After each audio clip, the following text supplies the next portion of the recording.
Hey my friends, I am indeed back again tonight.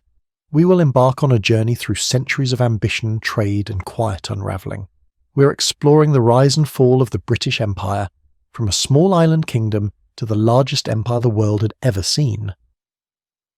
The journey continues onward, so before you get cozy, take a moment to like the video and subscribe if you haven't already experienced the greatness before. Also, please let us know what part of the world you're tuning in from and what time it is for you, as it's always fascinating to see how far we really are reaching. Now dim the lights as always, grab your blanket tightly and let's begin together, shall we? Picture England in the 1500s, a damp, sheep-filled kingdom sitting off the coast of Europe, watching Spain haul shiploads of gold back from the Americas. While Spain was becoming incredibly wealthy from its New World adventures, the English were still trying to figure out basic matters, such as not executing so many of their monarchs. But sometimes underdogs are just getting warmed up. Elizabeth I, a woman, sat on the throne, capable of engaging diplomatically in the morning and authorising a pirate raid by tea time. She looked at Spain's treasure fleet sailing past and thought the English deserved a share of that wealth. Enter the Sea Dogs, which sounds innocent, but was actually England's cheeky name for their officially unofficial pirates. These were men such as Francis Drake, who had the audacity to sail around the entire world just to prove it could be done, stopping along the way to liberate Spanish treasure. When Drake came home with a ship so loaded with stolen Spanish gold that it nearly sank, Elizabeth didn't arrest him. She knighted him. The Spanish, understandably, were getting tired of this behaviour.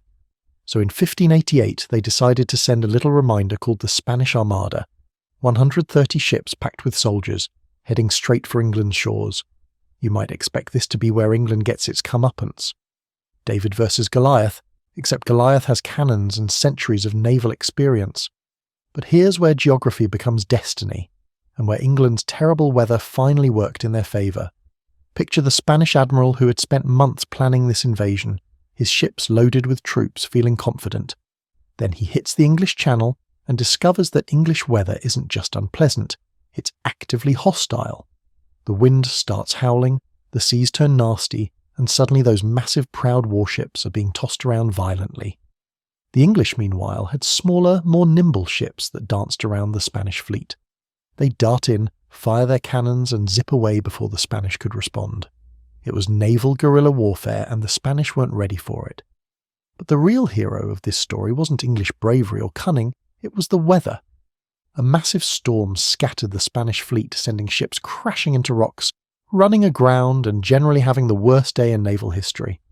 The Spanish called it El Viento Protestante, the Protestant wind. Even God, it seemed, had picked sides. When the dust settled, Spain's seemingly invincible navy was in tatters, and little England had proven that sometimes, being small and scrappy beats being big and powerful, your underweight friend somehow winning an arm wrestling contest against the gym's bodybuilder, improbable but undeniably impressive. This victory not only protected England from invasion, but also signalled the arrival of a new player in the global arena. The Spanish Empire, which had seemed as permanent as the sunrise, suddenly looked vulnerable. And England, that soggy little island that nobody had taken seriously, started getting some intriguing ideas about what it might accomplish on the world stage. The age of Spanish dominance was beginning to crack, and through those cracks English ambition was starting to grow. Persistent, unstoppable, and surprisingly resilient. The foundation was being laid for what would become the largest empire in human history. After beating the Spanish Armada, England had confidence but still relatively little money compared to its European neighbours. They needed a business plan, and unfortunately, the business plans of the 1600s often involved what we'd politely call morally questionable practices. Enter the merchant companies, organisations with grand names such as the Company of Merchant Adventurers. These weren't your typical corner shops.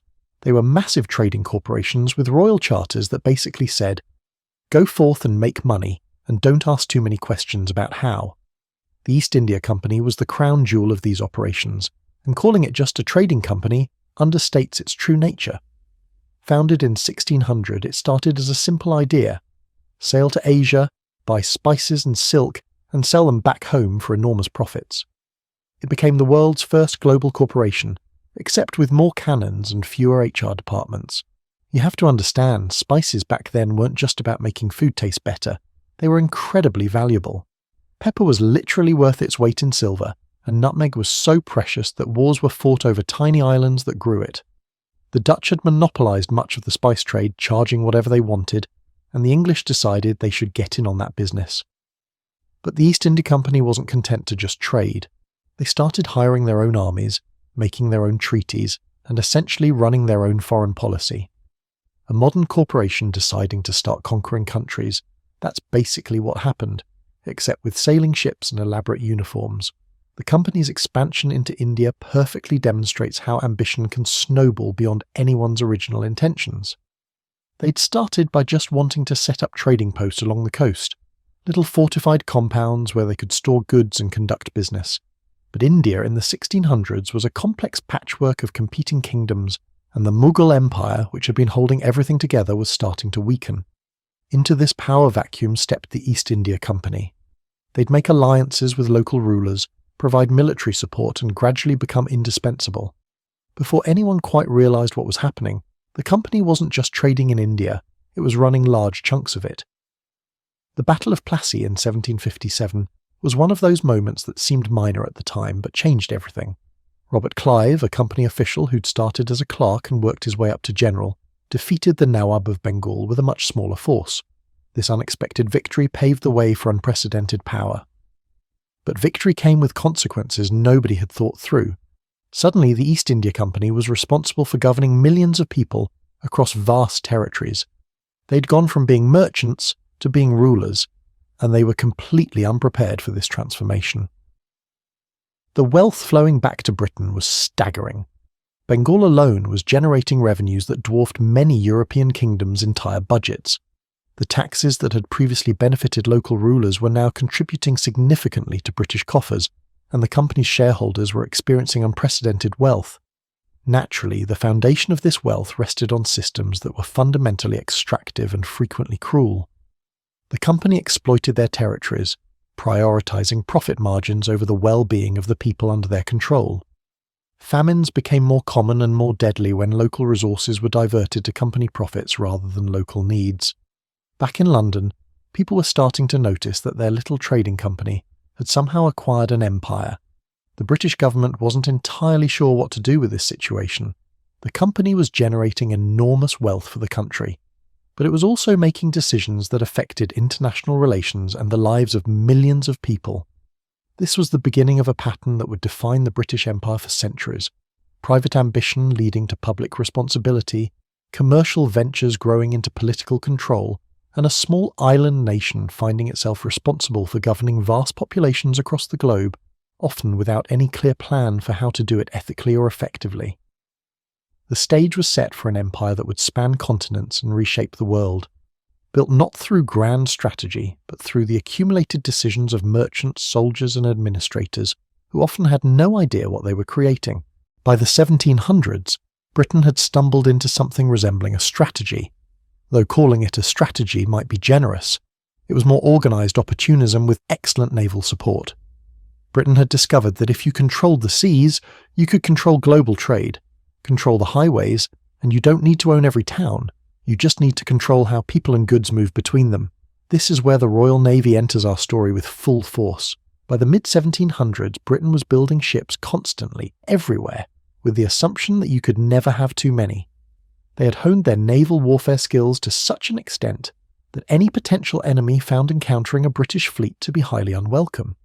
This naval strategy truly demonstrated its effectiveness during the 7 Years' War, 1756 to 1763. While European powers engaged in land battles, Britain pursued a distinct strategy. They'd swoop in, capture strategic ports and islands, disrupt enemy trade routes, and generally make life miserable for anyone who depended on maritime commerce. Take the capture of Quebec in 1759, which sounds straightforward but was actually extraordinarily daring. General Wolfe and his troops had to scale supposedly unclimbable cliffs in the middle of the night, surprise the French defenders, and capture one of the most important cities in North America. It was the kind of plan that should have failed spectacularly, but somehow worked perfectly, though both Wolfe and the French commander died in the battle. The result of all this naval dominance was that Britain started accumulating territories at an unprecedented rate. Gibraltar controlled access to the Mediterranean. Malta was perfectly positioned for Middle Eastern trade routes. The Cape of Good Hope controlled the sea route to Asia. It was strategic positioning on a global scale, with each acquisition making the next one more valuable. From a logistical perspective, governing a global empire with a sailing ship as your fastest communication method presents unique challenges. Messages between London and India took months, which meant that by the time headquarters heard about a problem and sent back instructions, the situation had usually either resolved itself or gotten spectacularly worse. This communication delay created a dynamic where British officials on the ground had enormous autonomy. They couldn't ask London for permission every time they needed to make a decision, so they often just made it and hoped it would be approved retroactively. Some officials used this freedom responsibly. Others discovered that power exercised 8,000 miles away from any oversight can corrupt absolutely. You'd have company officials essentially running their own kingdoms, making treaties, waging wars and collecting taxes, all while technically being employees of a trading company based in London. The system worked when these officials were competent and honest, but it created opportunities for abuse that were difficult to control from such distances. The American colonies served as a prime illustration of the potential pitfalls of this system. Strapped for cash after the costly 7 Years' War, the British government decided that the Americans should contribute to their own defence costs. This seemed reasonable from London's perspective. After all, British troops had just spent years protecting American colonists from French and Indian attacks. But the colonists had gotten used to managing their affairs, and suddenly being asked to pay taxes they'd had no say in imposing felt fundamentally unfair. The famous "no taxation without representation" wasn't just a catchy slogan. It was a fundamental complaint about the impossibility of governing an empire when communication took months and local conditions changed daily. The British response to American complaints was essentially, "We've been doing this successfully all over the world, just go along with it." But North America was different from India or the Caribbean. The colonists were mostly British descended, shared British legal traditions, and had enough economic independence to cause real trouble if they organised.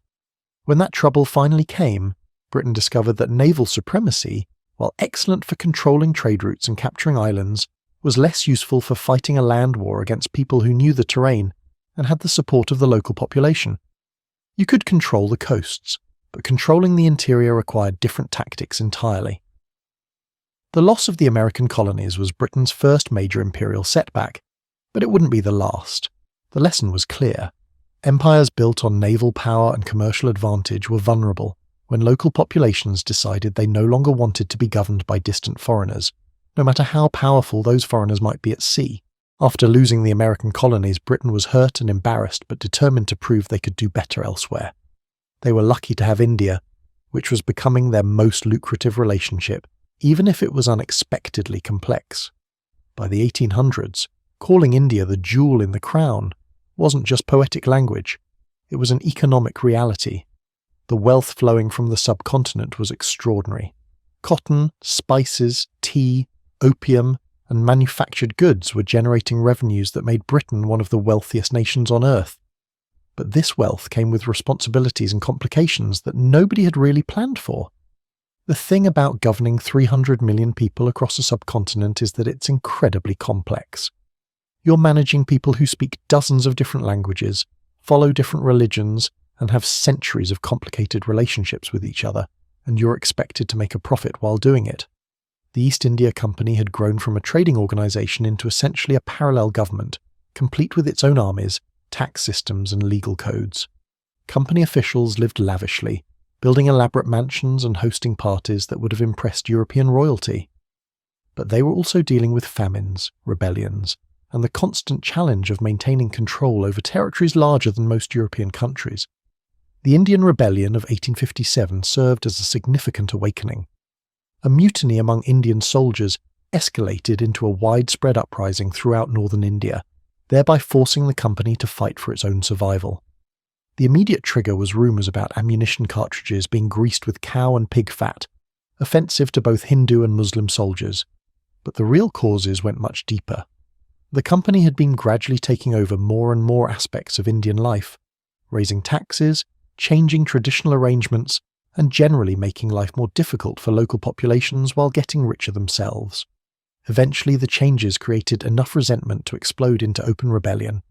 The rebellion was brutal on both sides, with atrocities that shocked even people accustomed to colonial violence. When British forces finally regained control, the response was swift and decisive. The East India Company was dissolved, and the British government took direct control of India. Someone responsible needed to take charge. The new arrangement, known as the British Raj, was supposed to be more professional and less extractive than company rule. The idea was that government officials, unlike company employees, would prioritise beneficial governance over pure profit. In practice, it was more a change in management structure than a fundamental reform of a system designed to benefit outsiders at the expense of locals. This period saw the construction of massive infrastructure projects, railways, telegraphs, irrigation systems, and administrative buildings that still dot the Indian landscape today. The British built these not out of altruism, but because effective extraction requires effective infrastructure. Better roads and railways made everything work more efficiently, but the primary beneficiary was still Britain. The railway system perfectly demonstrates this dynamic. By 1900, India had one of the largest railway networks in the world, which was genuinely impressive and useful. Trains connected remote regions, facilitated trade, and made travel easier for millions of people. But the network was designed primarily to move raw materials from the interior to coastal ports and finished goods from ports to markets, a pattern that benefited British manufacturers much more than Indian ones. Imperial wealth was simultaneously transforming British society. Bengali fortunes enabled the construction of grand mansions in the countryside. Entire families could live comfortably on the pensions of relatives who'd served in India. Indian textiles, foods, and ideas were influencing British culture, despite Britain maintaining strict hierarchies that kept Indians subordinate within their own country. Everyone recognised the irony. British officials in India lived in luxury while promoting the civilising mission of empire, whereas back in Britain, industrial cities were filled with workers enduring conditions often worse than those faced by many Indians. The wealth that made Britain a global power was unevenly distributed even among the British themselves, but perhaps the most significant long-term impact was educational. The British introduced English language education partly to create a class of Indians who could serve as intermediaries between British administrators and the local population. The unintended consequence was creating a generation of Indian intellectuals who could read British political philosophy, including ideas about democracy, individual rights, and self-governance. This educated class began to ask uncomfortable questions. If these principles were beneficial enough for Britain, why weren't they beneficial enough for India? Ironically, the British were sowing the seeds of independence through the very educational system they had established to enhance the effectiveness of their rule. By the mid-1800s, Britain had achieved something unprecedented in human history. They had become so globally dominant that they were essentially playing geopolitics alone at the top. But success brought its own problems. When you're the world's dominant power, everyone else starts looking for ways to knock you down. Enter Russia, with all the subtlety of a freight train. The Russians were expanding south and east, methodically acquiring Central Asian territories. From Britain's perspective, such activity was deeply concerning, because Russian expansion toward Afghanistan meant Russian expansion toward India, and nobody was allowed to threaten the jewel in the crown. Thus began what Rudyard Kipling called the Great Game, a decades-long strategic competition between Britain and Russia that played out across some of the most inhospitable terrain on Earth. It was expensive, dangerous geopolitics with real consequences measured in empires. The problem was geography. The distance between Russian territory and British India was filled with mountains, deserts, and tribal territories that nobody really controlled. Afghanistan was the key piece. Whoever controlled Afghanistan could threaten India, but Afghanistan had an inconvenient habit of being completely unconquerable. The First Afghan War, 1839 to 1842, was Britain's attempt to install a friendly ruler in Kabul, and it went disastrously wrong. The plan involved marching an army through mountain passes to impose a government on people who really didn't want one. The retreat from Kabul became legendary for all the wrong reasons. Of the roughly 16,000 people who began the retreat, only one British officer made it back to tell the story. It was a military disaster that should have made everyone reconsider their entire approach to foreign policy. But here's the thing about imperial momentum. Once you're committed to defending everywhere, you can't really afford to look weak anywhere. So despite the Afghan disaster, Britain kept expanding, building naval bases, signing treaties with local rulers, and getting drawn into conflicts that seemed to multiply endlessly. The Crimean War, 1853 to 1856, was officially presented as a conflict to protect the Ottoman Empire from Russian expansion.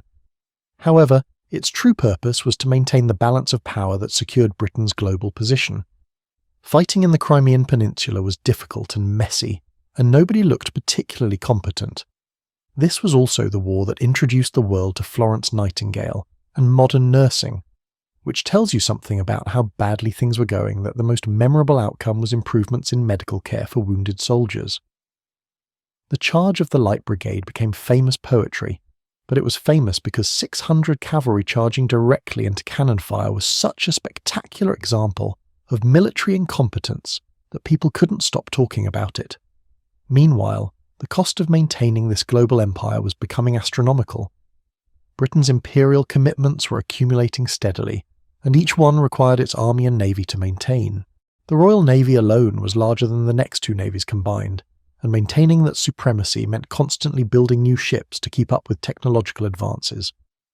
When ironclad warships replaced wooden ones, Britain had to replace its entire fleet. When steam power became standard, they had to build coaling stations around the world. It was a never-ending cycle of expensive upgrades. On land, Britain was maintaining garrisons from Gibraltar to Hong Kong, and each garrison needed supplies, reinforcements, and local support. The logistics of empire were mind-boggling. Coordinating military operations across multiple time zones when your fastest communication was still limited by the speed of telegraph cables that could be cut by anyone with determination and basic tools. When local populations decided they'd had enough of foreign rule, the Indian Mutiny had demonstrated how quickly things could go wrong. Every British colony now needs enough troops to maintain order, but not so many that the cost becomes prohibitive. It was a delicate balance that required constant attention and enormous resources. Back home, British society was dealing with the contradictions of empire in increasingly uncomfortable ways. While the wealth from India and other colonies funded British prosperity, it also raised moral questions that were difficult to dismiss. How do you reconcile believing in liberty and justice with ruling over hundreds of millions of people who had no say in their governance? Some British intellectuals convinced themselves that empire was actually beneficial for colonized peoples, a civilizing mission that brought progress and enlightenment to backward societies. Others were more honest about the economic motivations but argued that the benefits justified the costs. Still, others began questioning whether the whole enterprise was sustainable or ethical. These debates were mostly academic for ordinary British people, who enjoyed imperial prosperity without having to think too deeply about where it came from. But they were becoming very real for the growing number of educated Indians, Africans, and others who were beginning to organize and demand changes to the colonial system. By 1900, Britain's empire covered roughly a quarter of the Earth's land surface and ruled over 400 million people, which sounds impressive until you realize that managing that many people across that much territory was extraordinarily difficult. Trying to conduct an orchestra where half the musicians are in different buildings and none of them can hear the conductor.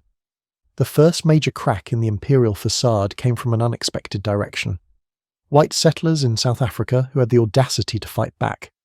The Boer War, 1899 to 1902, was supposed to be a quick demonstration of British power, but it turned into a grinding conflict that revealed some uncomfortable truths about imperial warfare. Fighting Dutch farmers who knew the terrain and had good rifles turned out to be much harder than anyone had anticipated. The British response was to invent concentration camps, not the Nazi death camps, but the original version, where civilian populations were confined to control guerrilla warfare. It worked from a military standpoint, but the international criticism was severe, and the cost was enormous. Britain spent more money fighting a few thousand Boer farmers than they'd spent on most previous colonial wars combined. More troubling was what the war revealed about British society itself.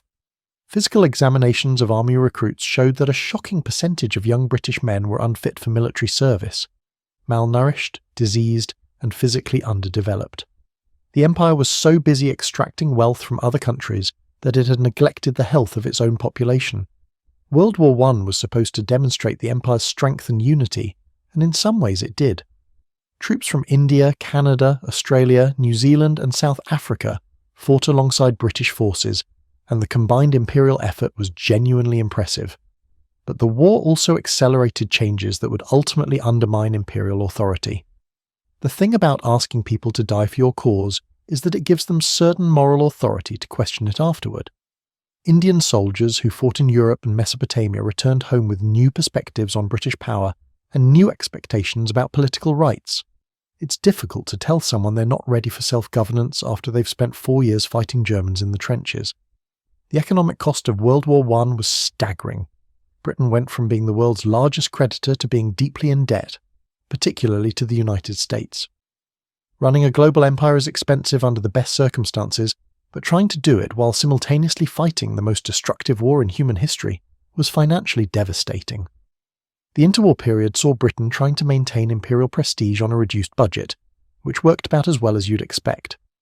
Although the Government of India Act of 1919 promised Indians greater self-governance, its actual reforms were so limited that they failed to satisfy almost anyone. Meanwhile, a lawyer named Gandhi was developing new methods of resistance that were specifically designed to make British rule look illegitimate and brutal. Gandhi's genius was understanding that the moral foundation of empire was already shaky. Most British people wanted to believe they were governing other countries for those countries' benefit, not just for British profit. By organising peaceful resistance that provoked violent responses, Gandhi made it impossible to maintain that comfortable fiction. When British authorities beat peaceful protesters with clubs or opened fire on unarmed crowds, the civilizing mission started looking more like organised theft. In many ways, World War II was Britain's greatest achievement. Standing alone against Nazi Germany in 1940 required genuine courage and determination. But fighting that war required mobilizing every possible resource, including the empires, and it became increasingly difficult to justify denying political rights to people whose contributions were essential to British survival. The Bengal famine of 1943, which killed between 2 and 3 million people, was a particularly dark moment. While Britain was fighting for freedom and democracy in Europe, imperial policies were contributing to mass starvation in India. It's challenging to maintain that you're fighting for universal human rights, while simultaneously presiding over preventable famine in your most important colony. By 1945, Britain had won the war, but lost the economic foundation of the empire. The country was exhausted, broke, and dependent on American aid. The Royal Navy, which had been the backbone of imperial power for centuries, was increasingly obsolete in an age of air power and nuclear weapons. Maintaining global military supremacy was no longer affordable and, frankly, no longer possible. The people running Britain weren't stupid. They could see that the old system was unsustainable. The question wasn't whether to end the empire, but how to do it in a way that preserved British influence and prevented complete chaos in former colonies. Some British politicians hoped they could transition to a new kind of relationship, informal influence instead of formal control, economic partnerships instead of colonial extraction. The idea was to maintain the benefits of empire without the costs and moral complications of direct rule. It was an attractive theory, but it assumed that newly independent countries would want to maintain close ties with their former colonial masters, which turned out to be questionable. The end of the British Empire wasn't sudden. It was more a very long, very complicated process involving dozens of countries, hundreds of treaties, and countless opportunities for things to go spectacularly wrong. Britain had spent centuries acquiring territories. Giving them back would prove to be almost as challenging as taking them in the first place. India's independence in 1947 was both the inevitable beginning of the end and a case study in how decolonization could go horribly wrong despite everyone's best intentions. Partition, the division of British India into India and Pakistan, was supposed to solve the problem of religious tensions between Hindus and Muslims. Instead, it created one of the largest forced migrations in human history, with millions of people fleeing their homes and somewhere between 200,000 and 2 million people dying in communal violence. The British government's role in partition was problematic. Lord Mountbatten, the last Viceroy of India, was given the impossible task of drawing borders that would satisfy everyone, which was roughly equivalent to being asked to divide a pizza in a way that makes everyone happy when some people want pepperoni and others are vegetarian. The irony is that Britain's departure from India was probably about 50 years too late to be graceful, and about 5 years too early to be properly planned. By 1947, British authority had already collapsed in much of the subcontinent, but the timeline for independence was so rushed that nobody had time to work out the practical details of creating two new nations from scratch. Meanwhile, other regions of the empire were coming to similar conclusions about British rule, albeit through different means. In Palestine, Britain found itself trying to balance promises made to the Jewish and Arab populations while dealing with increasingly violent resistance from both sides. The solution was to give up and hand the problem over to the newly created United Nations, which worked about as well as you'd expect. The Suez Crisis of 1956 was the moment when Britain discovered that being a former superpower means you still think you deserve special treatment, but nobody else agrees. When Egypt nationalised the Suez Canal, Britain and France invaded to retake it, assuming they could still act unilaterally on the world stage. The United States essentially told them to sit down and behave themselves, and Britain discovered that their special relationship with America didn't include permission to start wars without asking first. The humiliation of Suez marked the psychological end of empire, even though formal decolonization would continue for decades. Britain could no longer pretend to be an independent global power. They were now a regional power with global interests. The process of decolonization accelerated through the 1960s, with African territories gaining independence in rapid succession. Some transitions were relatively smooth. Guyana's independence in 1957 was managed by Kwame Nkrumah, who had been educated in British universities and understood how to work within British political systems. Others, like Kenya, experienced brutal conflicts that left lasting scars on both sides. The challenge for Britain was figuring out what came next. Having spent centuries telling themselves that they governed other countries for those countries' benefit, how do you maintain any influence once those countries are free to choose their relationships? The answer was the Commonwealth, a voluntary association of former colonies that would maintain cultural and economic ties with Britain. The Commonwealth was an attempt to preserve relationships after the formal empire ended. Some countries, such as Canada and Australia, were pleased to maintain close ties. Others, such as Ireland, wanted nothing to do with Britain beyond basic diplomatic relations. Still others had more complex relationships that varied depending on who was in charge and what Britain had done lately. By the 1970s, the transformation was largely complete. Britain had gone from ruling a quarter of the world to being a medium-sized European country with some overseas territories and a lot of historical baggage. The economic benefits of empire had been replaced by the costs of managing decline, dealing with immigration from former colonies, maintaining expensive military commitments that no longer served clear purposes, and figuring out Britain's role in a world where they were no longer automatically important. We are still working out how the legacy of empire continues to shape both Britain and its former colonies.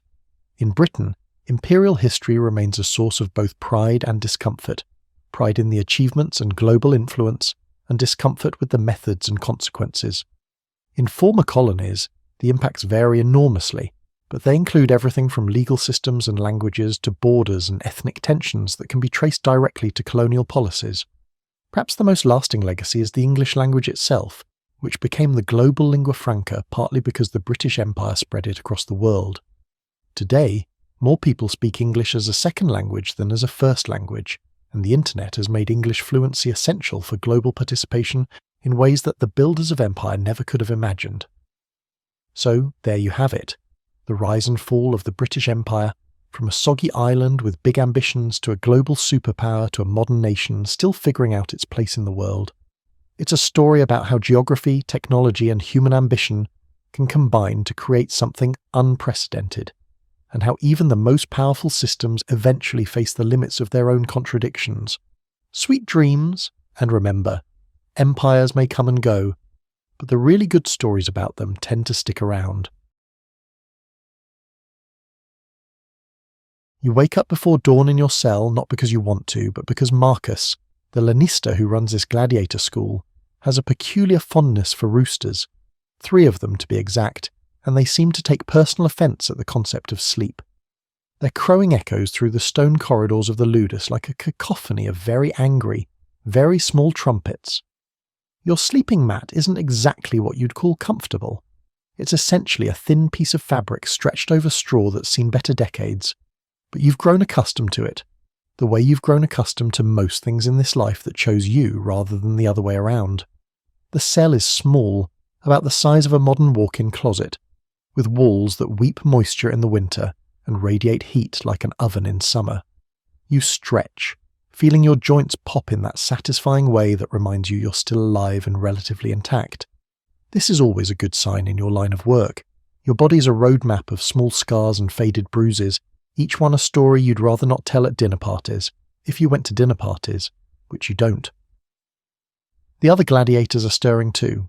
There's Gaius, who snores like a hibernating bear and somehow always looks surprised when he wakes up, as if sleep were a magic trick he couldn't quite figure out. Across the corridor, you can hear Lucius already doing his morning stretches. The man is unnaturally disciplined, the sort who probably organised his toys by colour as a child. The guards unlock the cells with a series of metallic clanks that serve as your daily alarm clock. You file out with the others, a procession of dishevelled warriors shuffling toward the communal washing area. The water is cold enough to make you question your life choices, but it does the job of shocking you fully awake. Breakfast is barley porridge with a consistency somewhere between soup and mortar. Sometimes there are bits of dried meat floating in it, though you've learned not to ask too many questions about the sauce. The bread is dense and chewy, the kind that doubles as a weapon if you're creative enough, but it fills your stomach, and in this business, that's really all you can ask for. You eat in relative silence, listening to the morning sounds of the ludus coming to life. Somewhere, a blacksmith is already working on equipment repairs, the rhythmic hammering that will provide the soundtrack to your day. The cook is arguing with a grain merchant about quality, their voices carrying across the courtyard in rapid-fire Etruscan that sounds like an argument between two very passionate birds. After breakfast, you report to the equipment room, where Titus, the grizzled old gladiator who survived long enough to become an instructor, inspects each fighter's gear with the intensity of a mother examining her child's scraped knee. Your leather armour gets a thorough once-over, straps checked, padding adjusted. Your sword, a gladius that's seen more action than a diplomat in wartime, is examined for nicks and wear. Your shield grip is loose, Titus mutters, his weathered hands working the leather strapping. Loose grip, loose life. Remember that. You nod, though you've heard this particular wisdom roughly 300 times. Titus has maybe a dozen sayings that he rotates through like a philosophical water wheel, but the man has survived 15 years in the arena, so you listen. In your world, survival tips come from people who've actually survived, not from people who've read about surviving. The morning inspection complete, you head to the training grounds. The sand is already warm under your feet, heated by the early sun filtering through the ludus's open roof. Today will be another day of practice, preparation, and trying not to think too hard about why you're preparing. The training ground is your second home, though calling it home might be generous. It's more like that relative's house where you have to stay sometimes. Familiar but not exactly comfortable. The sand is fine and white, imported from some distant beach where people probably have better career options than professional combat. Your first drill of the day is footwork, which sounds simple until you realise that in the arena, fancy footwork is the difference between going home to your cell and going home to whatever afterlife the gods have planned for you. You practice the basic movements: advance, retreat, pivot, and dodge. Each step has to be precise. Each movement is economic. Wasted motion is wasted energy, and wasted energy is how you end up as entertainment for the crowd in ways you didn't intend. Titus watches from the sidelines, occasionally barking corrections. "You're dancing, not fighting. This isn't a festival." His voice carries the authority of someone who's seen too many promising gladiators make simple mistakes with permanent consequences. You adjust your stance, lower your centre of gravity, and try to look less like you're performing a religious ceremony and more like you're preparing for controlled violence. The wooden practice sword feels different from your real blade, lighter but somehow more awkward. It feels akin to attempting to write with a stick after becoming accustomed to a proper stylus. But the wooden sword won't accidentally remove important parts of your training partners, which everyone appreciates. Gaius is your sparring partner today, which is both good news and bad news. Good news? He's reliable and won't try anything unnecessarily creative that might result in an unplanned trip to the medical tent. Bad news? He has the subtlety of a falling tree and hits about as hard as one. Your arms are going to feel like overcooked noodles by the end of this session. You circle each other in the sand, shields up, wooden swords ready. The morning sun is climbing higher, and you can already feel sweat beginning to gather under your leather armour. Gaius makes the first move, a straightforward attack that you see coming from roughly the next province over. You parry, riposte, and dance backward as he follows up with a shield bash that would have rearranged your face if it had connected. Better, Titus calls out, but you're still thinking too much. Trust your training. Trust your training. This is one of his most cherished sayings. While it may seem simple to utter, it becomes more challenging to execute when faced with a formidable opponent, even during training sessions. But you know what he means. The hours of repetition, the muscle memory built up through countless drills, it's all designed to work automatically when your conscious mind is busy with other things, like staying alive. The sparring continues for what feels like hours, but is probably only 30 minutes. You and Gaius work through various scenarios, attacks from different angles, combinations of sword and shield work, and defense against multiple opponents. By the end, the sand has managed to find its way into places it shouldn't be, and you're both breathing heavily. Next comes strength training, which in your world means lifting heavy things and carrying them around until your muscles remember who's in charge. There are stone weights, water-filled amphorae, and a particularly unpleasant exercise involving carrying your training partner across the sand while he tries to make your life difficult by refusing to cooperate. It's like moving furniture if furniture were actively trying to make you drop it. The afternoon brings weapons training with different types of equipment. Today it's net and trident work, which requires a completely different skill set from sword and shield. The net is deceptively tricky. It looks simple until you try to throw it with any accuracy while someone is actively trying to avoid being caught. It's like trying to catch a fish with a blanket while the fish is running away from you. The trident is heavy and awkward at first, but there's something satisfying about its reach and power. It's a weapon that demands respect, both from you and from anyone facing it. The 3 prongs make it excellent for defense, and the length gives you options that a shorter weapon doesn't provide. As the day's training winds down, you clean your equipment and store it properly.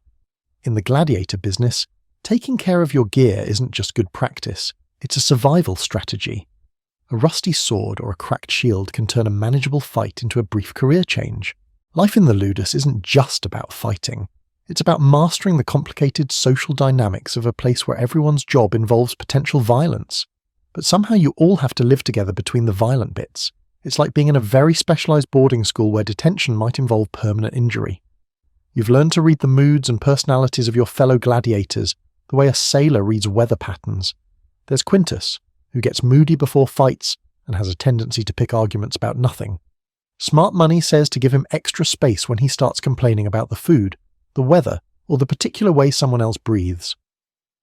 Felix goes silent before a match, as if saving his words for a future conversation he may not live to have. The gladiator hierarchy is unspoken but clearly understood by everyone. Veterans like Titus occupy the top tier. They've survived long enough to earn respect, and, more importantly, they've survived long enough to teach others how to survive. Below them are the established fighters who've proven themselves in the arena but haven't yet achieved legendary status. Then there are the newer gladiators, like yourself, who are still figuring out whether this career path was a choice or something that happened to them. At the bottom are the newcomers, the ones who maintain a confused expression, as if they're unsure of their journey to this place. You remember having that look. Everyone does. It usually fades after the first few training sessions, replaced by a more practical expression that says, "Well, this is happening, so I might as well get good at it." Marcus, the Lanista, is a businessman first and a patron of the arts second, if you consider gladiatorial combat an art form. He consistently expresses his thoughts. He expresses his opinions both loudly and frequently.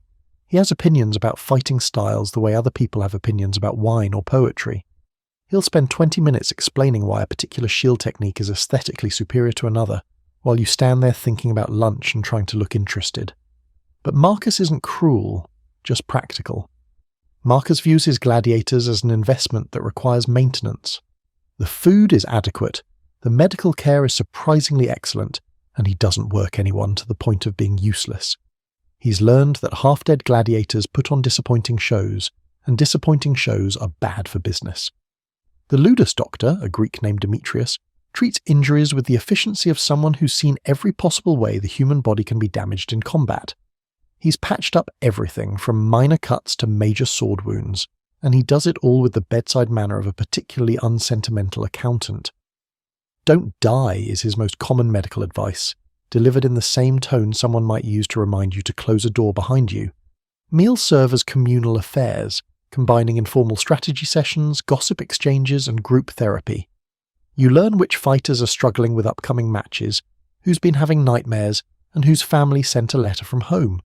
The conversations flow in a mixture of Latin, Etruscan, and the occasional borrowed phrase from whatever distant province someone originally called home. Today's dinner conversation centers around rumors of a new type of gladiator being trained in Rome. Fighters who specialize in some exotic weapon combination that sounds both impressive and impractical. Everyone has theories about what this development means for the profession, but most of those theories include complaints about young gladiators today and how things were better in the past. In my time, says Cassius, who's been having his time for about 3 years now, gladiators learned proper fundamentals. None of this fancy showmanship. He waves his bread dramatically, as if it were partially responsible for the decline of gladiatorial standards.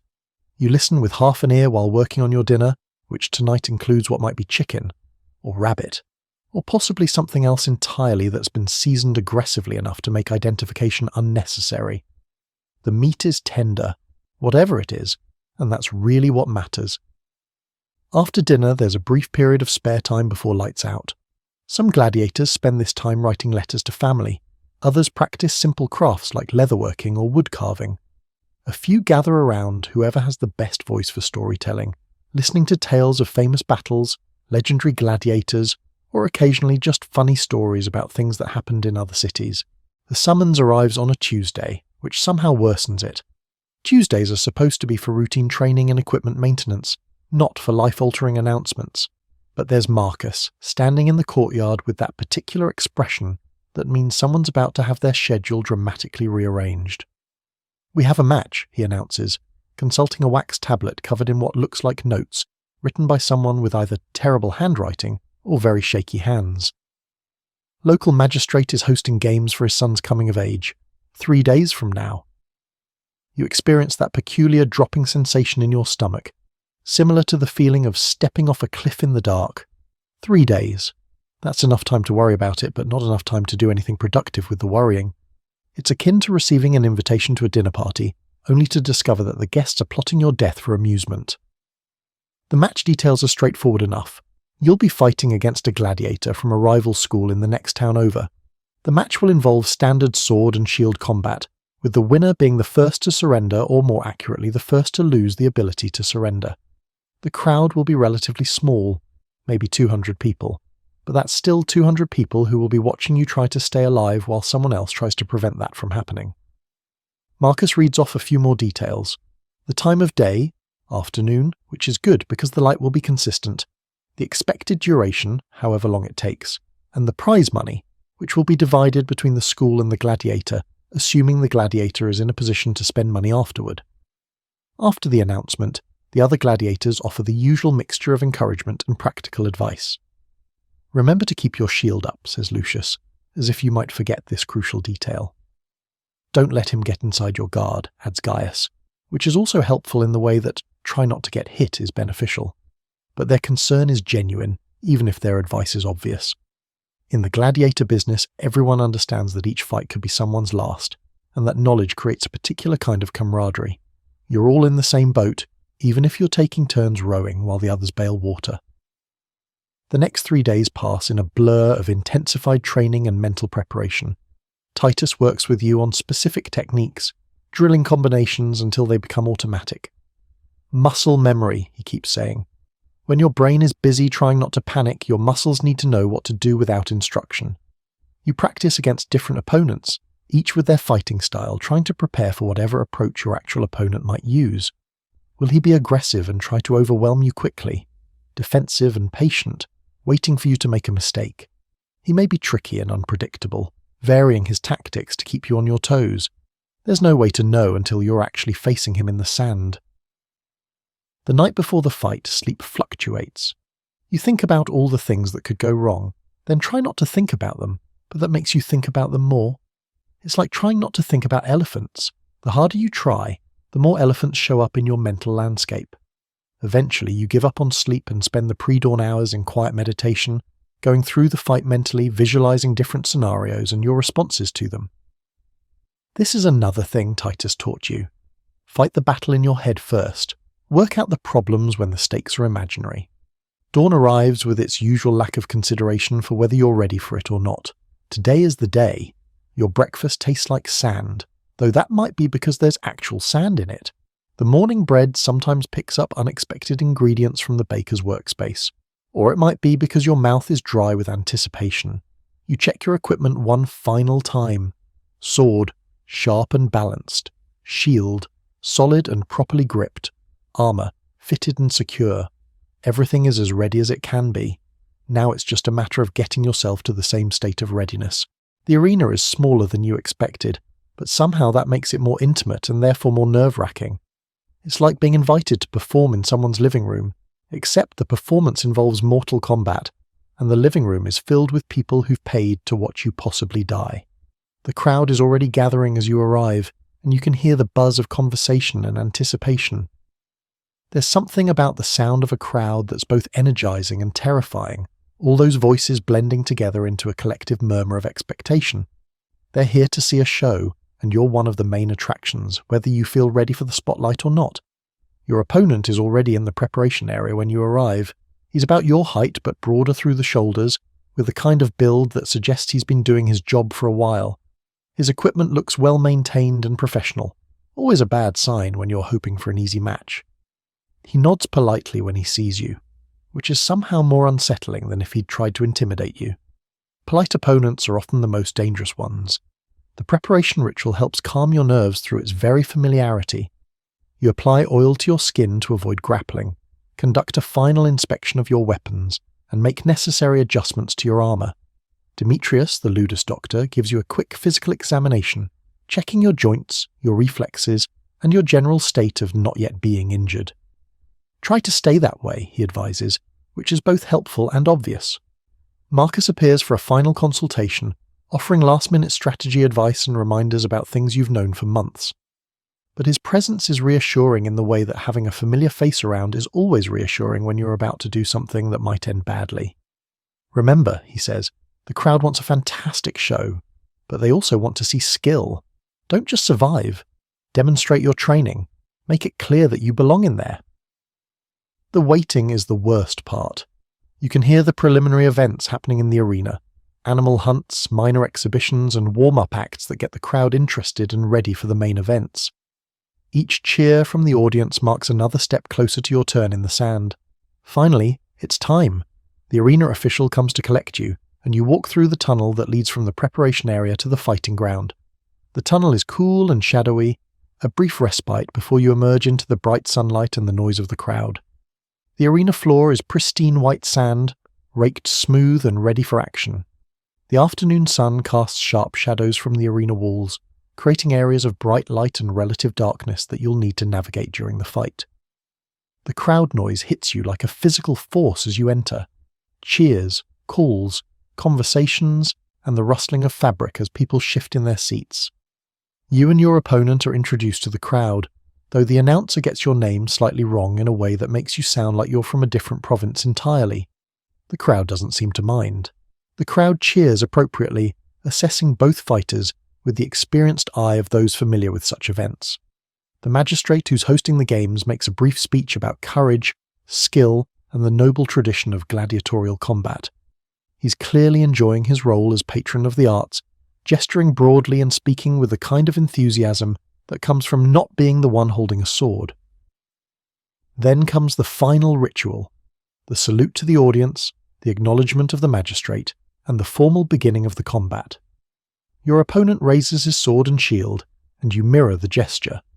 The crowd falls relatively quiet, sensing that the real show is about to begin.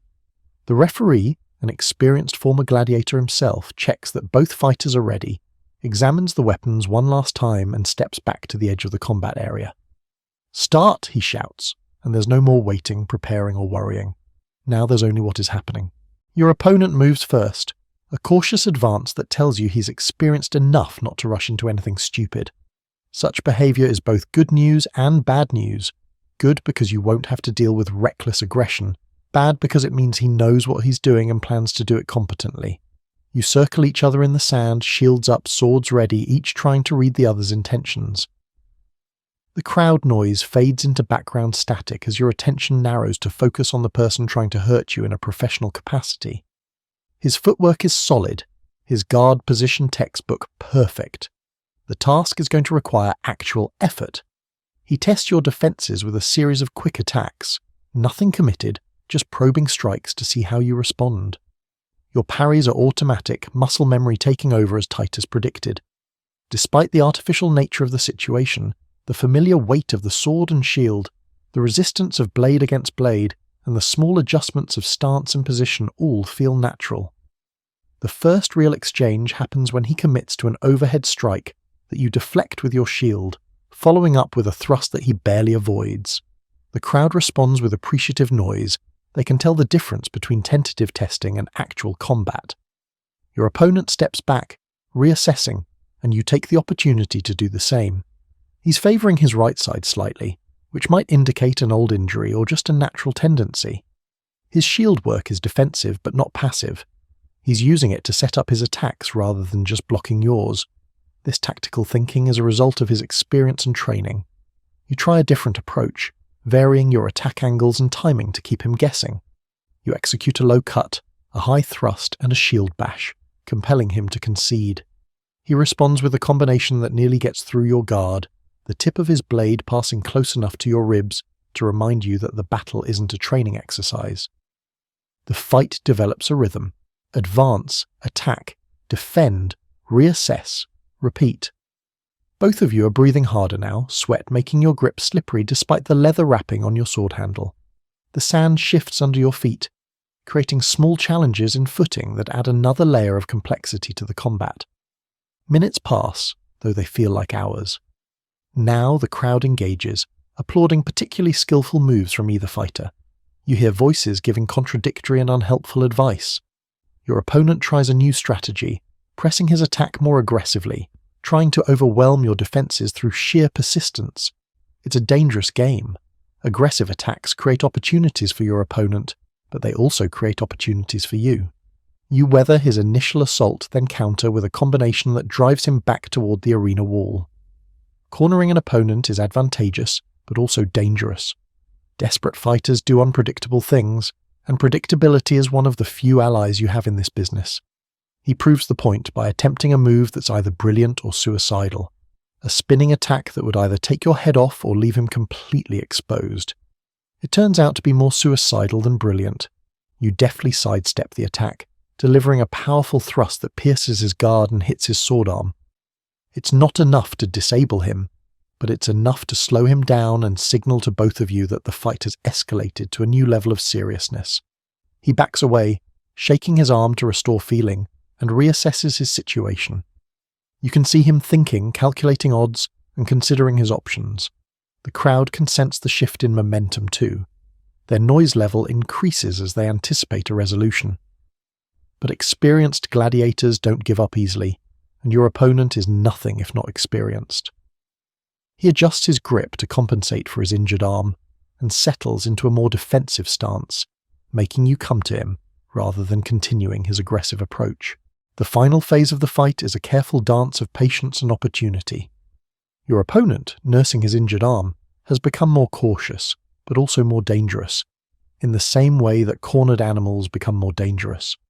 He now has nothing to lose, which makes him unpredictable in precisely the way you were hoping to avoid.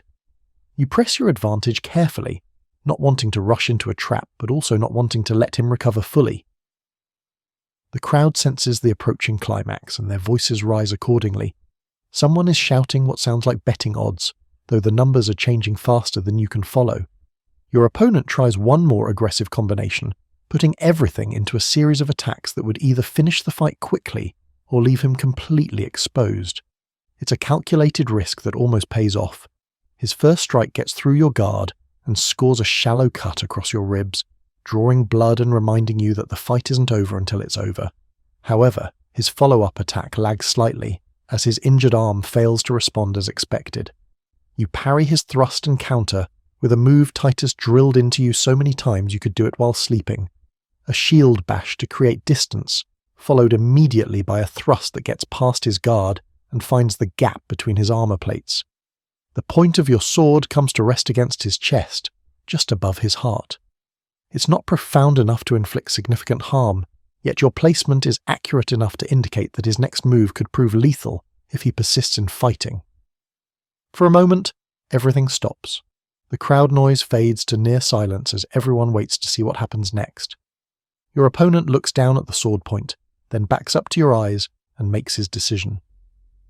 "I yield," he says, loud enough for the referee and the crowd to hear clearly. The crowd cheers for your win and the fight's quality. This is what they came to see. Skill, courage, and a contest decided by ability rather than luck or accident. You step back and lower your sword, acknowledging your opponent's surrender with the respect due to someone who fought well and honourably. The magistrate rises from his seat and renders the official decision, though it was never really in doubt once the yield was declared. The crowd continues to cheer as you and your opponent salute each other in the audience, the formal conclusion to the formal combat. Back in the preparation area, Demetrius examines your cut and declares it superficial enough to heal without complications. Your opponent, whose name you finally learn is Servius, turns out to be a decent person who's been doing his job for about as long as you have. You share a cup of wine and compare notes about fighting techniques, training methods, and the particular challenges of making a living through combat sports. "Good fight," he says, and means it. That last combination was well executed. Your instructor knows his business.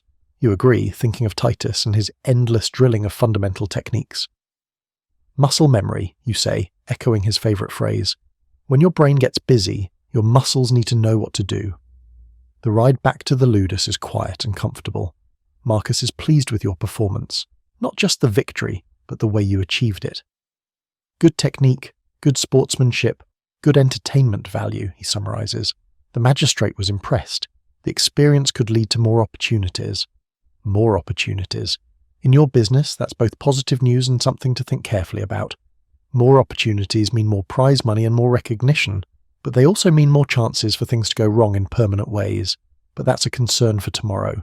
Tonight you're back in your familiar cell, with your familiar thin mattress and your familiar view of the stone wall. Your equipment is cleaned and stored, your small wound is bandaged and healing, and you're alive and relatively intact. You fall asleep to the sound of Gaius snoring and the distant murmur of your fellow gladiators discussing the day's events. Tomorrow will bring more training, more preparation, and eventually more fights. But tonight, you're simply a person who went to work, did their job competently, and came home safely.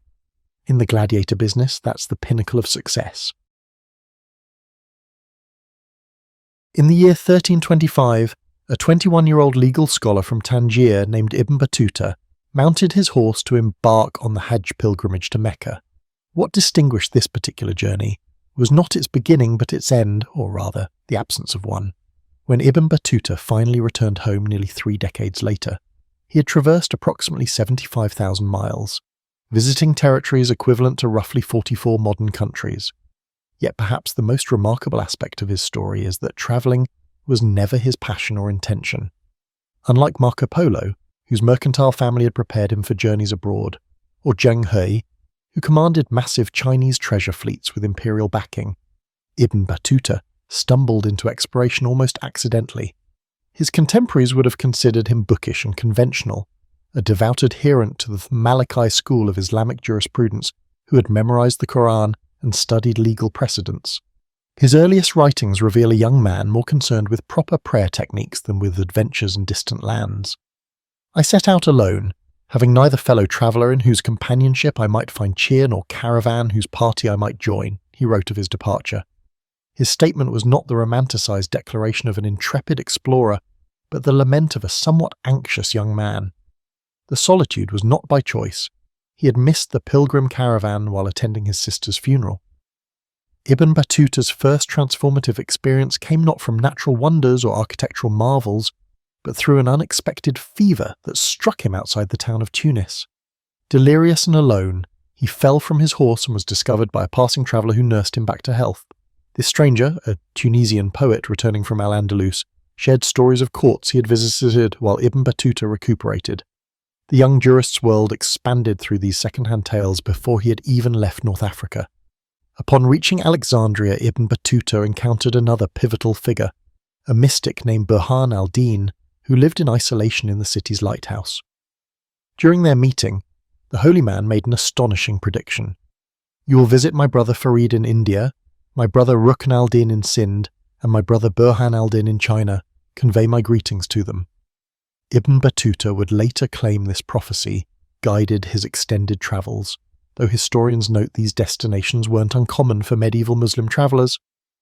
His early journey revealed a complex tension in his character. While he craved the prestige of scholarly appointments, he repeatedly abandoned secure positions after brief tenures. In Damascus, he secured a respectable judgeship but departed after just days. The same pattern occurred in Delhi years later. This behavioural inconsistency puzzled his contemporaries and continues to challenge modern biographers. The geographic scope of Ibn Battuta's travels exceeded even the expansive Muslim world of his time, yet he maintained a peculiar form of provincialism throughout, often rejecting local customs despite his exposure to them. He travelled through societies with dramatically different norms, but remained committed to judging them by the standards of his Maghrebi upbringing. Unlike many travellers whose horizons broadened through exposure to different cultures, Ibn Battuta frequently hardened his positions when confronted with alternative perspectives. What truly distinguished him was not his openness to new experiences, but his remarkable adaptability within his own rigid framework. He could navigate foreign courts, establish temporary households in distant cities, and integrate himself into trading networks without fundamentally changing his worldview. This paradoxical quality, being simultaneously adaptable and inflexible, defined both his travels and his written account. By the time Ibn Battuta completed his first Hajj in 1326, something had fundamentally shifted in his approach to life. Though he had fulfilled his religious obligation, he chose not to return home, but instead headed north toward Iraq. His explanation was characteristically straightforward. "I set out, not knowing to what land my journey would lead me." The reluctant traveller had discovered something unexpected, not a passion for exploration, but a curious restlessness that would propel him across continents for the next 24 years. The greatest misconception about Ibn Battuta's travels concerns the economics that supported his decades of movement across continents. Unlike state-sponsored explorers or wealthy merchants, he funded his extraordinary odyssey through a patchwork of what we might now call gig work, leveraging his credentials in a system that modern travellers would barely recognise. The medieval Islamic world operated on a sophisticated network of patronage that rewarded learned men who crossed borders. This system, known as the adab culture, valued the cross-pollination of ideas through travelling scholars. Ibn Battuta exploited this economy with remarkable skill, transforming his Maliki legal training into a portable career that functioned across cultural boundaries. In Cairo, he served briefly as an assistant qadi, judge, hearing minor cases relating to commercial disputes. In Damascus, he leveraged recommendations from previous hosts to secure temporary teaching appointments. These positions rarely lasted more than a few months, but they provided critical financial resources and enhanced his credentials for the next destination. "When I arrived in any city," he noted, in a particularly candid passage, "the first places I visited were the mosques and madrasas, seeking out the renowned scholars of each town." These meetings were not merely scholarly exchanges, but calculated networking opportunities. A favourable impression might result in an invitation to dinner, temporary lodging, or, most valuable of all, a letter of introduction to influential figures in the next city on his route. These most lucrative opportunities came through the system of diplomatic gift exchange. When rulers dispatched envoys to foreign courts, they often included scholars in their delegations. Ibn Battuta secured these appointments multiple times. Most lucratively, when Sultan Muhammad bin Tughlaq of Delhi designated him as an envoy to the Yuan dynasty in China. Though the diplomatic mission ultimately failed, the appointment came with substantial compensation, including 13 bags of gold coins that financed his subsequent travels through Southeast Asia. Ibn Battuta's financial strategies occasionally bordered on exploitation. He became adept at what historians have termed credential inflation, gradually elevating his claimed expertise and authority as he moved farther from North Africa, where his actual qualifications might be verified. By the time he reached the Maldives, he presented himself as a chief legal authority despite having only modest training in his youth. His pattern of accumulating and abandoning wives reveals another dimension of his economic approach to travel. Throughout his journeys, he married at least 10 women across various regions, though some scholars suggest the actual number exceeded 15. These marriages offered him integration into local communities, household management during extended stays, and, crucially, access to dowries and matrimonial gifts. When departing a region, he typically divorced these women, sometimes leaving behind children as well. The material reality of long-distance travel in the 14th century imposed constraints that shaped Ibn Battuta's itinerary. He deliberately followed trade routes where caravanserais offered secure lodging, avoided territories without established Muslim communities, and timed his journeys to coincide with merchant caravans that provided safety in numbers. His account downplays the pragmatic considerations that determined his path, instead emphasizing religious motivations or pure wanderlust. Perhaps most remarkably, Ibn Battuta operated within an economic system that valued his very foreignness. As courts throughout the Islamic world sought to demonstrate their cosmopolitanism, hosting travellers from distant regions became a form of cultural capital. The Moroccan scholar could leverage his exotic background, increasingly embellished as he travelled, into opportunities that local scholars couldn't access. This created a self-reinforcing cycle. The farther he travelled, the more valuable his presence became to subsequent hosts. When resources failed, as they occasionally did, Ibn Battuta resorted to more desperate measures. In the steppes north of the Black Sea, he was robbed of nearly all possessions and survived by attaching himself to a passing caravan as an informal religious advisor. In the mountains of Turkey, he worked briefly as a copyist, producing manuscripts for a local madrasa. These episodes of vulnerability rarely appear in his polished narrative, but emerge through inconsistencies in his timeline and oblique references. By the time Ibn Battuta returned to Morocco in 1349, he had mastered the economic architecture of medieval travel, transforming his modest legal credentials into a career that spanned continents and cultures. The conventional narrative of Ibn Battuta portrays him as a solitary male traveller moving through a world dominated by men. Yet his own account, when read against the grain, reveals dozens of women who profoundly influenced his experiences, provided critical assistance, and occasionally redirected his journey entirely. Their stories, often reduced to brief mentions in his text, illuminate aspects of medieval Islamic society typically obscured in historical accounts. In Damascus, Ibn Battuta encountered Zainab bint Ahmad, a scholar who held the prized ijaza, teaching license, for the collected works of hadith scholar al-Bukhari. Despite his own legal training, Ibn Battuta lacked this prestigious credential. He studied under her for several months, joining classes that included both male and female students, before receiving his own ijaza. That a male scholar from Morocco would seek instruction from a woman challenges simplified narratives about gender in medieval Islamic education. "The most remarkable woman I met," Ibn Battuta wrote unexpectedly, was the Turkish princess Bayalun. This daughter of the Byzantine emperor had married the Mongol Khan Özbeg but maintained her Christian faith. When the Khan dispatched her to visit her father in Constantinople, Ibn Battuta secured permission to join her entourage, providing him rare access to Byzantine territories typically closed to Muslim travellers. Throughout this journey, Bayalun effectively served as his protector and guide, determining the itinerary and managing diplomatic interactions.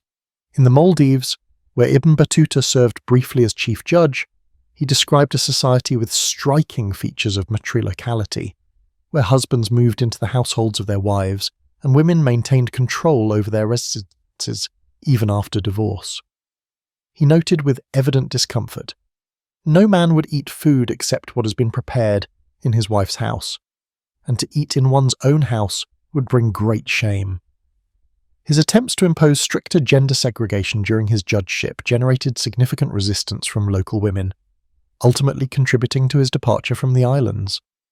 His most consequential romance occurred in Bukhara with a merchant's daughter named Aisha. Though he mentions her only briefly, contextual evidence suggests she travelled with him for nearly 8 months, including through the dangerous mountain passes of Central Asia. When she fell ill in Samarkand, Ibn Battuta faced a pivotal choice: continue his journey or remain with her. He chose to proceed, a decision he later described with uncharacteristic regret, Of all the paths not taken, the road back to Isha remains most vivid in my memory. Ibn Battuta's account reveals a pattern in which female slaves frequently served as linguistic and cultural intermediaries. In Bengal, he purchased a slave girl who spoke both Persian and Bengali, relying on her translations during his 6-month stay. Similarly, in Constantinople, he employed a Greek-speaking slave who negotiated his access to various sites, including the Hagia Sophia. These women, unnamed in his text, performed critical functions that made his travel possible, yet receive minimal acknowledgement. Perhaps most revealing is Ibn Battuta's interaction with Khadija, daughter of the ruler of Mali. During his West African travels, he committed a serious breach of protocol when addressing her father. Rather than having him punished, Khadija intervened, explaining to Ibn Battuta the proper court etiquette. She later granted him access to women's quarters of the palace, spaces entirely closed to most male visitors, where he observed and documented female political influence in the Mali Empire that would otherwise remain unrecorded. The pattern of Ibn Battuta's marriages reveals a calculated approach to intimacy, in regions where he planned extended stays. He typically married women from politically connected families, providing him with both domestic comfort and valuable social networks. When departing, he usually exercised the Islamic rite of unilateral divorce, though occasionally economic circumstances or family interventions complicated these separations. While his descriptions of women often reflect the prejudices of his time and background, they occasionally contain surprising insights. In describing female religious scholars in Damascus, he observed, "Their knowledge often exceeds that of men, for they devote themselves entirely to study while men are distracted by worldly pursuits." This recognition of how gendered expectations might actually advantage female scholars in specific contexts demonstrates an analytical depth rarely credited to him. Through these fragmentary references, a different understanding of Ibn Battuta's journey emerges, not as the adventure of an independent male traveller, but as a complex social endeavour shaped by numerous women whose assistance, knowledge, and relationships made his unprecedented travels possible. In 1335, somewhere between the cities of Astrakhan and Sarai along the Volga River, Ibn Battuta experienced what modern psychologists would likely classify as a severe mental health crisis. Though he never names it as such, lacking the vocabulary or conceptual framework, his writing from this period reveals profound psychological distress that nearly terminated his travels entirely. The episode began with physical symptoms, insomnia that lasted weeks, followed by what he described as a heaviness of spirit that prevented even the simplest decisions. He abandoned his planned eastward journey 3 times, each time returning to Astrakhan after travelling just a few miles. Local merchants noted his erratic behaviour, particularly his sudden aversion to crowds and marketplaces that had previously been central to his daily routine. "I found myself unable to recall the first lines of even the most familiar prayers," he wrote in a passage rarely highlighted by historians. "Words I had known since childhood became foreign to me."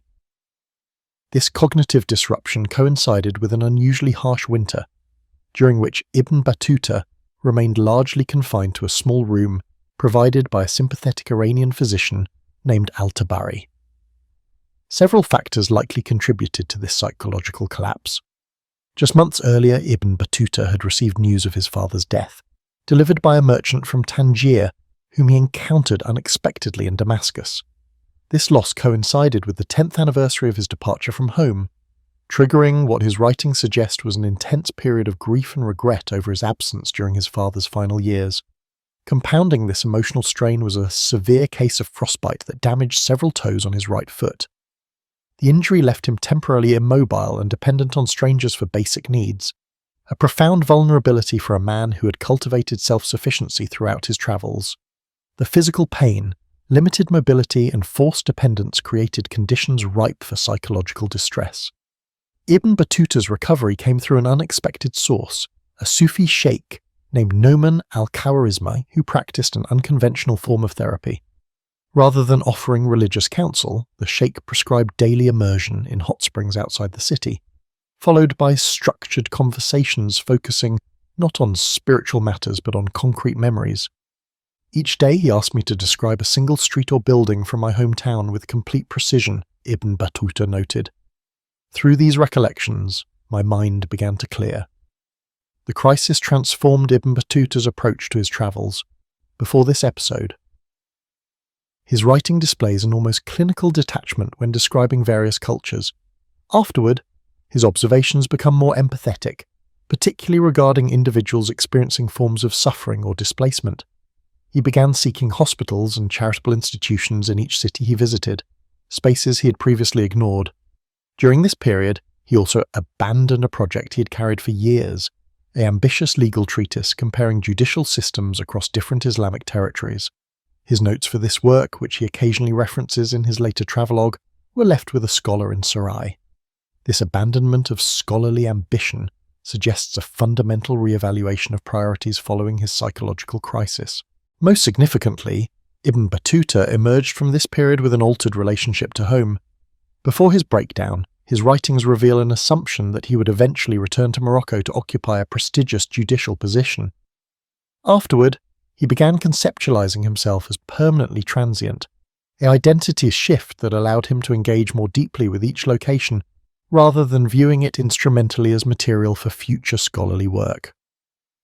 The psychological vulnerability Ibn Battuta experienced contrasts sharply with the confident persona he cultivates through most of his narrative. This tension between public performance and private struggle characterized much of his journey.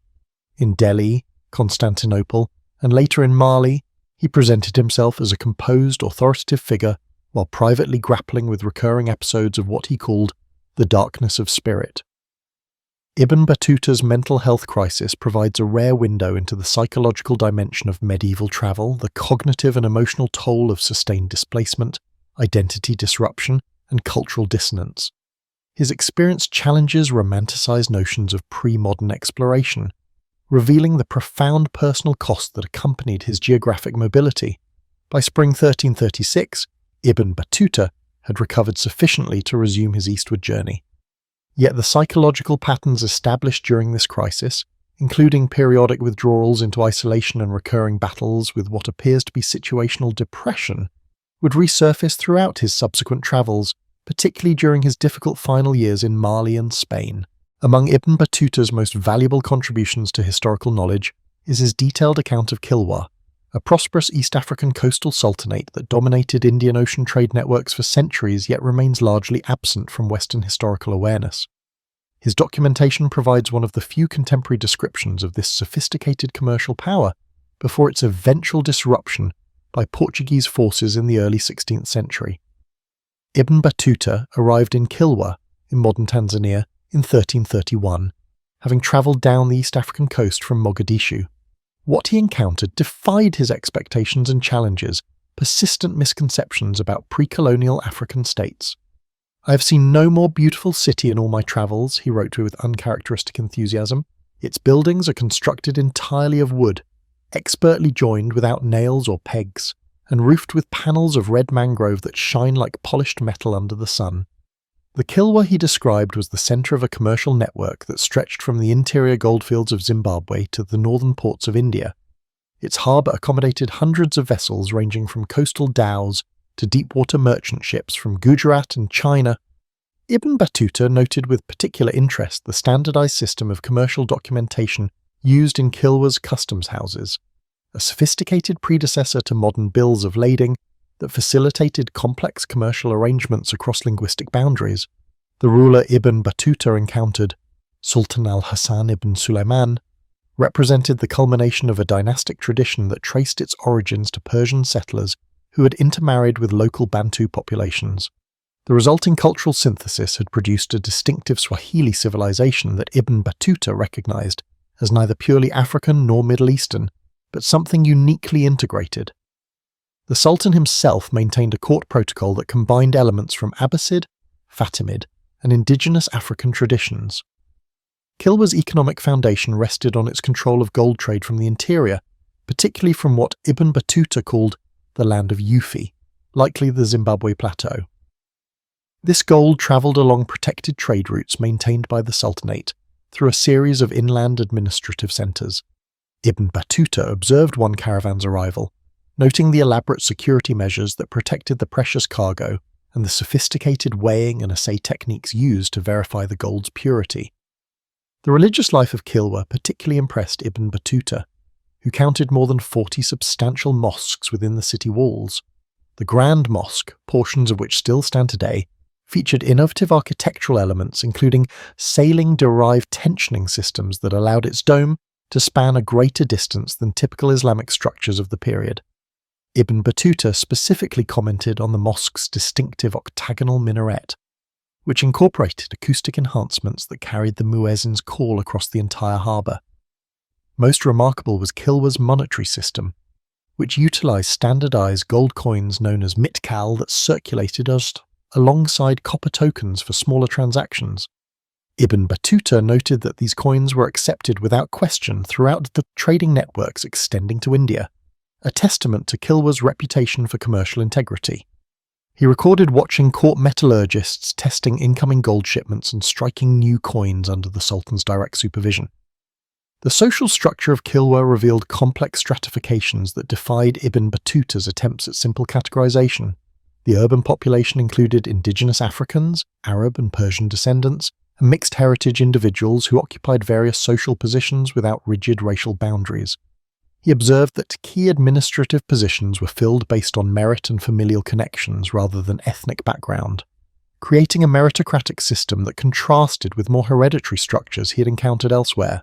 Women in Kilwa occupied positions of significant economic independence, particularly in the textile sector. Ibn Battuta described workshops where women controlled the production of the finely woven cotton cloth that served as a major export.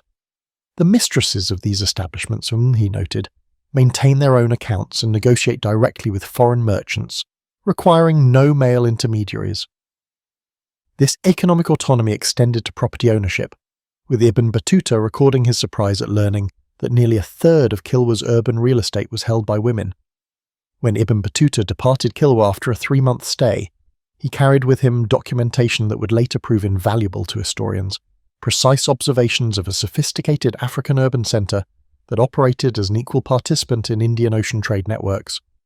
His account contradicts persistent narratives that portray pre-colonial African societies as isolated or technologically primitive, instead revealing Kilwa as an innovative commercial power that combined multiple cultural traditions into a distinctive and successful synthesis. The final destination in Ibn Battuta's epic journey, China during the Yuan dynasty, represents his most controversial claim and his most significant failure. Unlike his detailed accounts of other regions, his description of China contains geographical inconsistencies, implausible timelines, and passages that appear borrowed from other travellers' reports. For centuries, historians have debated whether Ibn Battuta actually reached China or fabricated this portion of his narrative. Recent scholarship suggests a more nuanced possibility, that Ibn Battuta did indeed enter Yuan territory but experienced a series of setbacks that prevented him from accessing the cultural and political centres he had intended to visit. His subsequent account represents an attempt to salvage reputation from failure through a combination of borrowed details and strategic omissions. Ibn Battuta's China troubles began before he even reached its borders. In 1345, while in Calicut, modern Kerala, India, he boarded a Chinese treasure ship bound for Quanzhou with most of his accumulated possessions, including gifts intended for the Yuan emperor. When a storm forced the ship to anchor near Calicut overnight, Ibn Battuta went ashore to attend prayers. During his absence, a violent storm drove the ship out to sea. "All my possessions remained on board," he wrote, including the slave girls and gifts that the Sultan of Delhi had sent with me to the Emperor of China. This catastrophic loss left Ibn Battuta in a precarious position, expected to continue his diplomatic mission without the gifts that would secure proper reception. After several months attempting to rebuild his resources in southern India, he embarked again on a different vessel. This ship was attacked by pirates in the Strait of Malacca, and Ibn Battuta narrowly escaped with his life, losing what remained of his possessions. When he finally reached what appears to have been Fujian province in late 1346, Ibn Battuta encountered a political situation he was unprepared to navigate. The Yuan dynasty, established by Mongol conquerors, maintained a rigid classification system that placed foreign Muslims in specific administrative categories with limited privileges. Without proper diplomatic credentials and gifts, Ibn Battuta could not secure the status necessary to access the imperial court or major cultural centres. His writings suggest he spent approximately 4 months in Chinese territory, primarily in coastal regions with established Muslim merchant communities. These enclaves, while technically within China, functioned as cultural islands where Arabic and Persian were commonly spoken and Islamic customs maintained. From these limited vantage points, Ibn Battuta glimpsed Chinese society but never experienced the immersive engagement that characterized his travels elsewhere. The Yuan China section of his narrative contains telling gaps. Unlike his accounts of India or Mali, where he names specific individuals who hosted him, his Chinese interactions remain strikingly anonymous.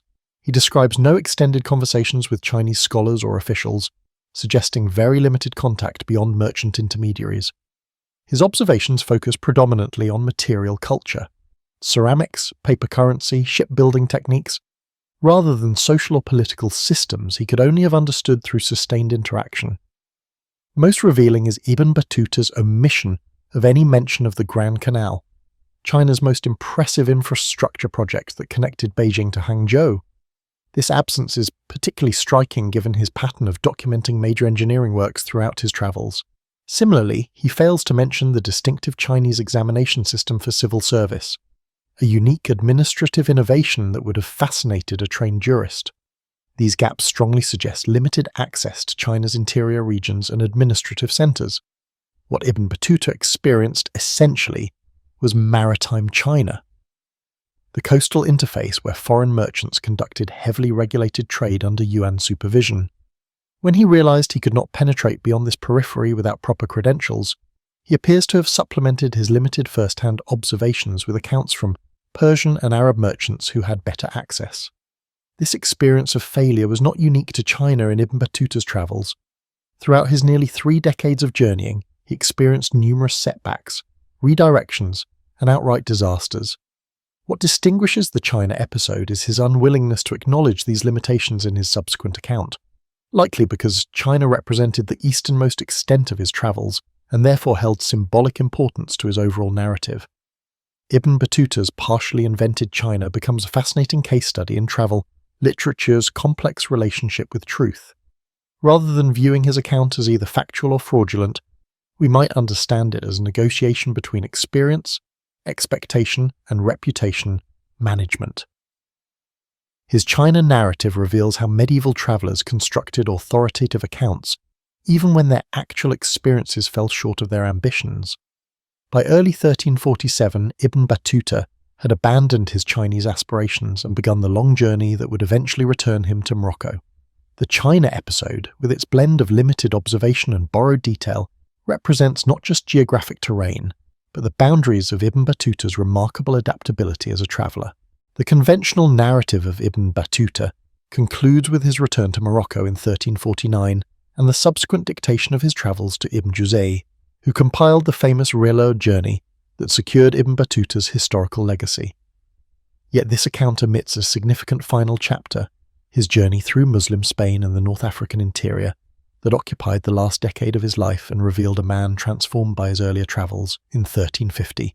Just months after completing the initial dictation of his epic travelogue, Ibn Battuta embarked on a journey to the Kingdom of Granada, the last remaining Muslim state in Iberia.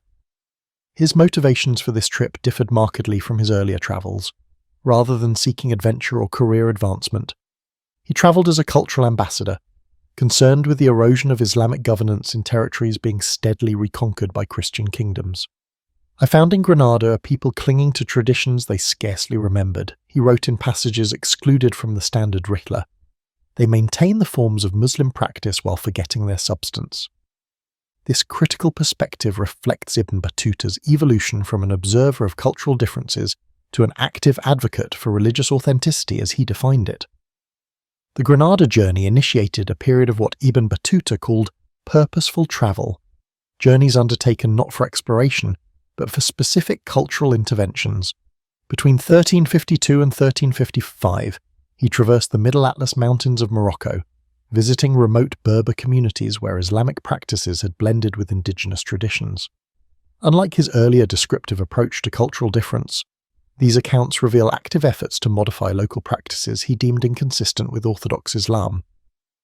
This late-life transformation from traveller to reformer culminated in his most overlooked journey, an expedition to the Mali Empire in 1352, This West African kingdom had already embraced Islam, but Ibn Battuta approached it with missionary zeal nonetheless. His account of Mali differs strikingly from his earlier writings, focusing almost exclusively on religious practices, rather than the commercial and political systems that had previously captured his attention. In Mali, Ibn Battuta experienced his most significant rejection. After attempting to implement stricter religious interpretations at the court of Mansa Suleiman, he was effectively sidelined, assigned comfortable but inconsequential duties that limited his influence. After 6 months of frustration, he departed northward, leaving behind a rare written record of his failure. I found myself unable to bend this kingdom toward the practices I had witnessed in Mecca, for their Islam has taken root in forms adapted to their circumstances. The final years of Ibn Battuta's life reveal a pattern common to many long-term travellers: the complicated experience of returning home after transformative journeys. Following his Mali expedition, he accepted a modest judicial position in Fez, where colleagues regarded him with a mixture of respect for his travels and suspicion of the foreign influences he had absorbed. Court records from this period show him frequently being overruled in his legal opinions, especially when he referenced practices from distant Islamic territories. Ibn Battuta's last recorded journey came in 1359, when he travelled to Taflal in southeastern Morocco, a remote oasis region experiencing religious revival movements. His written observations from this period reveal a man attempting to reconcile his global experiences with local realities, seeking to apply lessons from distant Islamic societies to his home region. This final journey produced no spectacular discoveries but represented his mature integration of decades of cross-cultural experience. When Ibn Battuta died around 1368, the exact date remains uncertain, he had come full circle, from a young man embarking on a standard pilgrimage to a seasoned cultural intermediary attempting to connect disparate parts of the Islamic world he had experienced firsthand.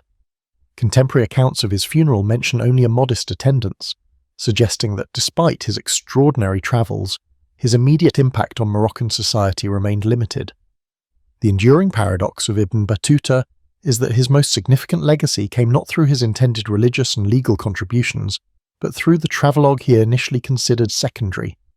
While his attempts at cultural reform faded quickly after his death, his geographic and ethnographic observations preserved in the Rihla provided invaluable documentation of societies across Africa and Asia during a pivotal historical period. In the centuries following his death, Ibn Battuta's accounts circulated primarily among scholars in North Africa, never achieving the wider recognition in the medieval period that it deserved. Only in the mid-19th century, when French colonial officials discovered manuscripts of the Rihla, did his extraordinary journey begin receiving global acknowledgement. The traveller, who once sought to change the world through religious reform, instead left his mark by simply bearing witness to the remarkable diversity of medieval civilization.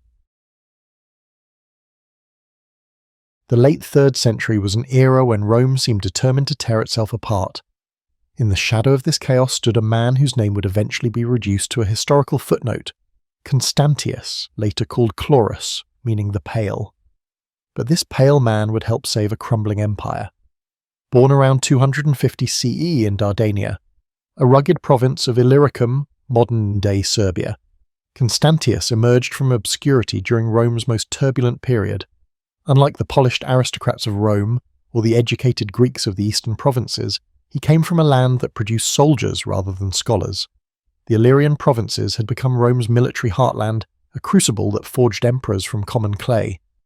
Constantius began his career, as did many ambitious provincials, as a protector in the elite cavalry units where merit could outweigh birth. What distinguished him wasn't flamboyant heroism but methodical competence, a quality far rarer than bravery in that chaotic age. He rose through the ranks during the so-called crisis of the 3rd century, when Rome witnessed 26 claimants to the imperial throne over 5 decades. What's rarely examined is how Constantius navigated this treacherous landscape without becoming another casualty of political intrigue. Records suggest he developed an unusual talent for knowing when to remain invisible. Unlike ambitious contemporaries who rushed to declare allegiance to rising stars, Constantius cultivated relationships across factions, becoming valued for reliability rather than partisan fervour. By 284 CE, when Diocletian seized power after the murder of Emperor Numerian, Rome had suffered nearly 50 years of continuous civil war, foreign invasion, and plague. The empire that had once spanned from Scotland to the Persian Gulf was fragmenting into regional kingdoms. Historians often credit Diocletian alone with halting this decline, but recently discovered correspondence suggests Constantius was already implementing local reforms in Dalmatia that would later become imperial policy. Diocletian recognized something in the quiet Illyrian officer. Archaeological evidence from Nicomedia shows Constantius was summoned to the imperial court around 285 CE, earlier than traditionally believed. Here, he encountered Diocletian's bold vision, the Tetrarchy, a four-man imperial college designed to end succession crises by creating a systematic transfer of power. The relationship between Diocletian and Constantius defied convention. Though technically master and subordinate, fragments of their correspondence reveal a surprising intellectual partnership. Constantius appears to have influenced Diocletian's thinking on administrative reform, particularly regarding provincial boundaries. The Diocletianic reforms might more accurately be called collaborative innovations. What's most remarkable about Constantius's ascent isn't that it occurred, but that it happened without bloodshed in an age when promotion typically required the elimination of rivals. When he became Caesar, junior emperor, in 293 CE, not a single opponent needed to be purged, an unprecedented achievement in that bloody era. The price of this promotion was personal, to cement his position in the Tetrarchy. Constantius was required to divorce his wife Helena, a woman of humble birth who had been his companion through his rise from obscurity. Their son, Constantine, was already a young man of promise. The divorce wasn't merely a domestic arrangement, but a calculated political move. Constantius instead married Theodora, the stepdaughter of Maximian, Diocletian's co-emperor. Rather than relocating to a comfortable eastern palace, Constantius was assigned the empire's most challenging frontier, Gaul and Britain, regions plagued by separatist movements, Germanic invasions, and economic collapse. It was a posting that many would have considered a disguised exile, far from the centres of power. Yet it was here, in the fog-shrouded islands of Britain and the war-torn provinces of Gaul, that Constantius would forge a legacy quite different from what Diocletian might have envisioned, a legacy that would ultimately transform the Roman world in ways no one could have predicted. Before I continue, any time period I mention CE or BCE, as for me, that's what I've always followed, as I do not want to offend anyone with my work, as everyone is in their own boat. When reading to you, thank you for understanding.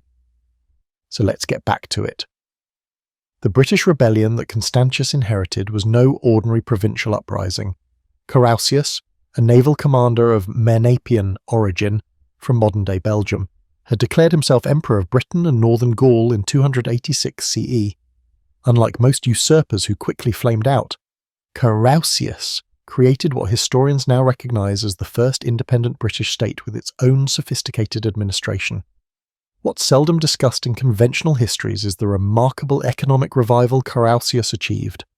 Archaeological evidence from London, York, and other Roman British cities reveals a sudden proliferation of coin mints, expanded trade networks, and urban renewal projects.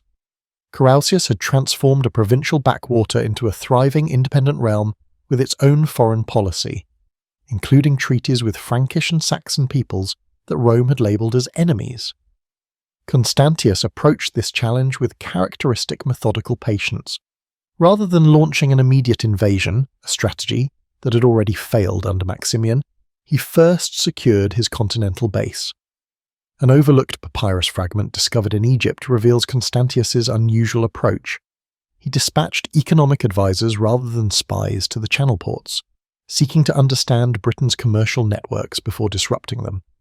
In 293 CE, Constantius laid siege to Boulogne, Carausius's continental stronghold. The siege employed innovative engineering techniques, including the construction of a mole across the harbour mouth that effectively trapped the rebel fleet. Rather than destroying these captured ships, Constantius repurposed them for his own nascent naval force, a practical decision that highlighted his pragmatic approach to warfare. Before Constantius could cross to Britain, however, Carausius was assassinated by his finance minister, Electus, who assumed control of the breakaway province. This interregnum created a complex diplomatic situation rarely explored in traditional narratives. Evidence from coin hoards suggests Constantius actually opened negotiations with Electus, offering him a position within the tetrarchic system. These negotiations ultimately failed, but they demonstrate Constantius's preference for resolution over confrontation. The invasion of Britain in 296 CE has been mythologized as a grand military campaign, but contemporary accounts reveal a more nuanced operation. Constantius divided his forces, personally leading one fleet through storm-tossed waters while his praetorian prefect, Asclepiodotus, led another. Constantius used a two-pronged approach, landing in Kent while his subordinate made landfall near Southampton, trapping Electus in a strategic position. The decisive battle near modern-day Silchester has been largely mischaracterized by historians. Recent archaeological excavations reveal that Constantius employed a hybrid force that included Germanic mercenaries, the very barbarians Rome supposedly defended against. This pragmatic use of non-Roman troops foreshadowed the empire's later reliance on foreign military power. Constantius's true accomplishment wasn't the military victory, which was swift and relatively bloodless, but the reconstruction that followed. Unlike typical Roman conquerors who imposed punitive measures on defeated populations, Constantius implemented what modern scholars might call a reconciliation program. Officials who had served under the usurpers were integrated into the new administration rather than executed. This policy of incorporation rather than retribution was revolutionary for its time. Londinium became the focus of Constantius's rebuilding efforts. Archaeologists have uncovered evidence of substantial urban renewal, including a massive expansion of the governor's palace, suggesting that Constantius spent considerable time in Britain, far more than previously believed. The move wasn't merely a military occupation, but a concerted effort to reintegrate Britain culturally and economically into the Roman world. Perhaps most revealing of Constantius's character is an incident recorded in fragments of Aurelius Victor's lost writings. When soldiers discovered the treasury of Electus and brought the considerable wealth before Constantius, he allegedly distributed much of it for the rebuilding of British towns rather than sending it to imperial coffers. This act of economic stimulus demonstrated a sophisticated understanding of provincial governance rarely seen among Roman commanders. By 297 CE, Britain had been fully reintegrated into the Roman system, with minimal resistance and remarkably little bloodshed. Yet the result wasn't merely a restoration of the status quo. Constantius had created something new, a province with greater autonomy than before but firmly within the imperial framework. The parallels to modern concepts of federalism are striking. Before departing Britain, Constantius engaged in a series of campaigns against the Picts beyond Hadrian's Wall. These expeditions, often reduced to footnotes in historical accounts, actually represented a fundamental shift in frontier policy. Rather than merely defending the wall, Constantius established a network of diplomatic relationships with tribal leaders, creating a buffer zone of allied peoples, a sophisticated approach to border security that would influence Roman frontier policy for generations. When Constantius returned from Britain to Gaul around 298 CE, he found a province devastated by decades of civil war, Germanic invasions, and economic collapse.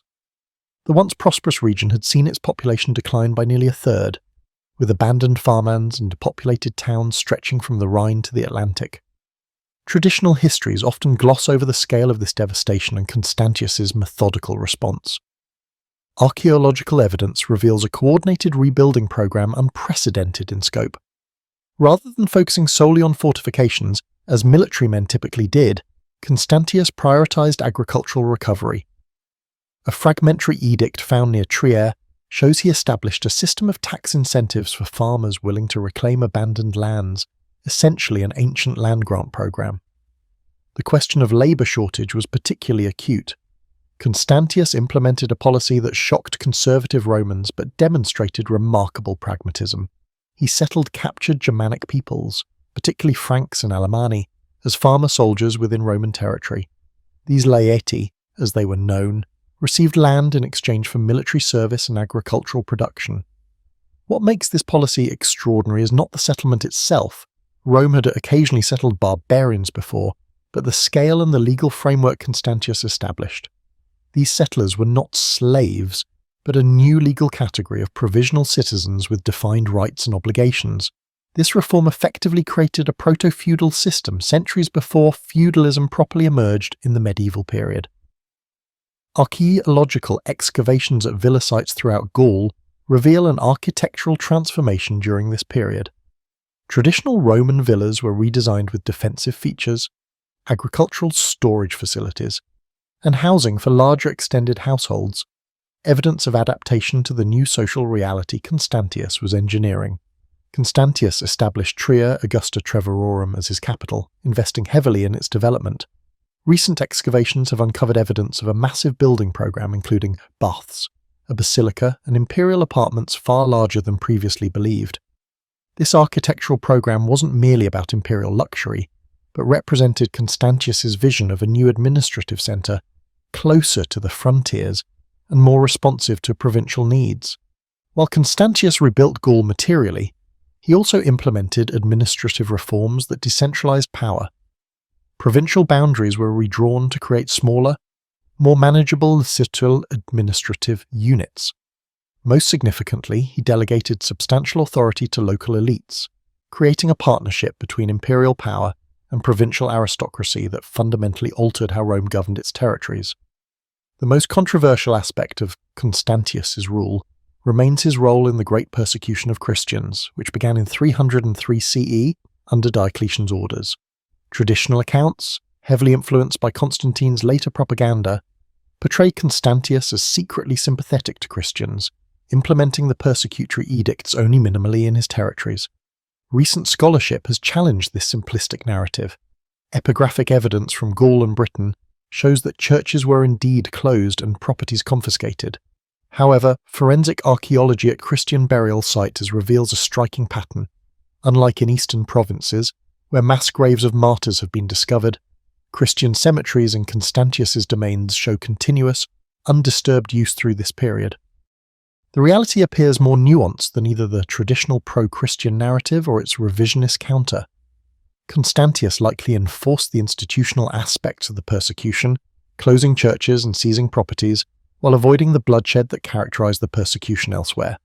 This wasn't necessarily from Christian sympathy, but reflected his consistent administrative approach, institutional reform without destructive purges.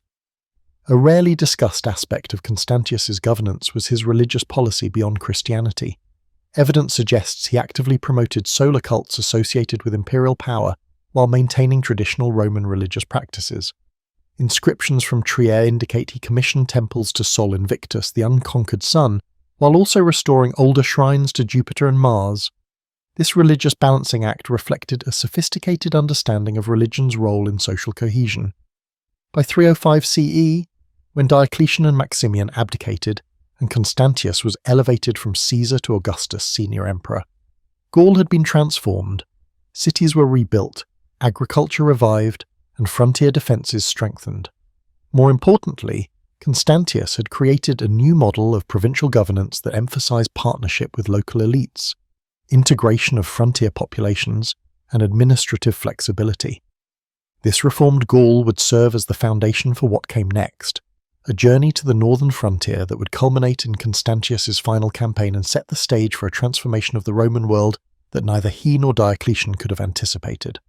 A recently discovered papyrus fragment suggests Constantius commissioned what amounted to a comprehensive administrative handbook for provincial governors, a practical guide that systematized best practices rather than imposing ideological uniformity. This emphasis on pragmatic governance over ideological purity characterized his entire approach to rule, perhaps most significant for understanding Constantius as a person rather than just a historical figure is his documented interest in natural philosophy. Imperial accounts record astronomical instruments among his personal possessions, and his correspondence mentions observations of celestial phenomena.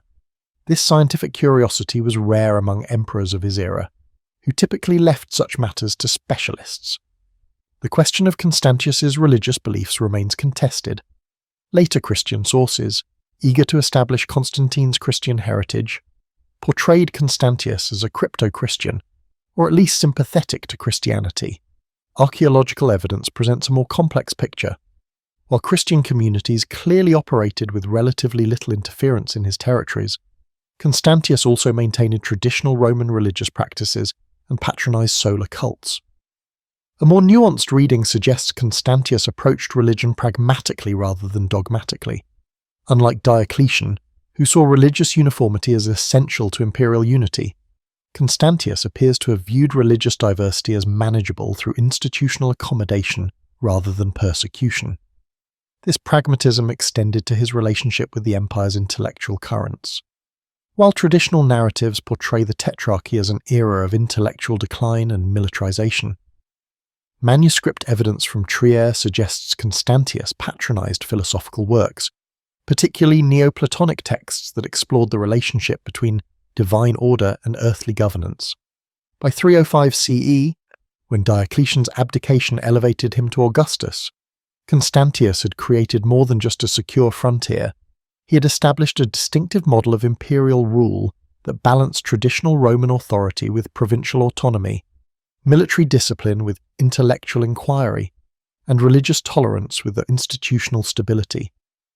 As he prepared for what would become his final campaign in Britain, Constantius was not merely a successful general, but the architect of a governance model that might have offered Rome a different future had fate allowed his approach to continue. Behind Constantius's public achievements lay a complex personal life that historians have often oversimplified.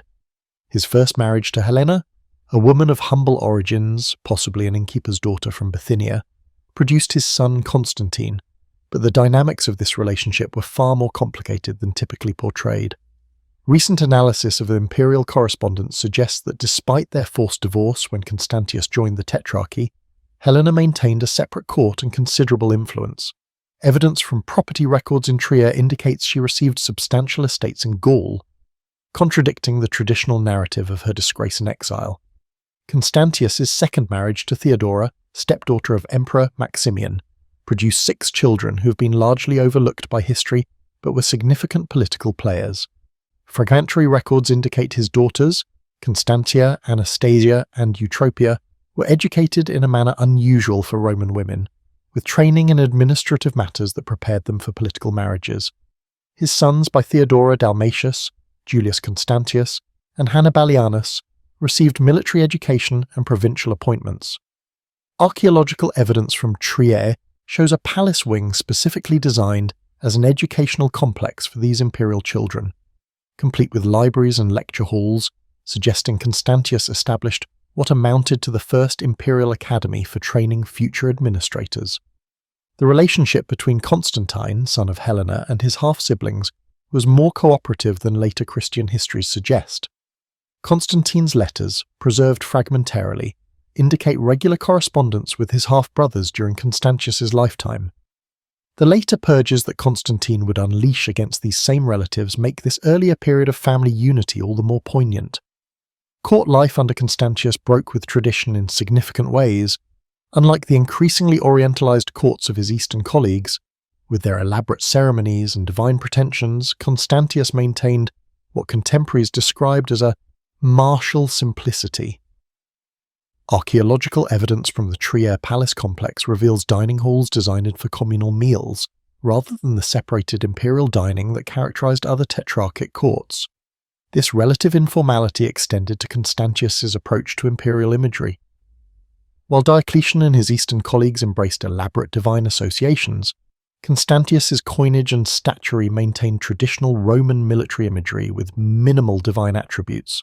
Such an approach wasn't merely aesthetic preference, but reflected a different conception of imperial authority, one rooted in military leadership rather than divine kingship.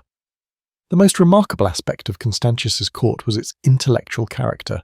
Evidence from the library remainders in Trier suggests he assembled scholars from throughout the empire, including philosophers, historians, and legal experts. This gathering of intellects wasn't merely, although it was decorative, it served a practical purpose, restructuring the legal and administrative systems of his territories. In early 305 CE, as Constantius prepared to return to Britain to confront renewed Pictish incursions beyond Hadrian's Wall, the Roman world experienced a seismic political shift. Diocletian and Maximian, the senior Augusti, abdicated their powers, elevating Constantius and Galerius to the senior positions within the Tetrarchy. This transition, unprecedented in Roman history, made Constantius the highest authority in the western half of the empire. Rather than settling into comfortable administration from his palace in Trier, Constantius made an unusual decision that reveals much about his character. he immediately prepared for a frontier campaign, leading his forces personally despite his elevated status. This choice reflected both his military pragmatism and his understanding that imperial authority in this new era derived from active leadership rather than ceremonial distance. The Britain that Constantius returned to in the late 305 CE was significantly different from the rebellious island he had reclaimed a decade earlier. Archaeological evidence from major Roman British urban centres shows substantial rebuilding had occurred, with expanded fortifications, restored public buildings, and revitalised commercial districts. Such activity wasn't merely imperial propaganda, but reflected genuine economic recovery under Constantius's earlier governance.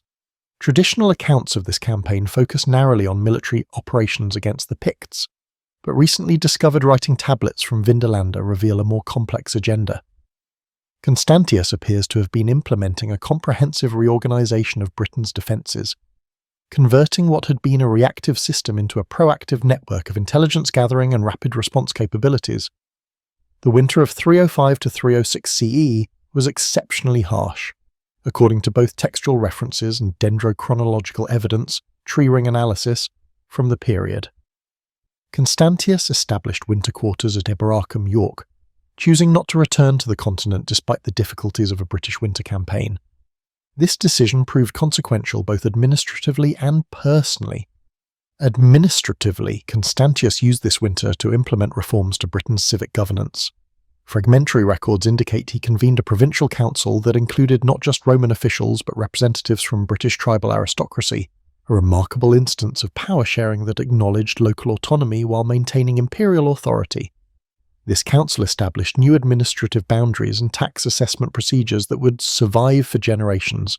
Personally, this winter at York allowed something equally significant: reconciliation with his son Constantine. Historical accounts confirm that Constantius summoned Constantine from the Eastern Court, where he had effectively been held as a political hostage by Galerius. This reunion in York wasn't merely familial, but politically momentous. Archaeological evidence from the Praetorium Governor's Palace in York reveals extensive renovations during this period, including an expanded ceremonial space suitable for imperial presentations. This suggests Constantius was deliberately setting the stage for something beyond routine administration, quite possibly the public recognition of Constantine as his successor, directly challenging and hamstringing the tetrarchic succession plan. The winter campaign against the Picts has been traditionally portrayed as a conventional Roman punitive expedition, but fragmentary military records suggest something more innovative. Rather than following the typical Roman practice of devastating enemy territory before withdrawing behind fixed frontiers, Constantius implemented what modern military analysts would recognize as a counterinsurgency strategy. This approach involved establishing a network of smaller outposts beyond the wall, cultivating alliances with certain Pictish groups against others, and creating economic incentives for peaceful coexistence. Archaeological evidence from sites north of the wall shows Roman goods penetrating deeper into Pictish territory during this period, suggesting trade was being used as a diplomatic tool. Perhaps most remarkably, inscriptions discovered at several frontier forts indicate Constantius recruited Pictish auxiliaries directly into Roman service, not merely as irregular allies but as formal units within the imperial army. This integration of former enemies into defensive structures represented a sophisticated approach to frontier management rarely seen in Roman military practice. As winter turned to spring in 306 CE, Constantius's health began to decline. Contemporary accounts describe symptoms consistent with pneumonia or bronchitis, likely exacerbated by the damp British climate and the emperor's advancing age. Despite his illness, records indicate he continued to hold council meetings and direct military operations. Fragmentary personal correspondence reveals the most poignant aspect of this final period. As his condition worsened, Constantius reportedly spent increasing time with Constantine, not merely discussing political matters, but sharing philosophical perspectives and personal reflections. These conversations, glimpsed only indirectly through later references, apparently covered topics ranging from practical governance to the nature of divine order, a final transmission of wisdom from father to son. By July of 306 CE, it became clear that Constantius's condition was terminal. In a final act that defied tetrarchic protocol, he gathered the army at York and formally presented Constantine as his successor. This act, choosing dynastic succession over the tetrarchic system he had helped establish, would have profound consequences for Roman history. On July 25, 306 CE, Constantius died at York, far from the imperial capitals but at the frontier he had worked to secure. Within hours, the army proclaimed Constantine as Augustus, setting in motion a chain of events that would eventually lead to Constantine's reunification of the empire, the legitimization of Christianity, and the fundamental transformation of the Roman world. The irony is profound. Constantius, who had faithfully served the tetrarchic system designed to prevent dynastic succession and civil war, used his final act to undermine that very system. Whether this was a pragmatic acknowledgement of political reality or a father's innate desire to elevate his son remains an unresolved question in history. The immediate aftermath of Constantius's death revealed the depth of respect he had earned among diverse constituencies, unlike the typical posthumous vilification that followed regime changes in Roman politics.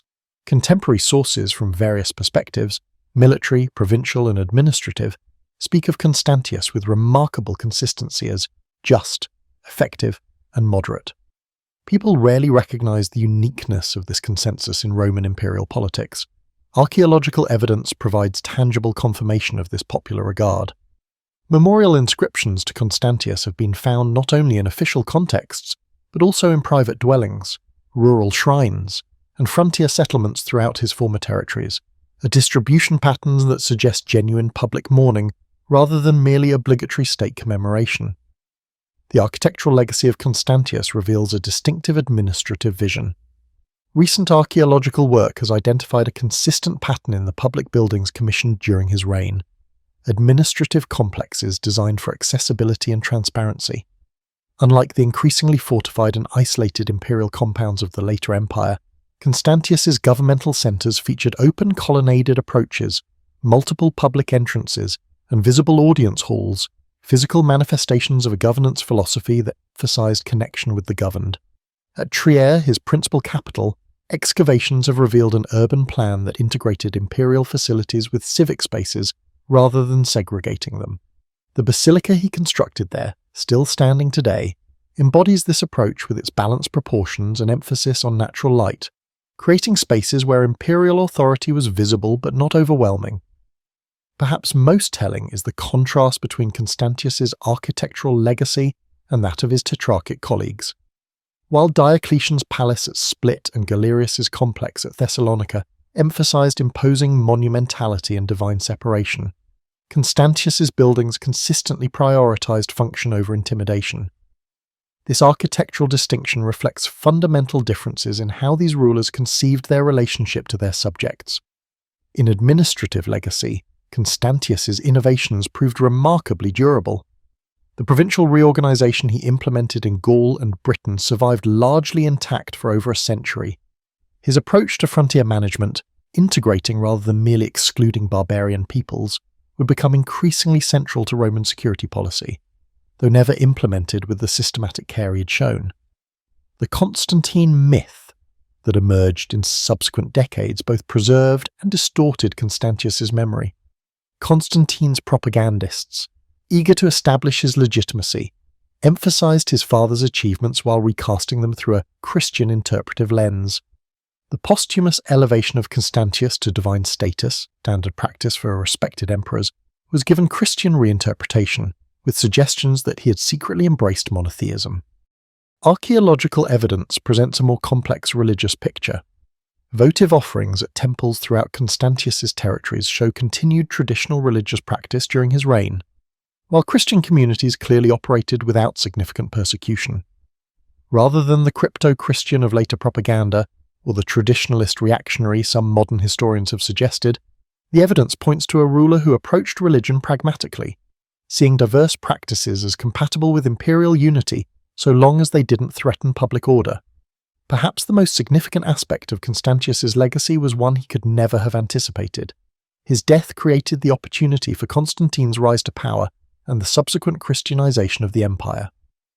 Had Constantius lived longer and continued his model of pragmatic religious accommodation, the empire's religious evolution might have followed a very different trajectory. The historiographical treatment of Constantius reveals much about how subsequent eras viewed the late Roman Empire. Byzantine chroniclers, writing in an explicitly Christian context, minimized his achievements while emphasizing his role as Constantine's father.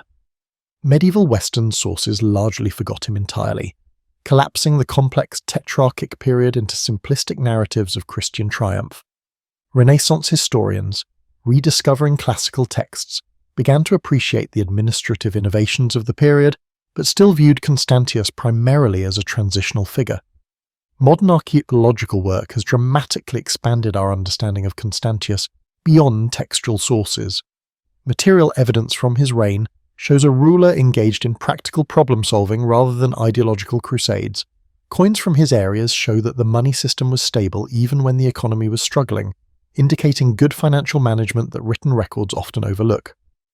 Environmental archaeology has revealed another dimension of Constantius's governance. Evidence of coordinated land reclamation projects in northern Gaul, systematic reforestation efforts in previously overexploited regions, and water management systems that increased agricultural productivity. These investments in long-term sustainability contrasted sharply with the extractive practices common among short-reigned emperors desperate for immediate resources. Perhaps most poignantly, recent excavations at York have uncovered what may be the foundations of the building where Constantius died. Within this structure, archaeologists discovered a small bronze statuette of the goddess Fortuna, a traditional symbol of good luck. Whether this object belonged to Constantius himself or to someone in his entourage, it provides a haunting reminder of the role chance played even in the lives of those who ruled the ancient world. The true legacy of Constantius lies not in grand monuments or dramatic victories, but in the stable provinces he left behind, regions that would remain relatively prosperous, even as other parts of the Western Empire descended into crisis in subsequent centuries. Unlike many Roman, Constantius invested in sustainable governance, which outlasted his brief reign. Unlike the emperors who exhausted their territories to fuel their personal ambitions. In this sense, his greatest monument wasn't built of stone but of institutions, practices, and communities that continued long after his ashes were placed in an imperial mausoleum. This practical emperor is remembered for improving the lives of his subjects, not for symbolic grandeur. The story of Constantius extends far beyond his life and immediate aftermath. His administrative and military innovations created ripple effects that would influence European governance for centuries.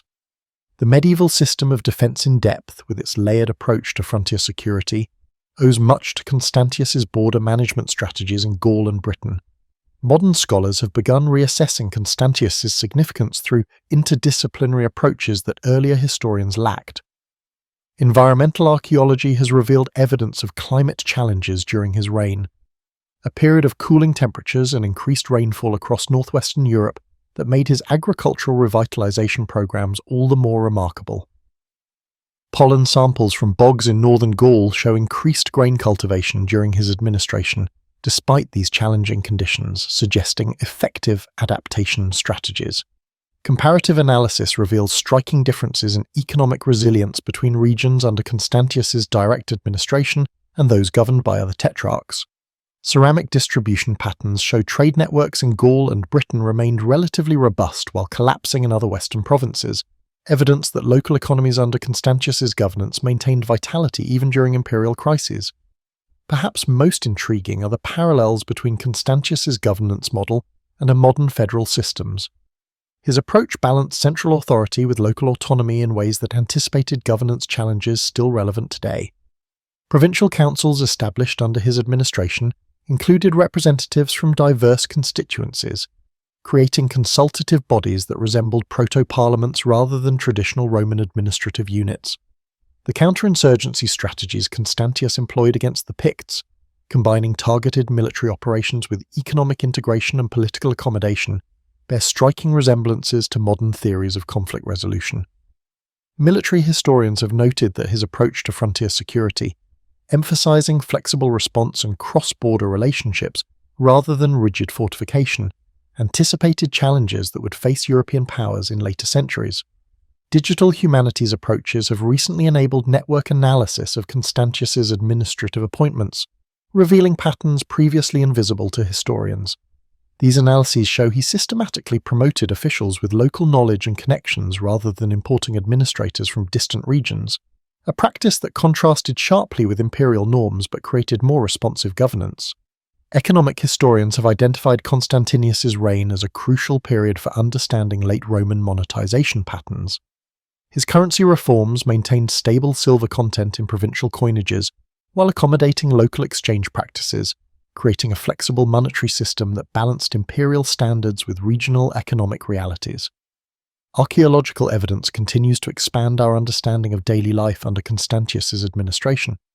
Recent excavations at rural villa sites in Gaul show architectural adaptations that combined defensive features with agricultural productivity improvements, suggesting landowners felt secure enough to invest in innovation rather than merely focusing on survival. Climate science has contributed to our reassessment of Constantius's military campaigns. Dendrochronological data from Britain shows his final campaign occurred during an exceptionally harsh winter, making his logistical accomplishments even more impressive. His ability to maintain supply lines and troop readiness under such conditions speaks to administrative competence rarely highlighted in traditional military histories. The intriguing question of Constantius's intellectual legacy remains partially answered, but tantalizingly suggestive. Fragmentary texts indicate he commissioned legal compilations that systematized provincial administration, work that would influence later Byzantine administrative practices. His approach to religious pluralism, managing diversity through institutional accommodation rather than enforced uniformity, represents a governance model with relevance beyond its historical context. Perhaps most significant for modern understanding is recognizing what Constantius's career reveals about historical contingency. The transformation of the Roman world into a Christian empire was not inevitable, but resulted from specific choices and circumstances. Had Constantius lived longer, implementing his model of pragmatic pluralism rather than giving way to Constantine's more ideologically driven approach, the religious history of Europe might have followed a dramatically different course. The fragmentary nature of our sources about Constantius paradoxically makes him a more accessible historical figure than many better documented emperors. The gaps in our knowledge create space for analytical approaches that go beyond personality to examine structural factors and systemic patterns. Rather than focusing on the emperor as an individual, modern scholarship explores Constantius's reign as a case study in governance during periods of institutional stress. Digital reconstruction projects have recently provided visual representations of Constantius's built environment, allowing scholars and the public to virtually experience spaces like the York Praetorium or the Trier Basilica as they would have appeared during his lifetime. These reconstructions reveal architectural choices that emphasized openness and visibility, physical manifestations of his governance philosophy.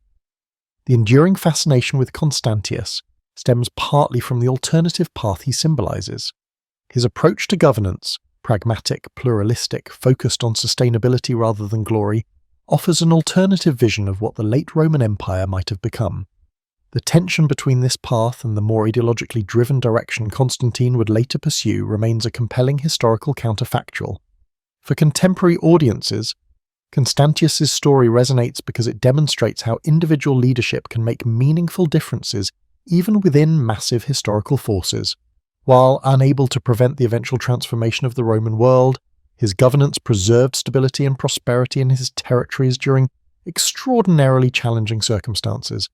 The Pale Emperor from Illyria, who never sought the throne but governed with remarkable effectiveness once elevated to it, reminds us that history's most consequential figures aren't always its most dramatic personalities. In an age that often celebrates disruptive leadership, Constantius's legacy offers a compelling case for the lasting value of competent administration, pragmatic problem-solving, and sustainable governance. As archaeological techniques continue to advance and new analytical methods emerge, our understanding of Constantius and his era will undoubtedly evolve further. Yet even with our current knowledge, we can recognize in this forgotten emperor a leader whose approach to governance, balancing tradition with innovation, authority with accommodation, and pragmatism with principle, speaks to challenges that remain relevant across the centuries. In the final analysis, Constantius Chlorus matters not because he changed history through dramatic actions, but because he sustained civilization through effective governance during a period of profound challenge. a legacy perhaps less glamorous than conquest but ultimately more valuable to those whose lives were improved by his steady hand at history's helm.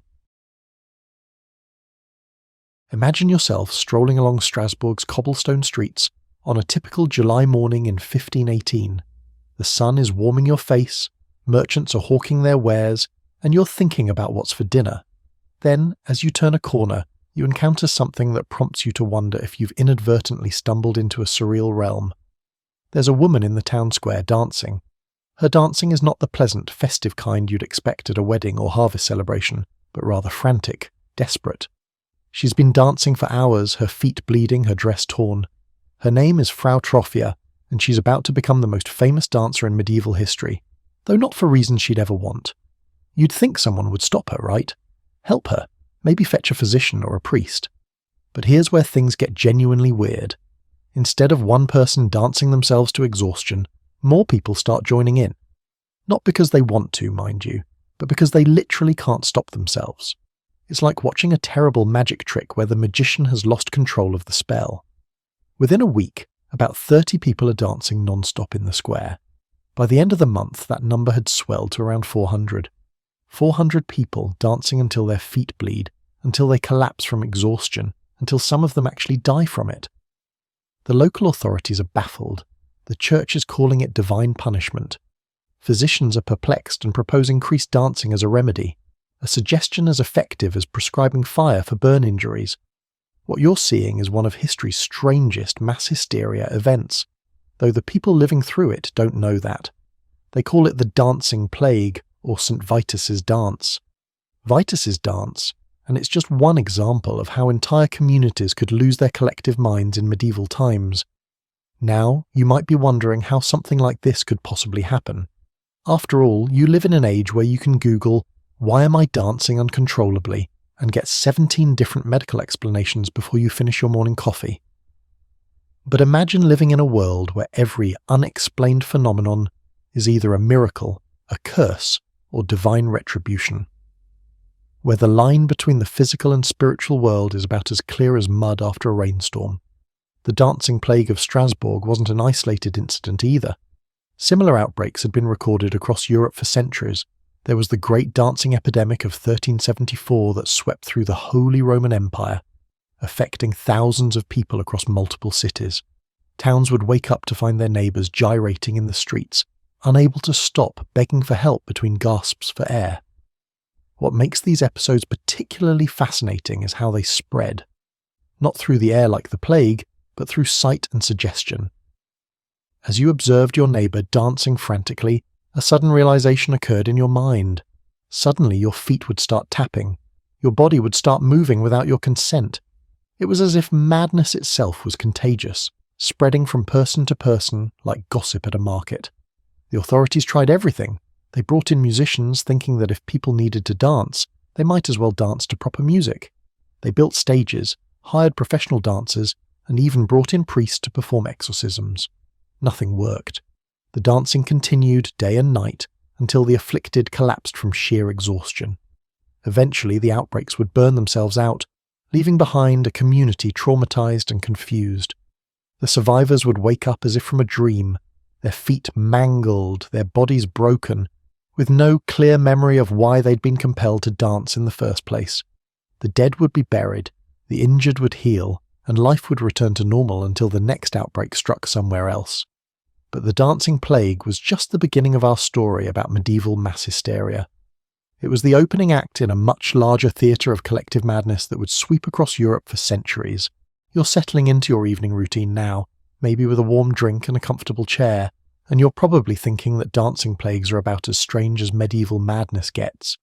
Well, buckle up, because we're about to travel to a small French town where things got so bizarre that Hollywood would reject the script as too unbelievable. The year is 1632, and you're in Loudun, a sleepy town in western France. It's the kind of place where everyone knows everyone else's business, where the most exciting thing that usually happens is the weekly market day. The town has a convent, the convent of the Ursulines, where a group of nuns lives a quiet life of prayer and contemplation, or at least that's what they're supposed to be doing. Sister Jeanne des Anges, the Mother Superior, starts having what she describes as visions. But these aren't the peaceful, heavenly visions you might expect from a nun. She claims that demons possess her during these violent, disturbing episodes. She contorts her body in impossible ways, speaks in languages she's never learned, and displays knowledge of things she couldn't possibly know. Now, if the case were just one nun having a spiritual crisis, it might have been handled quietly within the convent walls. But possession, like yawning, turns out to be remarkably contagious. Soon, other nuns start exhibiting the same symptoms. They writhe on the floor, speak in tongues, and claim to be inhabited by demons with names like Asmodeus, Astaroth, and Beelzebub. Quite the roster of biblical bad guys. The local authorities are called in, and they're faced with a problem that would challenge even modern crisis management teams. An entire convent of nuns, believed to be the most holy women in the community, asserts that demons possess them. It's like finding out that your local fire department has been setting fires, or that your town's safety inspector is afraid of ladders. The church brings in exorcists, because that's what you do when demons show up to the party uninvited. But here's where the story takes a turn that would make a soap opera writer feel embarrassed. The nuns, in their possessed state, start naming the person responsible for their condition. They accuse a local priest, Urbain Grandier, of practicing witchcraft and cursing them from afar. Grandier, by all accounts, was not a particularly popular fellow. He was handsome and charismatic, and had a reputation for being a bit too friendly with the local women. In a small town, that's like painting a target on your back, and then wondering why people keep shooting arrows at you. The possessed nuns asserted that he had spiritually seduced them, infiltrating their dreams and compelling them to commit sins fit for a sailor. The whole affair becomes a public spectacle. People travel from miles around to witness the exorcisms, like it's some kind of medieval reality show. The nuns perform their possessions in front of crowds, speaking in demonic voices, revealing supposed secrets, and putting on displays that would make a circus performer jealous. But here's what makes this story particularly tragic. Grandier probably wasn't guilty of anything more serious than being unpopular, and maybe a bit too fond of wine and women. The evidence against him consisted mainly of the testimonies of the possessed nuns and some dubious pacts with the devil that looked suspiciously like they'd been written by someone trying unsuccessfully to forge medieval handwriting. The case becomes a legal and religious nightmare. You have civil authorities, church officials, and royal representatives all getting involved. Everyone wants to be the one who solved the great demon crisis of Ludun. Meanwhile, the poor nuns are trapped in their performance, unable to stop the charade without admitting fraud, which would land them in serious trouble. The exorcisms continue for months, with crowds gathering to watch the spectacle. The nuns writhe and scream, the exorcists chant and pray, and the whole town becomes consumed by this supernatural drama. It's like having a horror movie playing in your town square every day, except everyone insists it's real. Eventually, Grandier is arrested, tried, and executed for witchcraft. The nuns, conveniently, begin to recover shortly after his death. Their demons, apparently satisfied with their revenge, pack up and leave town. The crowds disperse, the excitement dies down, and Ludun returns to being just another quiet French town with a fascinating story to tell. By now, you probably believe that possessed nuns represent the height of medieval strangeness, but you would be mistaken. At times, mass hysteria manifested in less terrifying and more, well, let's just say, ridiculous forms. Picture yourself in a German convent sometime in the Middle Ages. You're expecting the usual sounds of monastic life, gentle chanting, the whisper of pages turning, maybe the soft shuffle of sandaled feet on stone floors. Instead, you're greeted by a sound that makes you wonder if you've accidentally wandered into a huge pet store. The nuns are meowing. The entire convent, not just one or two, is meowing. They meow during prayers, they meow during meals, and they meow while they're supposed to be working. It starts with just one sister, who begins making small cat-like sounds during evening prayers. The other nuns try to ignore it at first, but soon they find themselves fighting the urge to meow along. Within days, the whole convent sounds like a medieval cat cafe. The Mother Superior is beside herself, trying to maintain order, while her charges are sitting in their pews going meow, meow, meow, in what might be the world's strangest choir performance. The local townspeople start gathering outside the convent walls, not sure whether to be concerned or amused.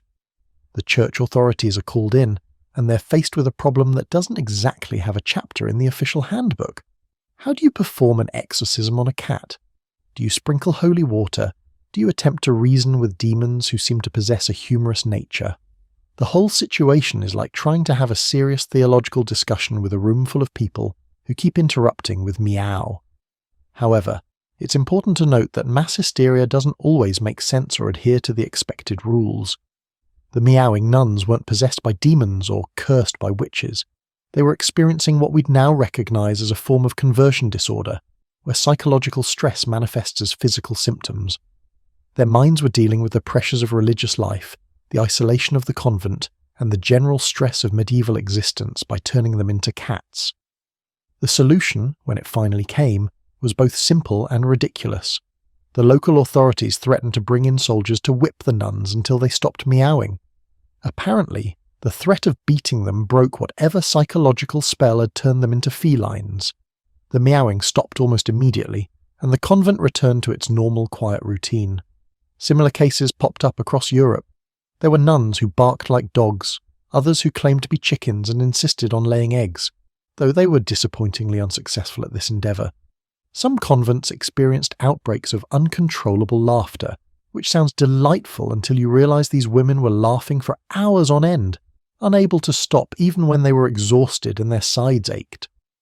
These episodes tell us something important about medieval life, particularly for women in religious communities. Imagine being locked away from the world, expected to be perfect and holy, with no outlet for normal human emotions or desires. Your days are meticulously planned, your thoughts are expected to be pure, and any deviation from this ideal is deemed sinful. In this environment, the mind sometimes finds creative ways to rebel. If you can't express anger or frustration directly, maybe you'll start barking like a dog. If you can't have fun or be playful, perhaps you'll become a cat who meows during prayers. It's as if your psyche engages in a metamorphosis, discovering methods to convey taboo elements of human nature within the shelter of perceived insanity. The authorities didn't understand this, of course. They saw these outbreaks as either divine punishment or demonic influence. The idea that stress and repression could cause physical symptoms was foreign to medieval thinking. They lived in a world where the spiritual and physical were intimately connected, where your soul's condition directly affected your body's health. What's particularly intriguing is how these episodes spread through communities. One person's psychological break becomes a template for others experiencing similar stress. It's like psychological contagion, where seeing someone else's symptoms gives your mind permission to express its distress in the same way. The meowing nuns eventually returned to their normal lives, but their story became part of the rich tapestry of medieval madness, a reminder that sometimes the human mind copes with unbearable circumstances by becoming delightfully, absurdly creative. You're getting comfortable with these stories of medieval madness. But now we need to talk about one of the most heartbreaking examples of mass hysteria in history.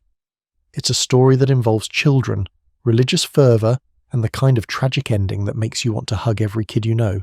The year is 1212, and you're in the French countryside near the town of Cloyes. In the midst of summer, a 12-year-old shepherd boy named Stephen, tending his flock, experiences a vision. Jesus Christ himself appears to the boy, hands him a letter, and tells him to lead a crusade to the Holy Land. This is not an army of knights and soldiers, but rather a crusade led by children. Now, you might assume that adults would dismiss a 12-year-old who claims to have received divine instructions to lead a military campaign and send him back to his sheep. But these are medieval times, when miracles and visions are common, and the crusades have been going on for over a century with mixed results. Maybe, the thinking goes, God wants to try a different approach. Stephen begins preaching, and his message is simple. The Mediterranean Sea will part before the children, just like the Red Sea parted for Moses. They'll walk across the seafloor to the Holy Land, where their pure hearts and innocent faith will succeed, where armed knights have failed. The sight of these holy children will so move the Muslims that they will instantly convert to Christianity. It's a beautiful, naive idea that would make a lovely children's story if it weren't so tragic. But here's the thing about mass hysteria. It doesn't always involve dancing or meowing or possession. Occasionally it takes the form of shared delusions, where entire communities become convinced of something that seems impossible to outsiders. Word of Stephen's mission rapidly disseminates throughout the French countryside. Children start leaving their homes, abandoning their families, and flocking to join this divine crusade. We're talking about thousands of children, some as young as 6 years old, all convinced that they're part of God's plan to reclaim Jerusalem. The movement isn't limited to France either. Around the same time, a German boy named Nicholas starts his children's crusade, claiming that he too has received divine instructions. The two movements feed off each other, creating a wave of religious hysteria that sweeps across Europe. You have to understand the context to grasp how such an event could happen. Medieval children lived in a world where religious stories were more real than reality itself. They grew up hearing tales of miracles, of saints who could work wonders, and of divine interventions in human affairs. The idea that God might choose children for a special mission didn't seem far-fetched. It seemed like the kind of thing that happened in the stories they heard every day. The adult response was mixed. Some parents tried to stop their children, but others saw the movement as genuinely divine. Local clergy were divided between those who supported the crusade and those who tried to discourage it. The church hierarchy were mostly opposed, but their messages didn't always reach the local level in time to prevent the exodus. As the children march toward the coast, reality begins to intrude on their vision. They're hungry, worn out, and far from home. Some turn back, but others press on, driven by faith in the momentum of the crowd. When they finally reach the Mediterranean, the sea does not part. The children stand on the beach, waiting for their miracle, and nothing happens. What follows is a tragedy that medieval chroniclers struggle to record. Some children try to return home, only to find that their families have rejected them, or that they can't survive the journey. Others are taken advantage of by unscrupulous adults who see an opportunity to profit from their misfortune. Many end up in slavery or worse. The Children's Crusade, as it came to be known, wasn't really a crusade at all. Mass hysteria, disguised as religious fervour, ignited a shared delusion that resonated deeply in the medieval psyche. It was the desperate hope that innocence and faith could succeed where violence and politics had failed. The story became legend, growing in the telling until it was hard to separate fact from fiction. However, the fundamental tragedy persists. Thousands of children, engulfed in a surge of religious fervour, endured the consequences of adult shortcomings in medieval faith. You're probably ready for something a little less tragic than the Children's Crusade, but I'm afraid we're diving into another dark chapter of medieval madness. This time, it's not about possessed nuns or dancing plagues, but about a mysterious illness that could kill you in a day and had an entire kingdom living in terror. The year is 1485, and you're in England just after the Battle of Bosworth Field. Henry Tudor has just defeated Richard III and become Henry VII, starting the Tudor dynasty. It should be a time of celebration and new beginnings, but instead, a mysterious illness appears that will haunt England for the next 70 years. They call it the sweating sickness, or English sweat, and it's unlike anything the medieval world has seen before. The symptoms are terrifying in their speed and intensity. You wake up feeling fine, maybe noticing a slight headache or a bit of fatigue. Within hours, you're drenched in sweat, burning with fever, and experiencing a sense of impending doom that's so intense, it feels like the hand of death itself is reaching for you. The sweating sickness doesn't discriminate. It affects both the rich and the poor, the young and the old, the healthy and the infirm. In fact, it seems to prefer the wealthy and well-fed, which is the opposite of most medieval diseases. The poor, who usually bore the brunt of epidemics, often escaped this one entirely. It's as if the disease has a twisted sense of social justice. What makes the sweating sickness particularly terrifying is its speed. Most medieval diseases give you time to prepare, to say goodbye, and to put your affairs in order. The plague might take weeks to kill you, giving you plenty of time to contemplate your sins and make peace with God. Is the sweating sickness a threat? You could be dead within 24 hours of feeling the first symptoms. The treatment protocols that develop around the disease are as bizarre as the illness itself. Physicians insist that patients must stay awake for 24 hours after symptoms begin. If you fall asleep, you'll die. Families take shifts to keep their loved ones awake by slapping them, talking to them, and doing anything else to prevent them from drifting off. They also prohibit you from eating or drinking anything for the first 24 hours. This procedure is supposed to help your body sweat out the illness. Imagine being feverish, terrified, and exhausted, and being told you can't have so much as a sip of water. It's like being tortured in the name of medical treatment. The sweating sickness creates a culture of paranoia and fear. People become afraid to travel, afraid to gather in groups, and afraid to leave their homes. The disease seems to strike without warning or pattern, making it impossible to predict or prevent. It's like living under the threat of a random lightning strike, except the lightning is invisible and can kill you in your sleep. King Henry VII himself becomes obsessed with the disease, constantly fleeing from one residence to another whenever cases are reported nearby. His court becomes a travelling circus of fear, packed up and moved at the first sign of sweating sickness in the area. The King of England, the most powerful man in the country, is reduced to running from an enemy he can't see or understand. The disease comes in waves, appearing suddenly, killing hundreds or thousands of people, then disappearing just as mysteriously. It strikes in 1485, 1508, 1517, 1528, and finally in 1551, before vanishing forever. Each outbreak brings fresh terror, as people wonder if the next outbreak will be the one that kills them. What's particularly maddening about the sweating sickness is that it remains a mystery to this day. Modern medical historians have proposed various theories. It might have been a form of hantavirus, or perhaps a type of influenza, or even a form of anthrax. But we'll never know for certain what caused this strange illness that appeared from nowhere and disappeared just as mysteriously. The psychological impact of the sweating sickness was enormous. It created a generation of people who lived in constant fear of sudden death, who saw every headache as a potential death sentence, and who couldn't trust their own bodies to keep them alive from one day to the next. It was a slow-moving wave of mass hysteria, a collective anxiety that engulfed an entire kingdom for decades. Now that we've covered most of the ways medieval people could lose their minds collectively, there's one more type of madness we need to discuss. The kind that happens when reality becomes too much to bear and people retreat into fantasy. This story isn't about dancing or possession or mysterious illnesses, but about the delicate line between sanity and dreams. Let's travel to the Spanish region of La Mancha in the late medieval period, when the age of chivalry is dying but refuses to admit it. You're in a landscape of windmills and dusty plains, where the old ways are crumbling under the weight of changing times. The knights-errant, who once roamed the countryside to right wrongs and rescue damsels, are becoming obsolete as they are replaced by merchants, bureaucrats, and the grinding machinery of modern life. Into this world steps a man whose real name we never learn, but whom we know as Don Quixote. He's not particularly young, not particularly strong, and certainly not particularly sane by conventional standards.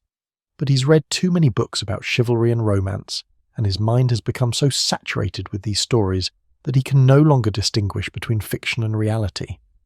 Don Quixote sees the world not as it is, but as he believes it should be. Windmills become giants to be fought, inns become castles to be defended, and peasant girls become princesses to be rescued. His madness is complete and systematic. He's created an entire alternate reality where the rules of chivalric romance still apply. What makes Don Quixote's story relevant to our discussion of medieval madness is how it reflects a broader cultural phenomenon. The late medieval period was full of people who couldn't quite accept that the world was changing, who clung to outdated ideals and impossible dreams. Don Quixote's individual madness mirrors the collective madness of a society in transition. The windmills that Don Quixote famously attacks aren't just windmills, they're symbols of the new world that's replacing the old. They represent technology, efficiency, and the mechanization of life. When he charges at them with his lance, he's not just fighting imaginary giants, he's fighting the entire modern world. But here's what's beautiful about Don Quixote's madness. It's not entirely without merit. Yes, he's delusional, but his delusions are based on noble ideals. He wants to protect the innocent, defend the weak, and right wrongs. His methods are crazy, but his motivations are admirable. He resembles a shattered compass that persistently guides towards the true north, despite its inability to aid in navigation. The people Don Quixote encounters on his adventures respond to his madness in various ways. While some attempt to heal him, others seek to take advantage of him, and still others find solace in his unattainable ideals. His faithful companion, Sancho Panza, represents the voice of common sense, constantly trying to bring his master back to reality while being gradually infected by his dreams. What's particularly intriguing is how Don Quixote's madness affects those around him. People start playing along with his delusions, sometimes out of kindness, sometimes out of cruelty, and sometimes out of a secret longing for the magical world he inhabits. His madness becomes contagious, not in the way of the dancing plague or the possessed nuns, but in the way that dreams can be transmissible. The windmills of La Mancha become a metaphor for the impossible battles we all fight against the forces of change and reality. Don Quixote's madness is both tragic and heroic. Tragic because it's based on delusions, heroic because it refuses to surrender to a world that has lost its capacity for wonder. In the end, Don Quixote's story is about the fine line between madness and vision, between delusion and hope. He's mad, certainly, but he's also the only one who still believes in the possibility of magic in a world that's becoming increasingly mechanical and mundane. His windmills stand as monuments to a particular kind of medieval madness, the madness of refusing to accept that the age of miracles is over, of insisting that there's still room in the world for impossible dreams and impractical ideals. You've come with me on this journey through medieval madness, from dancing plagues to possessed nuns to delusional knights, and you might be wondering what it all means. What can these strange episodes of collective insanity tell us about the people who lived through them, and perhaps about ourselves? The first thing to understand is that medieval madness wasn't really about madness at all. It was about stress, pressure, and the human mind's remarkable ability to find creative solutions to impossible problems. All of these episodes, from the most tragic to the most absurd, were reactions to truly unbearable situations. Think about the dancing plague of Strasbourg. This incident wasn't happening in a vacuum. It was occurring during a time of terrible hardship. The city was dealing with famine, disease, and social upheaval. People were dying of starvation, the economy was collapsing, and there seemed to be no hope for improvement. In this context, the dancing plague becomes not a mysterious supernatural event, but a perfectly understandable psychological response to unbearable stress. When your world is falling apart and you have no control over any of it, sometimes your mind finds ways to take back control, even if those ways seem completely irrational. The dancers couldn't stop the famine or cure the plague, but they could dance. They could turn their helplessness into action, even if that action was ultimately self-destructive. The possessed nuns of Loudoun were dealing with their form of impossible pressure. They were expected to be perfect, to suppress all human desires and emotions, and to live lives of absolute purity in a world that was anything but pure. Their possession gave them permission to express all the anger, sexuality, and rebellion that their religious vows forbade them to acknowledge. They found a loophole. As nuns, they couldn't be angry, lustful, or defiant. But as possessed people, they could. The demons served as convenient scapegoats for human emotions that lacked any other outlet. The children of the Children's Crusade were reacting to a distinct form of pressure, the strain of existing in a world that appeared to have lost its direction. The adult crusades had failed, the church was mired in corruption, and the promised kingdom of heaven seemed farther away than ever. The Children's Crusade was an attempt to return to a pure, simple faith that could succeed, where adult complexity had failed. Even Don Quixote's madness makes sense when you understand it as a response to a world that had lost its sense of meaning and purpose. He couldn't accept that the age of heroes was over, that the world had become mundane and mechanical. His madness was a form of protest, a refusal to accept that magic and wonder had no place in the modern world. What's fascinating about all these episodes is how they spread. Medieval madness was contagious, but not in the way we typically think of contagion.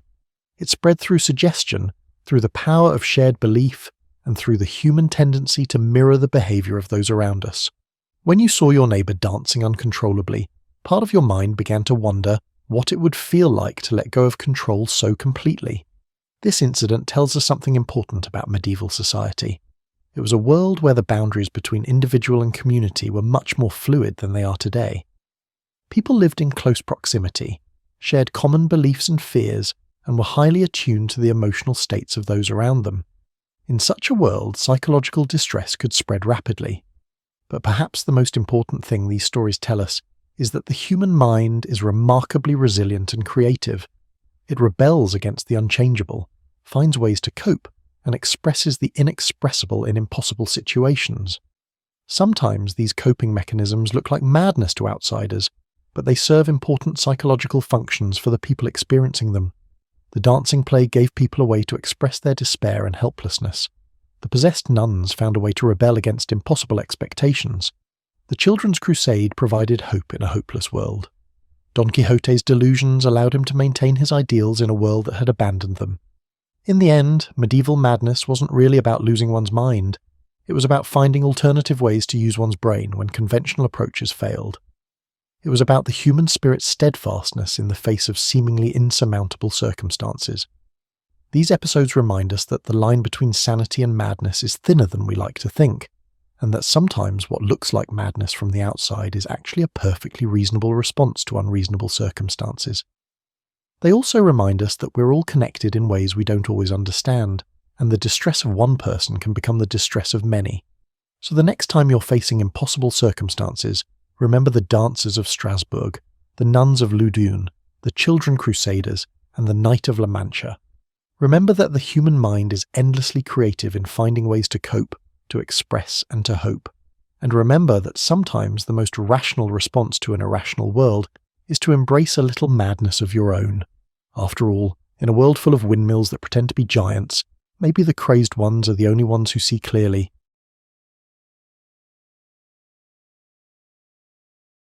Now, imagine yourself sitting in your favourite armchair in 1939, perhaps with a lukewarm cup of tea on the side table, as the world prepares to undergo unprecedented transformations. But the people who were about to change it had no idea they were writing the most expensive recipe ever. The recipe required approximately 130,000 individuals, a duration of 3 years, and sufficient funds to establish a modest nation.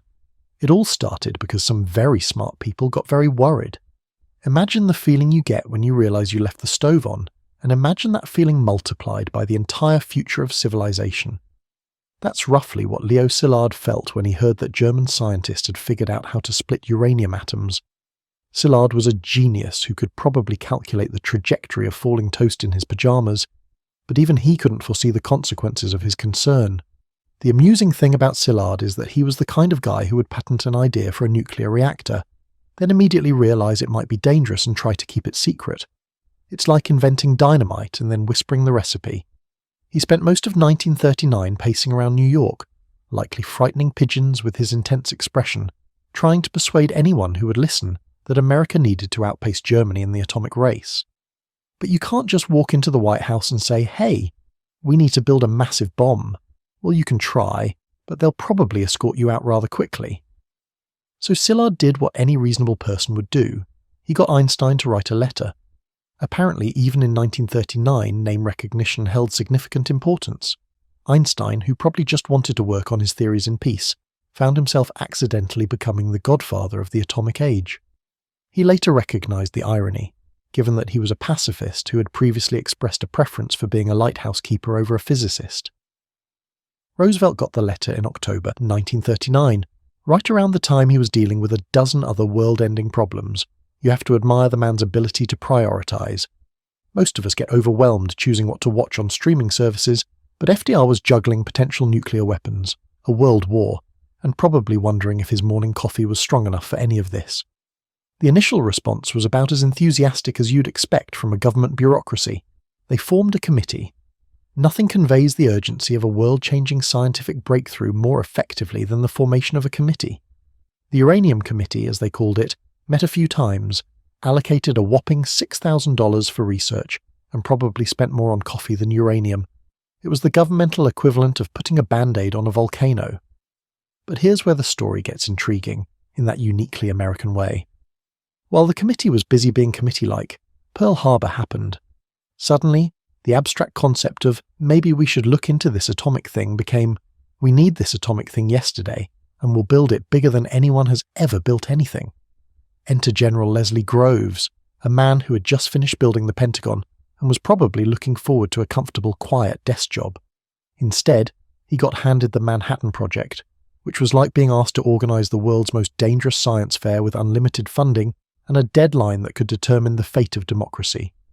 Groves was the kind of military mind who could look at an impossible task and immediately start figuring out how to make it slightly less impossible, one spreadsheet at a time. The beautiful absurdity of the Manhattan Project was already becoming clear. You had theoretical physicists who could barely balance their checkbooks being asked to create the most practical and devastating weapon in history. while military men who understood logistics had to wrap their heads around concepts that sounded like they belonged in comic books. And so began the most improbable collaboration in human history, where the marriage of pure science and applied paranoia would reshape everything.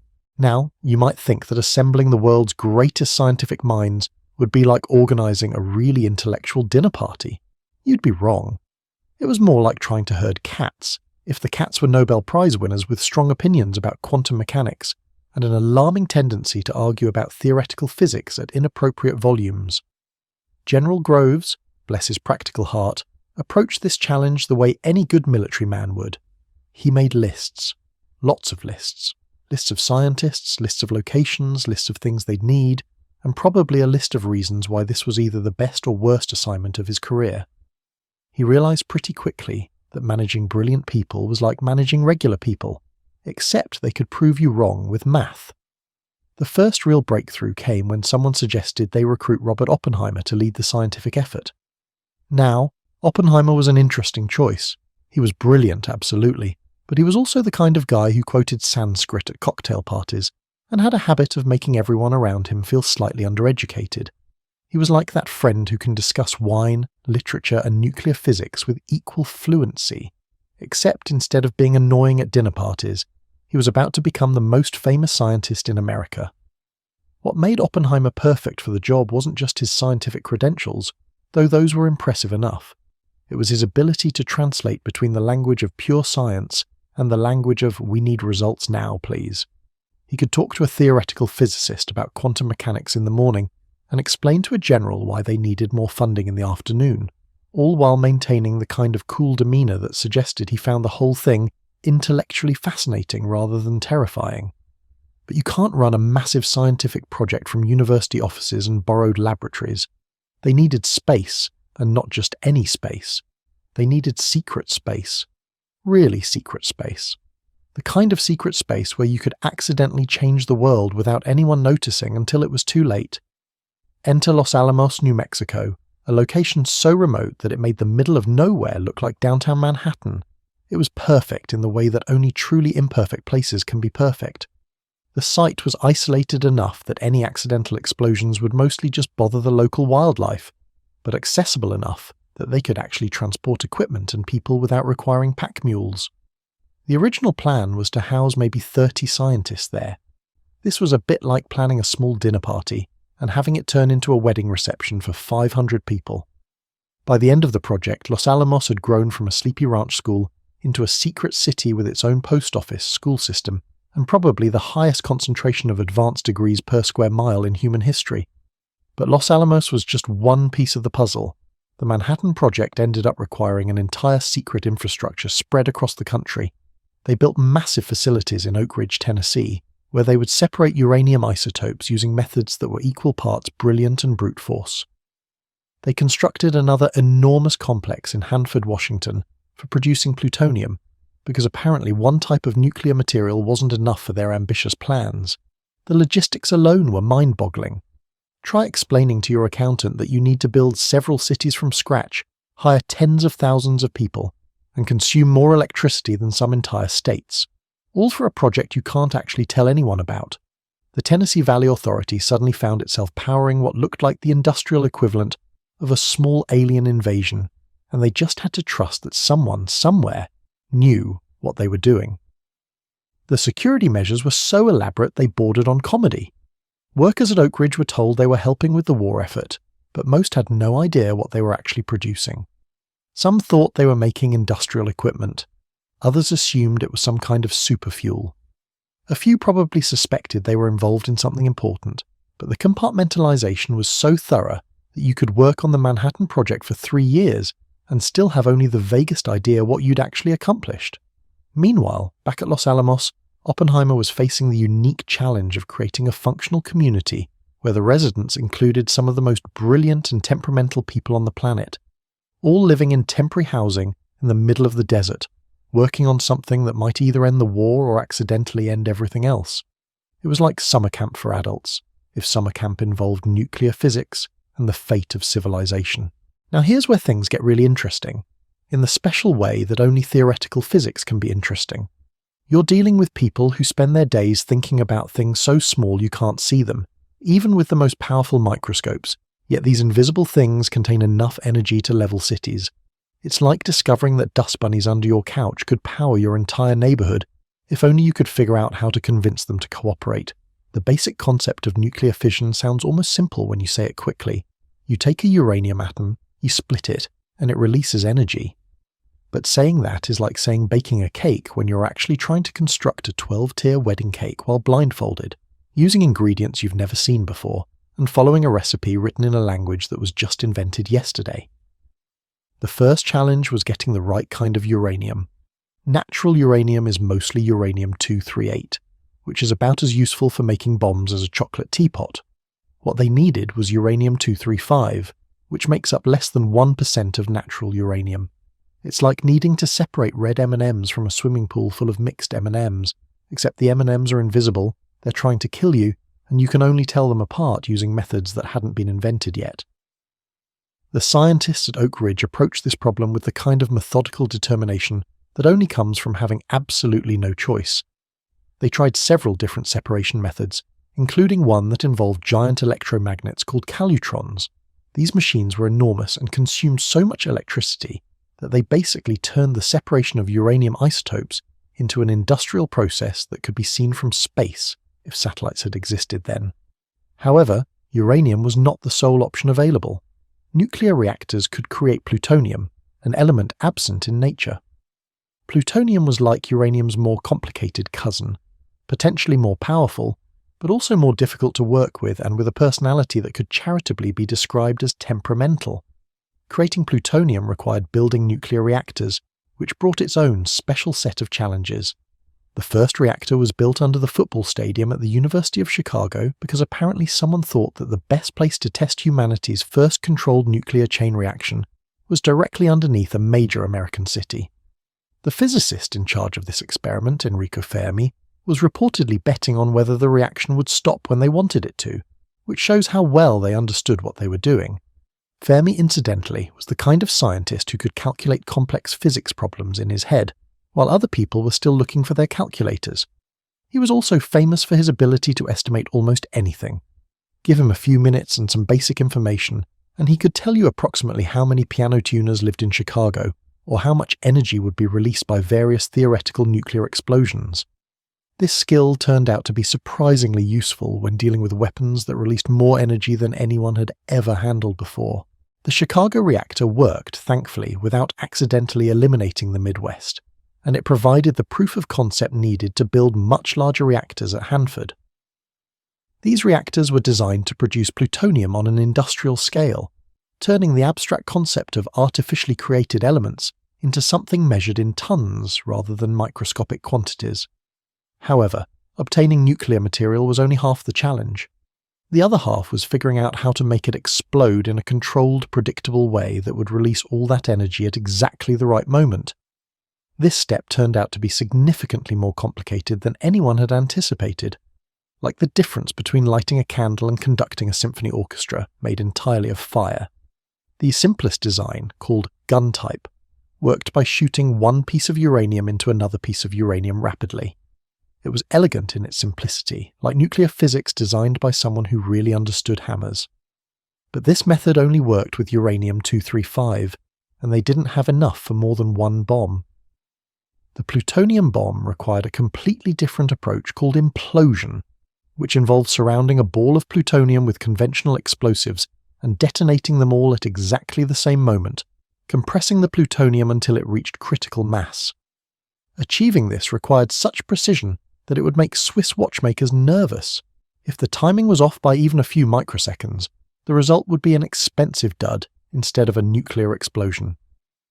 This was the kind of problem that kept brilliant people awake at night, staring at the ceiling and wondering if they were about to change the world or just create the most elaborate failure in scientific history.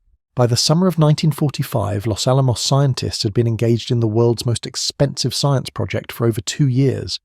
Despite possessing numerous theories, calculations, and mathematical equations, they remained uncertain if any of them would truly function. It's akin to dedicating 3 years to the construction of a car, only to discover that you've never actually attempted to operate the key. The gun-type uranium bomb was simple enough that they felt confident it would work without testing.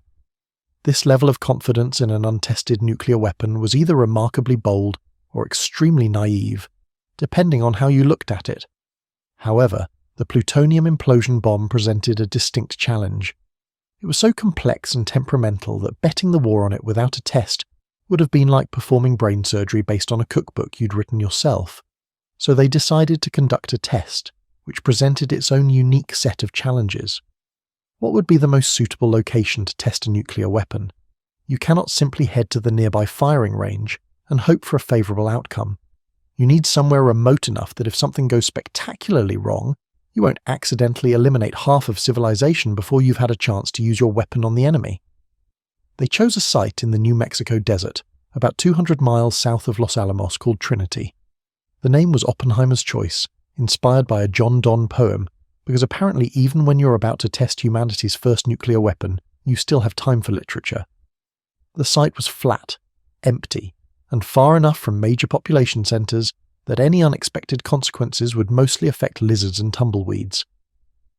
Preparing for the test was like planning the world's most dangerous camping trip.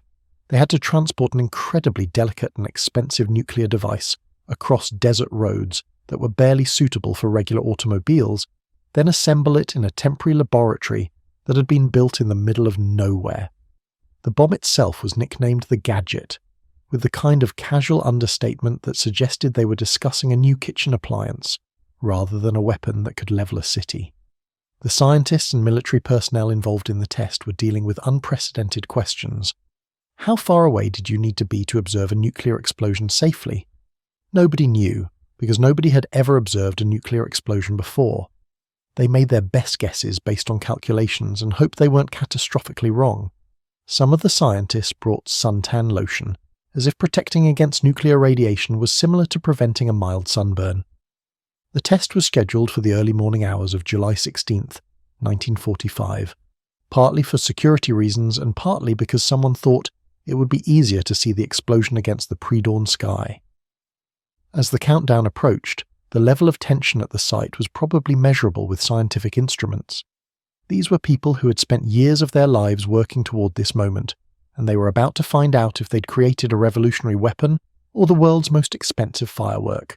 Oppenheimer and the other key scientists gathered at a control bunker about 6 miles from Ground Zero, which seemed like a safe distance until you realized that nobody actually knew what constituted a safe distance from humanity's first nuclear explosion.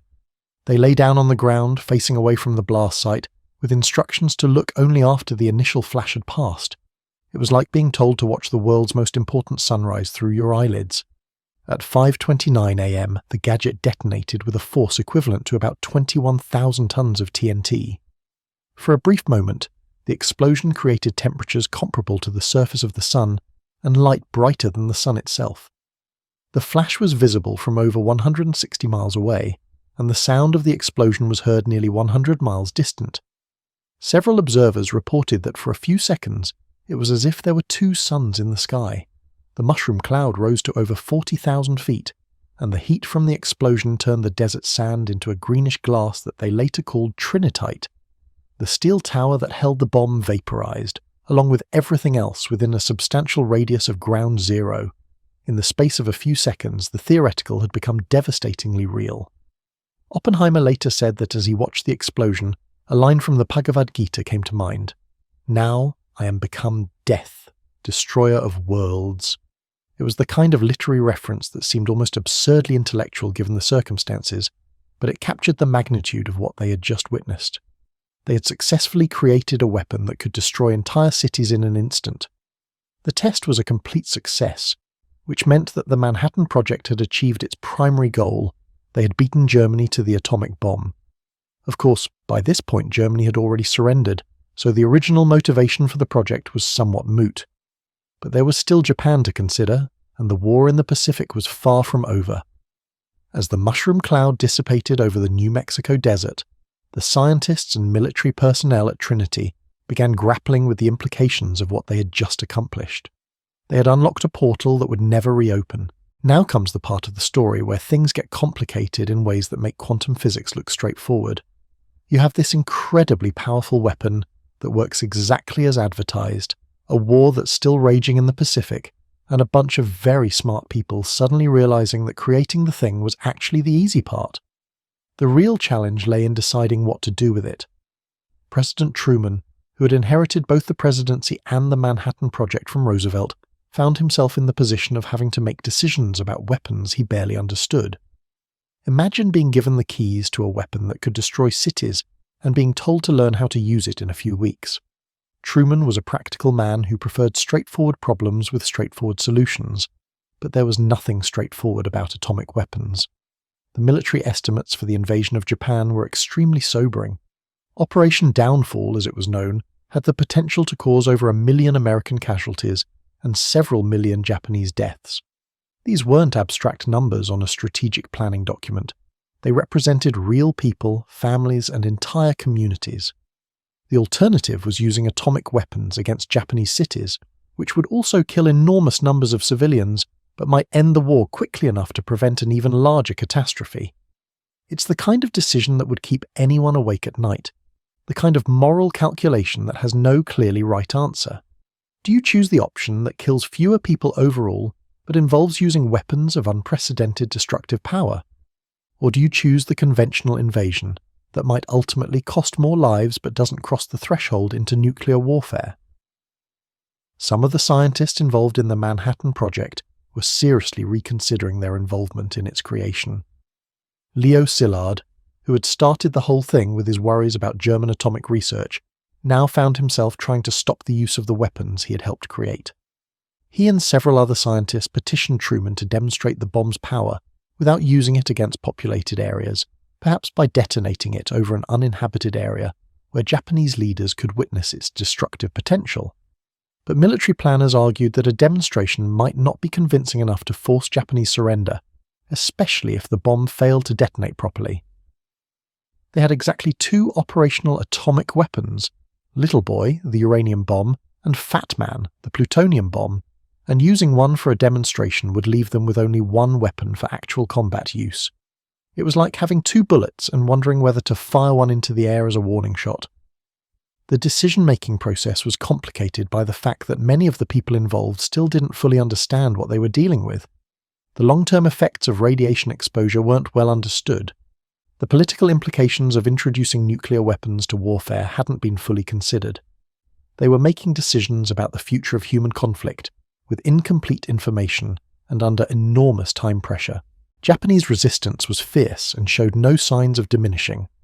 The Battle of Okinawa had demonstrated the terrible cost of invading fortified Japanese positions, and intelligence suggested that the Japanese were preparing to defend their home islands with even greater determination. Kamikaze attacks were increasing in frequency and intensity. From a purely military perspective, anything that could end the war quickly was worth serious consideration. On the other hand, several high-ranking military officials questioned whether atomic weapons were necessary at all. Some argued that Japan was already on the verge of surrender due to conventional bombing, naval blockade, and the Soviet entry into the war against Japan. Others suggested that the primary motivation for using the bombs was not to defeat Japan, but to demonstrate American nuclear capability to the Soviet Union, thereby initiating the Cold War. The target selection process was grimly methodical. Military planners wanted cities that were militarily significant, but had not been heavily damaged by conventional bombing, so that the effects of the atomic weapon could be clearly observed and documented. They also wanted targets that would have maximum psychological impact on Japanese leadership. The final target list included Hiroshima, Kokura, Niigata, and Nagasaki. Kyoto was initially on the list as well, but Secretary of War Henry Stimson reportedly removed it from consideration, because he had visited the city and appreciated its cultural and historical significance.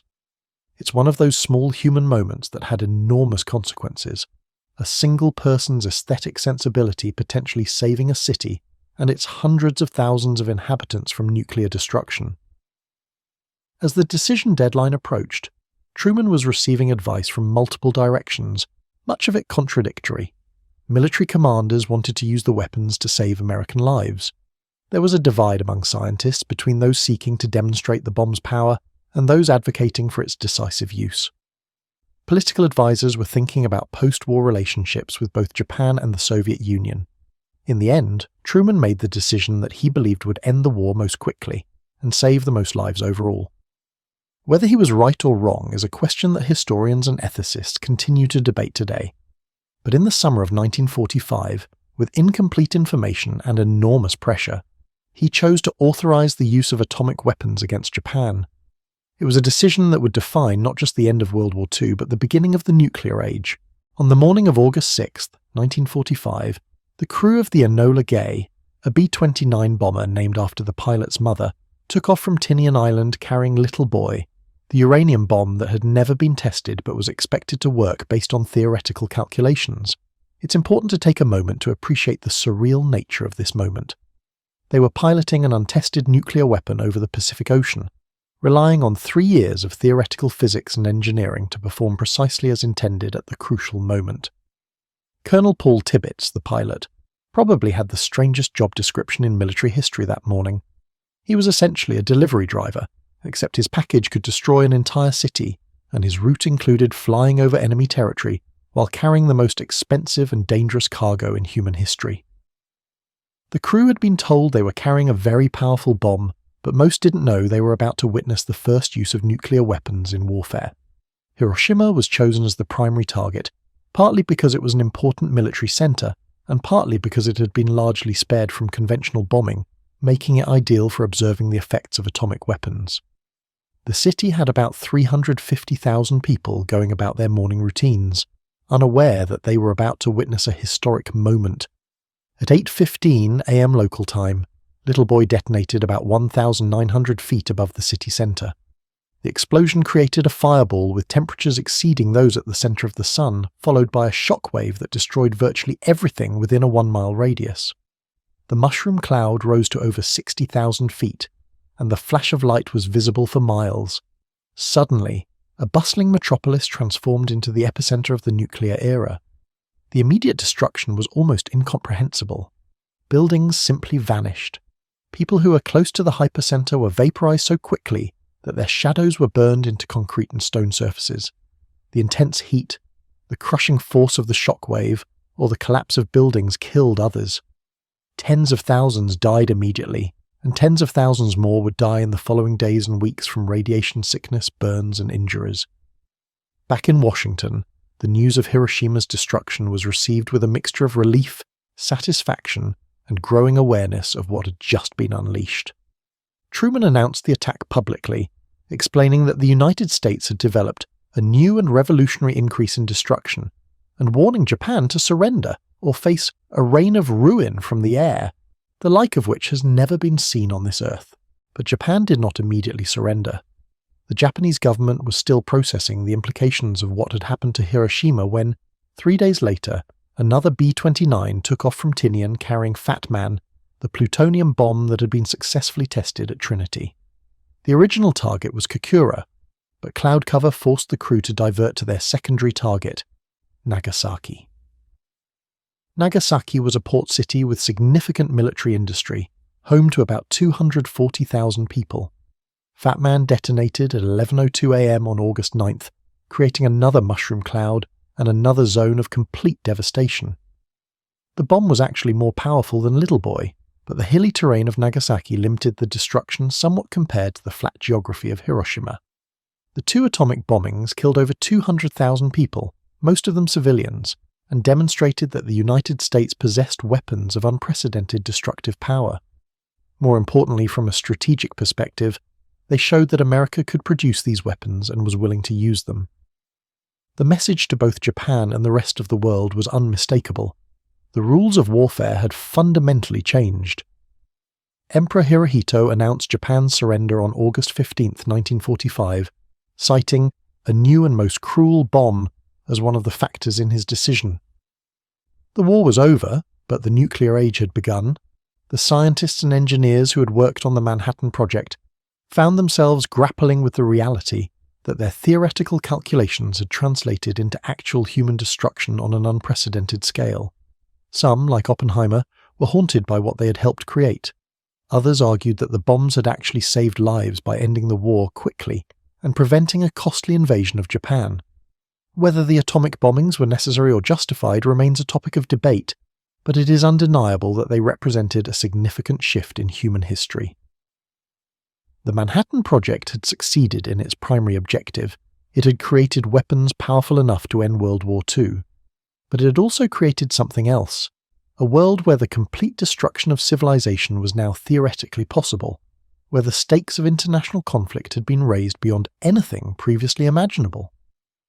As the aftermath of Hiroshima and Nagasaki receded, the scientists, who had dedicated 3 years to their clandestine work, came to understand that their efforts were far from concluded. They had solved the technical challenge of nuclear weapons, but they had also created political, ethical, and strategic challenges that would define international relations for generations to come. The atomic age had arrived, and there was no going back. When the celebration parades ended and the newspapers stopped running headlines about the miracle weapons that had ended the war, the people who had created those weapons found themselves dealing with a peculiar kind of hangover.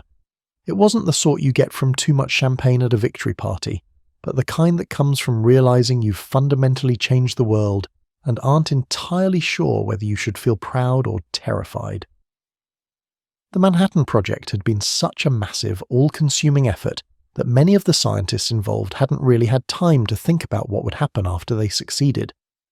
It's akin to devoting 3 years to the construction of a race car, only to abruptly discover you don't know where to steer it. They had solved the technical problem of nuclear weapons with brilliant efficiency, but they had inadvertently created problems that were much more complicated than mere physics.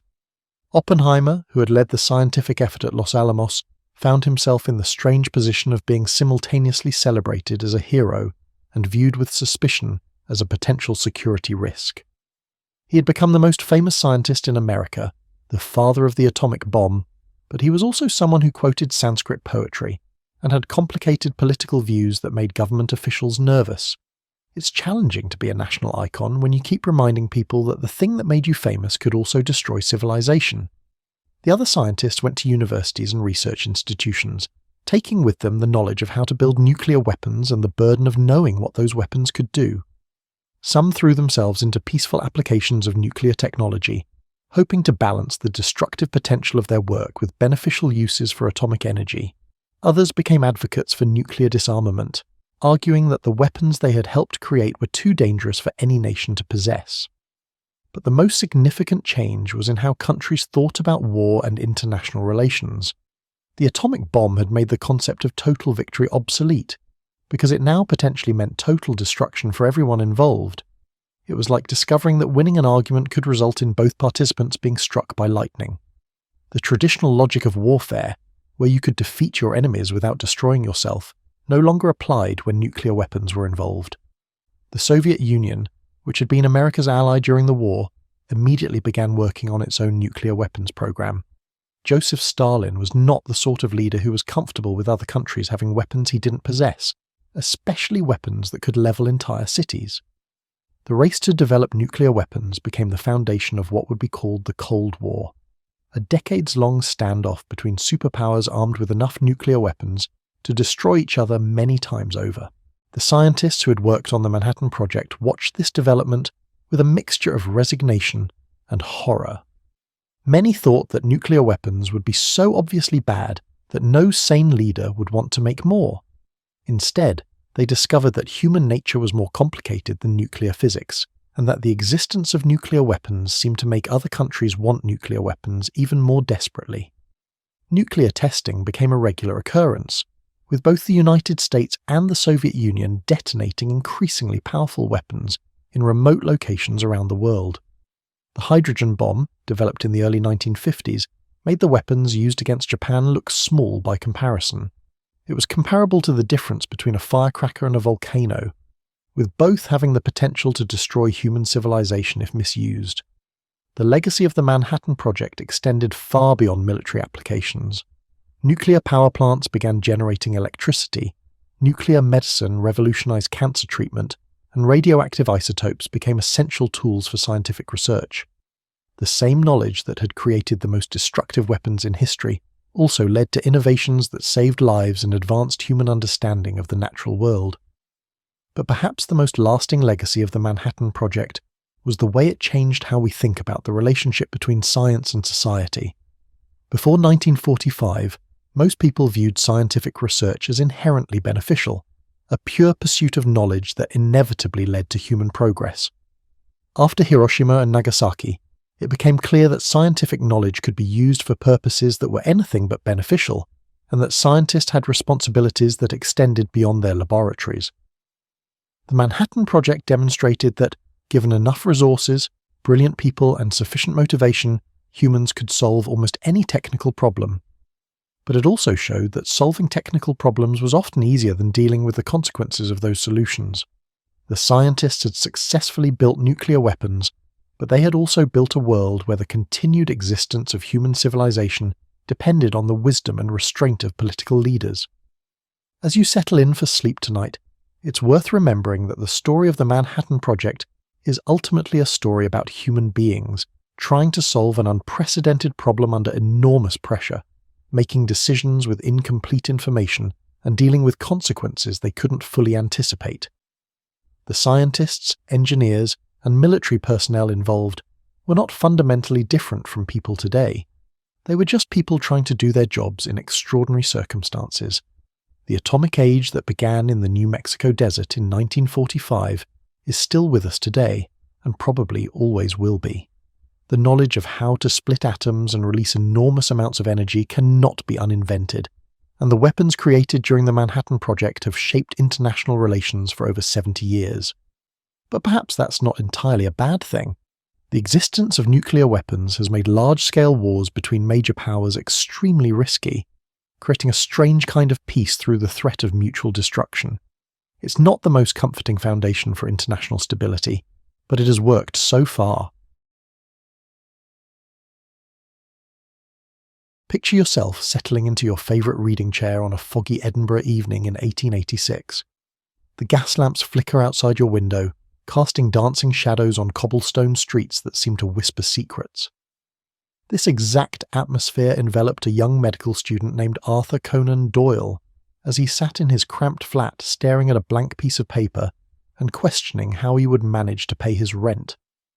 You know that feeling when you're desperately trying to come up with a brilliant idea and your brain feels like it's been stuffed with cotton wool? Well, that's precisely where Arthur found himself. He'd been scribbling away at various stories, trying to make a name for himself as a writer, but nothing seemed to stick. His medical practice was about as successful as a chocolate teapot, and his bank account was looking rather anemic. But here's where the story gets captivating. Arthur had been studying under a professor named Dr. Joseph Bell, and this man was absolutely extraordinary. Not in a flashy look-at-me sort of way, but in a quietly brilliant fashion that would make your jaw drop.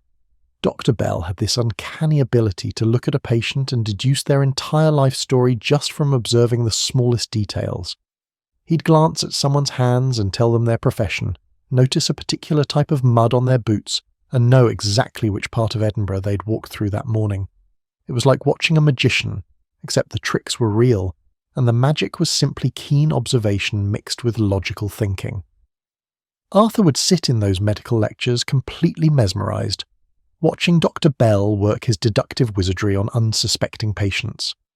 The excellent doctor would peer at a man's fingernails and announce, "Ah, I see you're a carpenter who's been working with oak recently, and judging by that slight stain on your thumb, you've been using a particular type of varnish that's only sold in 3 shops in the city." The patients would stare at him like he'd just read their minds, but Arthur began to understand that it wasn't mind reading at all. It was merely the skill of recognising what others missed, and linking seemingly unconnected elements. Dr. Bell wasn't performing magic tricks. He was demonstrating that the world is full of clues if you just know how to read them.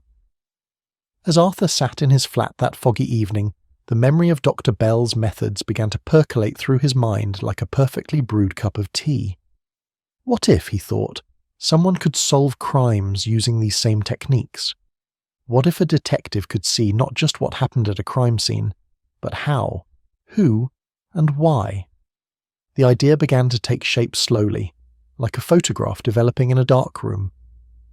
Arthur imagined a tall, thin man with sharp features and even sharper intellect.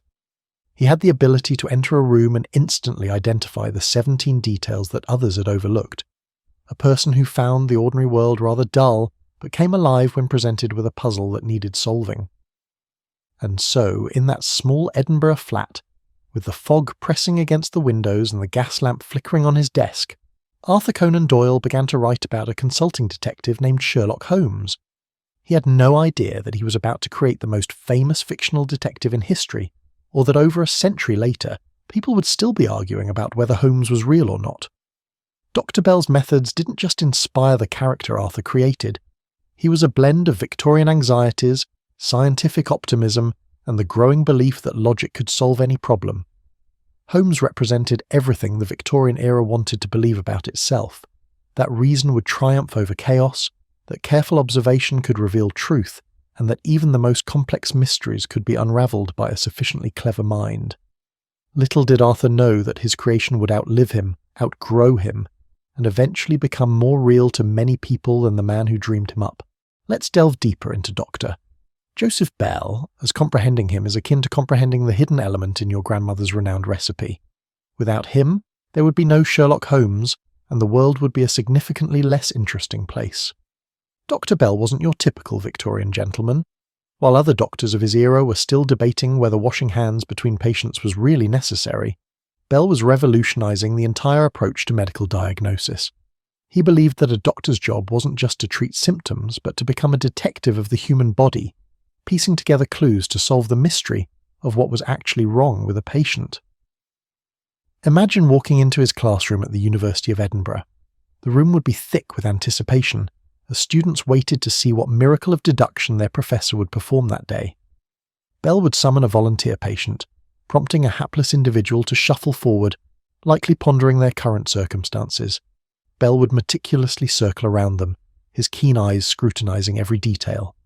"Ah," he might say, stroking his chin thoughtfully, "I see you've recently returned from the continent. Germany, I'd say, based on the particular type of clay under your fingernails. You're a gardener by profession, but you've been doing some carpentry work lately. Oak, judging by the wood shavings in your hair, and that slight limp suggests you injured your left leg about 3 weeks ago, probably from a fall." The patient would nod in amazement, confirming every detail while the students scribbled frantically in their notebooks trying to capture the magic. But Bell would always explain his reasoning. The clay was a specific type found only in certain German regions. The calluses on the man's hands showed the pattern of someone who worked with plants, but had recently been gripping different tools. The wood shavings were a clear indicator, and the man's preference for his right leg during walking revealed a recent injury. What made Bell truly extraordinary wasn't just his powers of observation, though those were remarkable, but his ability to teach others to see the world differently. He would tell his students that most people looked but didn't observe. They saw a man with dirty hands and thought, labourer, but they missed the specific type of dirt that could tell them exactly what kind of work he did and where he'd been doing it. Bell had this wonderful way of making the ordinary seem extraordinary. He'd pick up a walking stick left behind by a patient and turn it into a treasure trove of information. The wear patterns on the handle could tell him if the owner was left or right-handed. The type of wood and craftsmanship revealed their social class. Scratches and dents told stories of how it had been used. Even the height of the stick provided clues about the owner's stature and gait. Arthur Conan Doyle would sit in these demonstrations, absolutely captivated. Years later, he would write about Dr. Bell with obvious affection, describing him as a man who could diagnose not just diseases but entire life stories. Bell became Arthur's model for what a truly observant person could achieve, and those classroom demonstrations became the blueprint for countless Sherlock Holmes adventures. But here's something delightfully ironic about the whole situation. Dr. Bell, the man who inspired the world's most famous detective, was actually quite modest about his abilities. He insisted that his methods weren't magical or even particularly difficult. They just required patience, practice, and a willingness to pay attention to details that others ignored. Bell would often say that the key to his success was simply remembering that every person carries their story, written on their body, in their clothes, and in their mannerisms. Most people, he explained, are so focused on looking ahead that they never really look around. They miss the poetry written in calluses, the stories told by shoe leather, and the novels hidden in the way someone holds their shoulders. When Arthur finally created Sherlock Holmes, he was essentially asking the question, what if someone took Dr. Bell's methods and applied them not to medicine, but to crime? What if that keen eye for detail and logical mind were turned towards solving mysteries instead of diagnosing illnesses? The result was a character who could walk into a room and immediately see things that would take ordinary people hours to notice, if they noticed them at all. Let's transport ourselves to Victorian London for a moment, because understanding the world that embraced Sherlock Holmes is like understanding why certain songs become hits. It's all about timing, atmosphere, and what people desperately need to hear at exactly the right moment. Picture London in the 1890s, and you'll find yourself in a city that was both magnificent and terrifying, often simultaneously. The Industrial Revolution had transformed it into this massive, sprawling beast of a metropolis, with over 4 million people crammed into spaces that had been designed for maybe a quarter of that number. The city was growing so fast that it seemed to be bursting at the seams, like a sausage that's been overstuffed. You'd walk down streets where magnificent Victorian mansions stood just a few blocks away from slums that would make your stomach turn. The contrast was jarring. One moment you might be strolling past elegant gaslit boulevards where well-dressed gentlemen tipped their hats to ladies in elaborate bustles, and the next you'd find yourself in narrow, fog-choked alleyways where the sun barely penetrated and danger lurked around every corner. This was the London of Jack the Ripper, after all. The very real terror of those unsolved murders had gripped the city just a few years before Holmes made his debut. People were genuinely frightened, and the police seemed completely baffled. The idea that someone could commit such horrible crimes and simply vanish into the urban maze was deeply unsettling to a society that prided itself on order and progress. But here's where it gets intriguing. This era was also the age of scientific optimism. People believed that rational thinking and careful observation could solve any problem. Darwin had shown them that even the mysteries of human existence could be unravelled through patient study. Electric lights were beginning to push back the darkness, and the telegraph was shrinking the world. There was this wonderful sense that humanity was on the verge of conquering all the great mysteries of existence. Into this mixture of fear and hope stepped Sherlock Holmes, and he was flawless for the moment. This character could make sense of the chaos of city life. He could walk into the most baffling situation and, through pure logic and observation, restore order to the world. He was like a lighthouse in a storm, cutting through the fog of uncertainty with the bright beam of reason. The timing couldn't have been better. People wanted stories that showed the world made sense, that every problem had a solution, and that good could win over evil through cleverness rather than luck or divine intervention. Holmes represented the Victorian dream of the rational man who could solve any puzzle if he just applied enough intelligence and careful observation.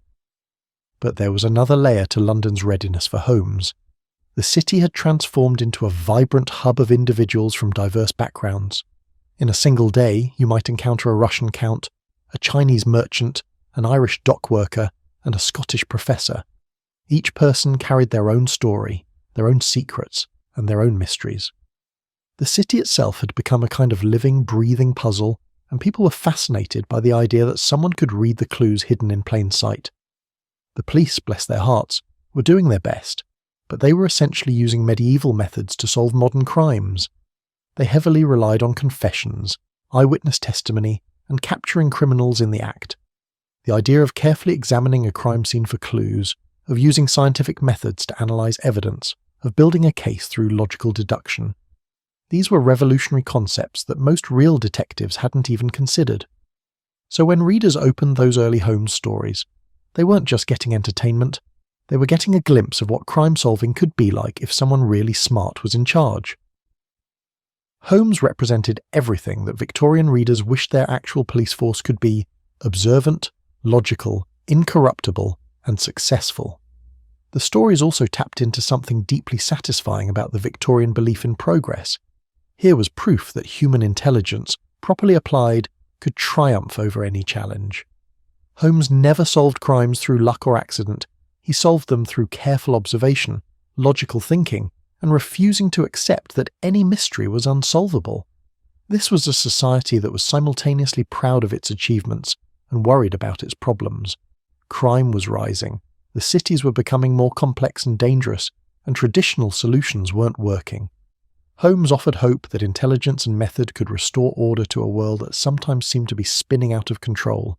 Now here's where our story takes a fascinating turn, Because Arthur Conan Doyle didn't just create a character, he accidentally invented an entire literary genre.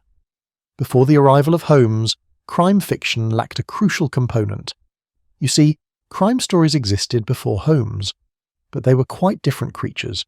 Most of them were sensational tales focused on the gruesome details of murders or the dramatic capture of villains.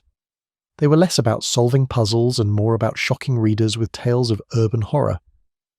Think of them as the Victorian equivalent of those breathless newspaper headlines you see at the grocery store checkout, designed to grab attention rather than engage the mind.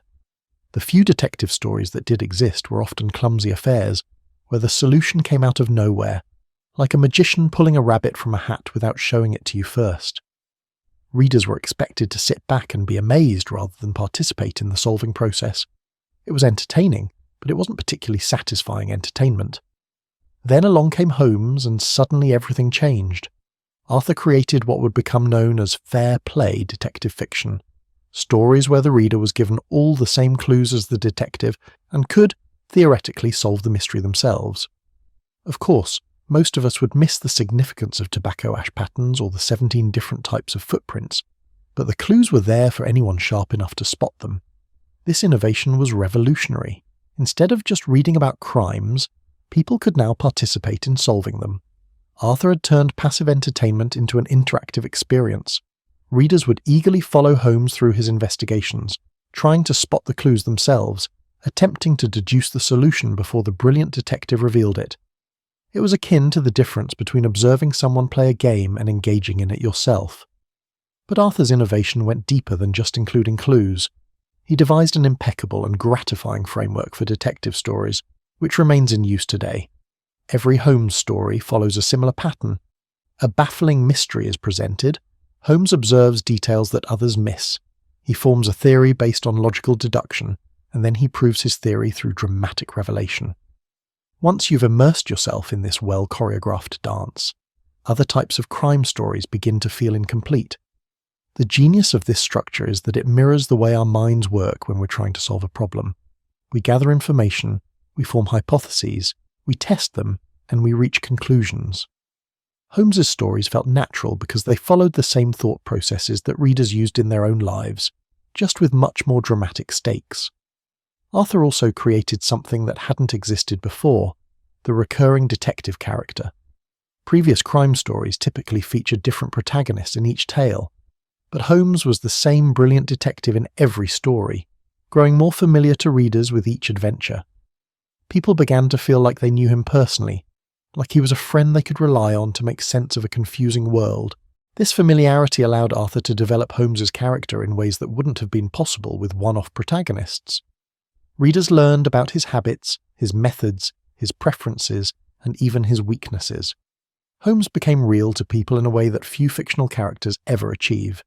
He wasn't just a problem-solving machine. He was a person with quirks and flaws and a distinctive personality. The success of Holmes's stories also established the template for the detective's sidekick. Dr. Watson played a crucial role as the reader's representative in the story. He was intelligent enough to understand Holmes's explanations, but not so brilliant that he could solve the mysteries himself. He asked the questions that readers wanted to ask, and expressed the amazement that viewers felt when Holmes revealed his deductions. Arthur had stumbled upon something that would become one of the most enduring formulas in all of literature. The brilliant detective, the loyal companion, the baffling mystery, the careful investigation, the logical solution.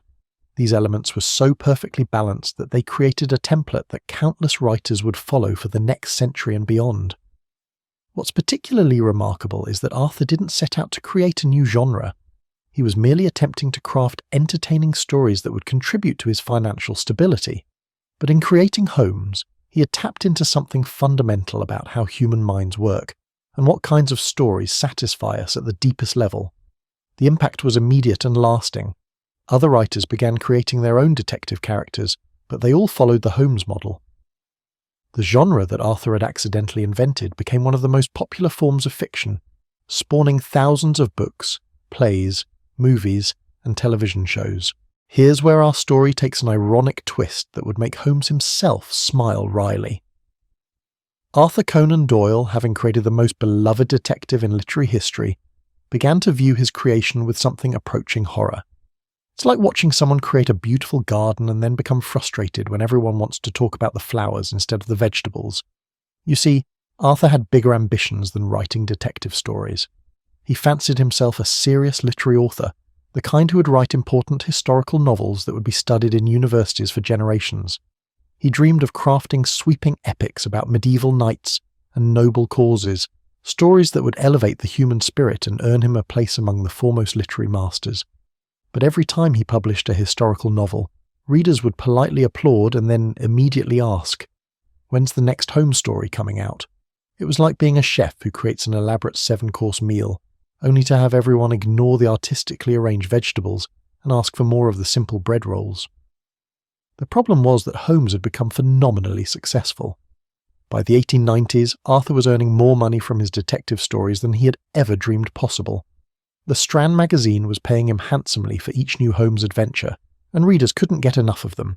However, Arthur realised that success could also be a form of isolation. He began to feel like Holmes was overshadowing everything else he wanted to accomplish. People introduced him as the creator of Sherlock Holmes, not as the author of historical novels about medieval England.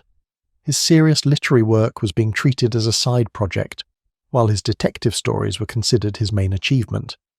It was deeply frustrating for a man who had worked so hard to establish himself as a serious writer.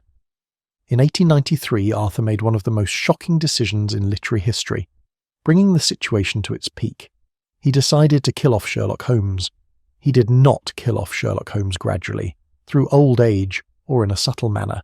Instead, he did so dramatically in a story called The Final Problem. He sent Holmes tumbling over the Reichenbach Falls in Switzerland, locked in mortal combat with his arch-nemesis, Professor Moriarty. Arthur believed he was liberating himself from the detective, whom he considered a burden. He imagined that with Holmes gone, readers would finally pay attention to his other work. He could write about historical subjects, explore spiritual themes, and create the kind of literature that would earn him lasting respect. But Arthur had seriously underestimated how much people loved Holmes. The reaction to The Final Problem was unlike anything the literary world had ever seen. Readers were devastated. The Strand magazine lost 20,000 subscribers overnight. People wore black armbands in mourning. Some readers wrote furious letters accusing Arthur of literary murder. Others simply refused to believe that Holmes was really dead. The outcry was so intense that it surprised even Arthur. He had considered Holmes to be merely another character in yet another story, but to readers, Holmes had evolved into something far more significant. He was a symbol of rational thought triumphing over chaos, of justice prevailing over evil, of intelligence solving problems that seemed impossible. Killing Holmes felt like killing hope itself. For 8 years, Arthur held firm. He continued writing his historical novels, his spiritual explorations, and his serious literary works. But the ghost of Holmes haunted everything he did. Readers kept asking when the detective would return. Publishers kept offering him enormous sums for new Holmes stories, and Arthur kept insisting that the character was dead and buried. Finally, in 1901, Arthur gave in to the pressure. He wrote The Hound of the Baskervilles, which he positioned as a story from before Holmes's death. But readers weren't satisfied with a prequel. They wanted their detective back in the present, solving new mysteries. The demand was so intense that Arthur eventually had to perform literary resurrection surgery, bringing Holmes back to life in The Adventure of the Empty House in 1903. Arthur's explanation for how Holmes survived the fall was ingenious, but clearly written by someone who was trying to solve a problem he'd never intended to create. Holmes had faked his death, he explained, living in hiding for 3 years while tracking down the rest of Moriarty's organisation. It was a clever solution, but you could almost hear Arthur sighing as he wrote it. The whole episode reveals something fascinating about the relationship between authors and their creations. Arthur had intended Holmes to be a temporary character, a means to an end, a way to pay the bills while he worked on more important projects. But great fictional characters have a way of taking on lives of their own, becoming more real to readers than the people who created them. For the remainder of his life, Arthur continued to write Holmes stories, yet he never fully reconciled with the success of his creation. He was proud of the detective's popularity, but he was also frustrated that his serious work never received the same attention. It's one of literature's finest ironies that the work Arthur considered his lesser achievement turned out to be his greatest contribution to the world. Now let's dive into something that makes the Holmes stories particularly fascinating. The way Arthur wove real scientific advances into his fictional detective work. It's like watching someone build a bridge between the world of imagination and the world of scientific progress, creating something that was both entertaining and educational. Arthur wasn't just a writer. He was a trained physician who had studied the latest scientific methods of his time. When he created Holmes, he was essentially asking the question, what would crime-solving look like if it were approached with the same scientific rigor that was revolutionizing medicine and other fields? Consider Holmes's famous method of deducing someone's entire life story from tiny physical clues. This approach wasn't just literary fantasy. It was based on real scientific principles that Arthur had learned in medical school. Dr. Joseph Bell had shown that careful observation could reveal incredible amounts of information about a person's life and habits. Arthur took this concept and applied it to detective work, creating a character who could read people like books. Holmes's use of fingerprints is particularly intriguing because Arthur was actually ahead of his time. Police forces didn't widely use fingerprinting until the early 1900s, despite the publication of the first Holmes story in 1887. Arthur had read about the scientific work on fingerprints and incorporated it into his fiction before most real detectives had even heard of it. In many ways, Holmes was using forensic techniques that wouldn't become standard police procedure for another decade or two. The same was true for many other scientific methods that Holmes employed. He analysed handwriting, studied different types of tobacco ash, examined footprints with scientific precision, and used chemical tests to detect bloodstains. These weren't just clever plot devices, they were based on real scientific techniques that were being developed in laboratories around the world. Arthur was particularly fascinated by the emerging field of toxicology, the study of poisons and their effects on the human body. Arthur's medical background and his interest in using science to solve crimes are evident in several Holmes stories that feature exotic poisons and their detection. He understood that poison was often a weapon of choice for clever criminals because it was difficult to detect with the crude methods available to most police forces. Holmes's laboratory at 221B Baker Street was filled with the kind of equipment that real scientists were using to make breakthrough discoveries. Any serious research facility of the time would have contained the chemical apparatus, microscopes, and reference books that Arthur described.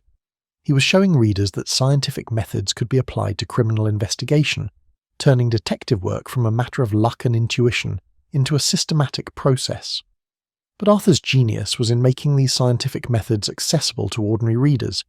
He didn't bog down his stories with technical details or lengthy explanations of scientific principles. Instead, he showed Holmes using these methods in action, solving crimes through careful observation and logical analysis. Readers could follow the detective's reasoning process without needing background in chemistry or biology. This approach had an unexpected educational effect. Many readers learned about scientific methods through Holmes's stories, often without realizing they were getting a science lesson, along with their entertainment. The stories helped popularize the idea that rational scientific thinking could solve complex problems, contributing to the growing public respect for scientific methods. The Victorian belief that human behavior followed logical patterns that were understandable and predictable also influenced Holmes's approach to crime solving. If you studied someone carefully enough, Holmes suggested, you could understand their motivations, predict their actions, and solve the puzzles they created. This was a reassuring message for readers who were living through a period of rapid social change and uncertainty. The scientific accuracy of Holmes's methods varied, of course. Some of his deductions were based on solid observational principles, while others were more fantastical. But Arthur was careful to ground even his most dramatic solutions in plausible scientific reasoning. He wanted readers to believe that Holmes's methods could actually work, even if they were sometimes exaggerated for dramatic effect. What's particularly remarkable is how many of Holmes's fictional forensic techniques eventually became standard police procedure. Arthur's imagination frequently foresaw real scientific advancements, proposing investigative techniques that would not gain widespread acceptance for years or decades. In many ways, the Holmes stories served as a kind of training manual for future detectives, showing them possibilities they might not have considered otherwise. The scientific foundation of Holmes's methods also helped establish the credibility of detective fiction as a genre. These weren't just wild adventure stories. They were logical puzzles that could be solved through careful reasoning. This intellectual respectability helped elevate crime fiction from mere sensational entertainment to a more sophisticated form of literature. As we reach the end of our cozy journey through the origins of Sherlock Holmes, it's worth pondering why this character has refused to stay buried in the Victorian era where he was born. Like a particularly persistent ghost, Holmes has haunted every generation since Arthur first dreamed him up, adapting to new times while somehow remaining eternally himself. The remarkable thing about Holmes is how he's managed to transcend his original time and place. You can transplant him to modern-day London, give him a smartphone and access to the internet, and he's still fundamentally the same character. His methods change. He might use DNA analysis instead of tobacco ash identification, but his essential nature remains unchanged. He continues to be a brilliant outsider who perceives what others overlook, a man capable of bringing order to chaos through sheer intellect. This adaptability suggests that Arthur tapped into something deeper than just Victorian anxieties about crime and urban life. He created a character who represents timeless human desires, the wish to make sense of a confusing world, the hope that intelligence can triumph over evil, and the comfort of knowing that there's someone out there who can solve problems that seem impossible to the rest of us. Every generation has found its reasons to love Holmes. During the World Wars, he represented British resilience and the triumph of civilization over barbarism. In the 1960s, he became a counterculture hero, the ultimate individualist who refused to conform to social expectations. In our current age of information overload, he's the person who can cut through the noise and find the signal, who can separate truth from the overwhelming flood of data that surrounds us. The stories themselves have taken on a life that goes far beyond what Arthur ever imagined. There are more than 25,000 Holmes stories that have been written by other authors, creating a vast literary universe that continues to expand more than a century after the character's creation. Holmes has appeared in every medium imaginable: radio shows, television series, movies, video games, and even virtual reality experiences. But perhaps the most remarkable thing about Holmes is how he's managed to become more real than many actual people. You can visit 221B Baker Street in London, where there's a museum dedicated to the fictional detective. The Royal Mail issues stamps featuring Holmes. The British government has given him an official address. There are societies around the world dedicated to studying his methods and analysing his adventures as if they were historical documents. This blurring of the line between fiction and reality would have amused Arthur, who spent so much of his later life trying to convince people that Holmes was just a character in stories he'd written. But the public's insistence on treating Holmes as a real person speaks to something profound about the power of outstanding fictional characters to capture our imaginations and become part of our shared cultural reality. The influence of Holmes on real-world detective work has been enormous. Police departments around the world have adopted methods that Holmes used in fiction decades before they became standard practice. The careful examination of crime scenes, the scientific analysis of evidence, and the psychological profiling of suspects. These techniques that seem obvious to us now were revolutionary when Arthur first wrote about them. Holmes has also influenced how we think about problem-solving in general.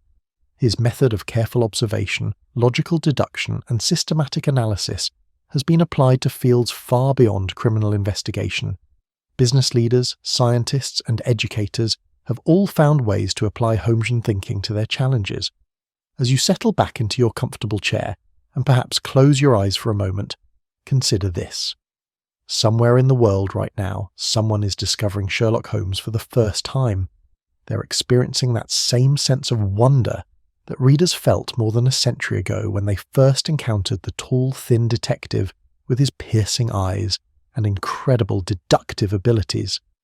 The character that Arthur Conan Doyle created in frustration, developed with reluctance and tried to kill off in exasperation, has become one of the most enduring figures in all of literature.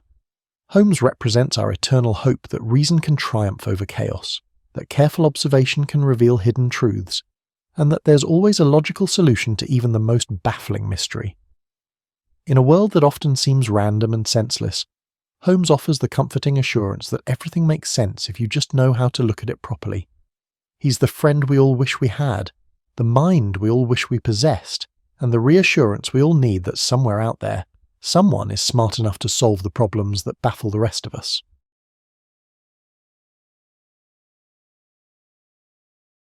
When people today imagine King Arthur, they often picture a gleaming throne room in a fairy tale castle, yet the earliest roots of the legend trace to a far grittier era, sub-Roman Britain, roughly the 5th or 6th century.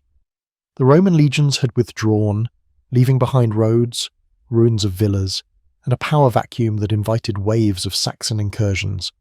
Into this turmoil stepped local warlords, tribal chieftains, and self-styled kings who fought to protect fragmented territories.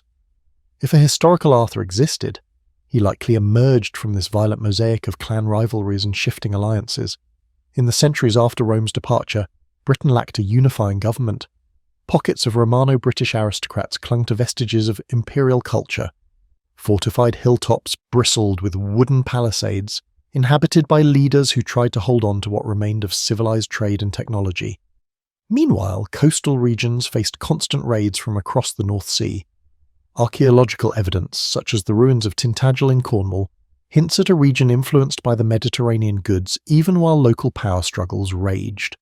Amid these unsettled conditions, a figure sometimes identified as Arthur may have gained a following by leading successful defensive campaigns.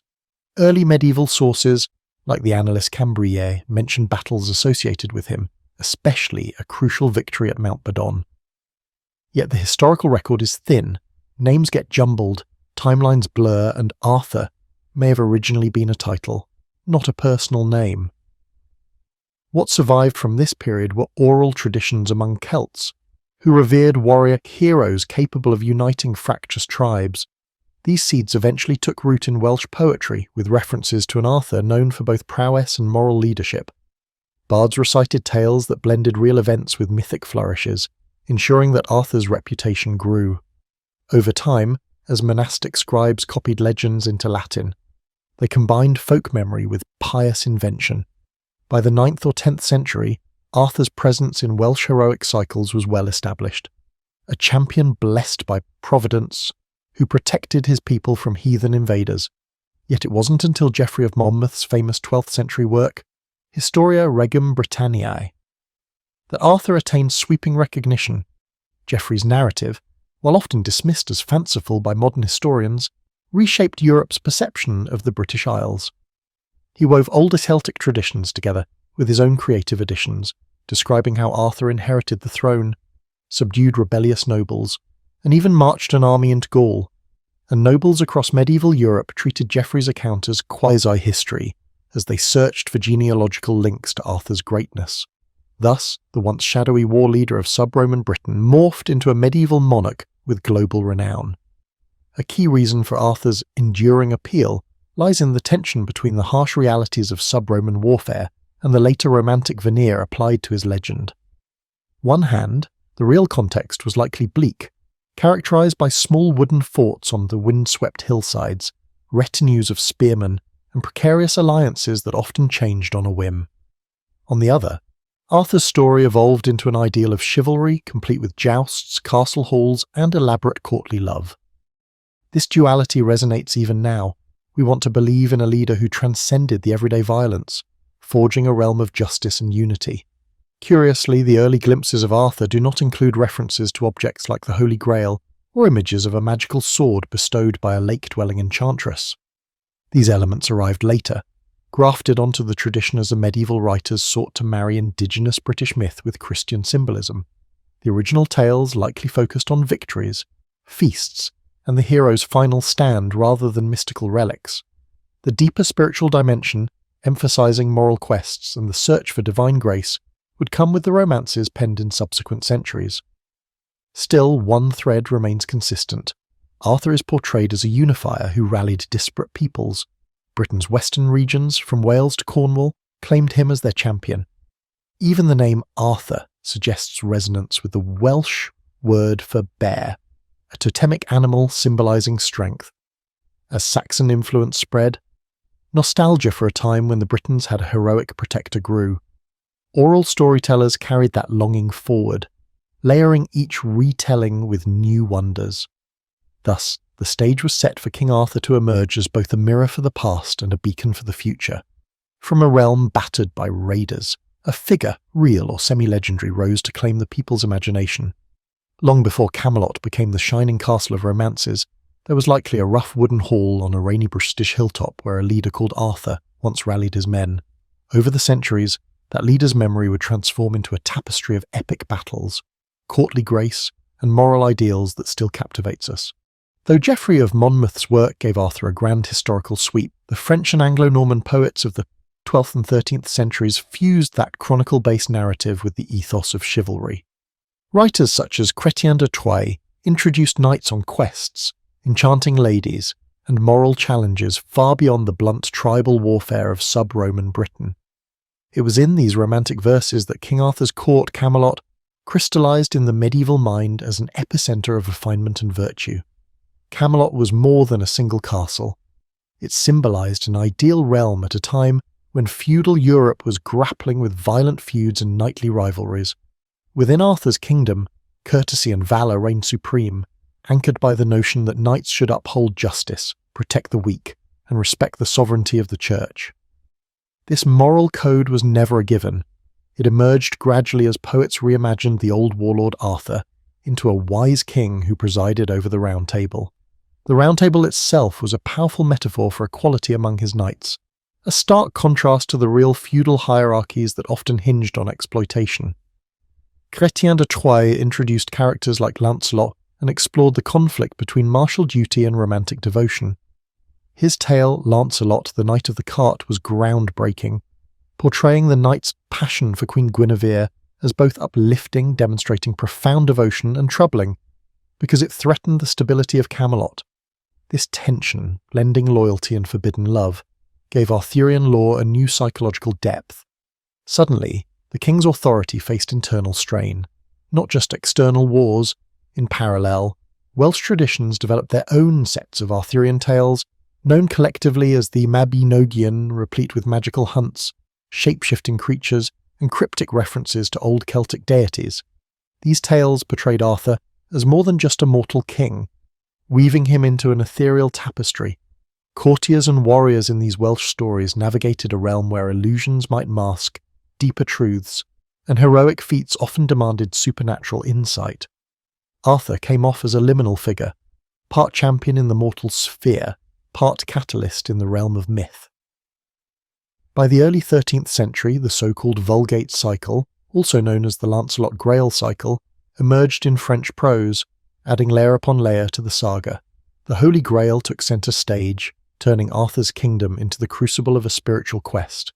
Knights like Galahad, introduced in these texts, embodied purity and the hope of divine revelation. The Round Table knights no longer merely sought fame on the battlefield. They yearned for mystical encounters with a relic linked to Christ's Last Supper. This infusion of Christian allegory transformed Arthur's court into a place where the line between earthly power and heavenly purpose blurred. Through these expansions, King Arthur's story ceased to be a single consistent narrative and became more of a shared mythos. Different authors selected episodes that suited their tastes. Some highlighted Guinevere's moral dilemma, others fixated on Lancelot's feats, while still others delved into the Grail's riddles. Arthur himself at times slipped into the background as his knights took centre stage, grappling with illusions, prophecies, and moral failings.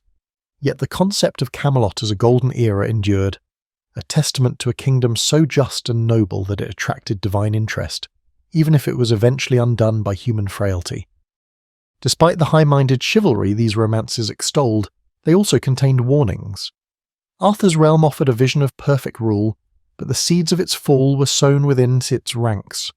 Lancelot's betrayal, Mordred's treachery, and the knight's fragmentation underscored how easily greatness could unravel. In reflecting on these fictional events, medieval audiences might ponder the fragility of their societies. Royal courts and noble houses existed in perpetual tension, threatened by ambition, jealousies, and foreign wars. Arthur's downfall was thus a cautionary mirror, reminding them that no empire, however idealized, was immune to the foibles of humanity. At the same time, the Arthurian cycle provided a spiritual dimension that comforted or challenged believers. The quest for the Grail, especially as told in the Questa de Saint Graal, championed asceticism over mere knightly prowess. Knights who succeeded did so by humility and moral purity rather than brute force. This concept of sanctified heroism was novel in an age when military might typically defined power. Through the lens of Arthur's story, audiences could imagine a higher calling, one that demanded introspection as much as external victory. Thus, by the High Middle Ages, Arthur had become both a glittering monarch and a figure overshadowed by the complexities of his realm. Whether enthroned at Camelot or overshadowed by Lancelot's and Gawain's exploits, he represented a cultural wellspring that authors and audiences reshaped to reflect their aspirations, anxieties, and theological preoccupations. The warlord of an obscure British epoch had been thoroughly recast as the lodestar of chivalric civilization, a transformation that would resonate for centuries to come. While medieval audiences revelled in Arthurian romances, the Renaissance brought a degree of skepticism toward medieval chivalry. As Europe rediscovered classical antiquity, tastes shifted toward realism and historical inquiry, yet King Arthur proved remarkably resilient, inspiring new works even in an era that questioned medieval faith in the miraculous.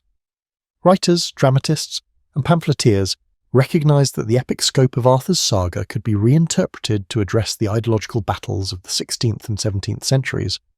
A prime example of this adaptability is Edmund Spenser's The Faerie Queene, 1590s, which drew heavily on Arthurian motifs, though it cast its hero in allegorical form.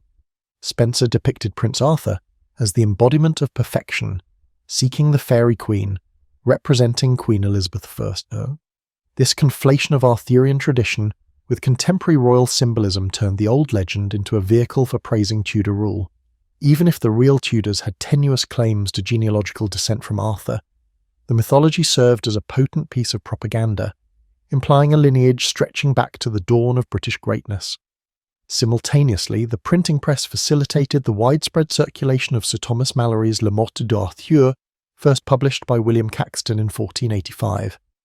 Though Malory wrote in the 15th century, the Renaissance generation rediscovered his compilation, which fused French and English sources into a comprehensive Arthurian epic.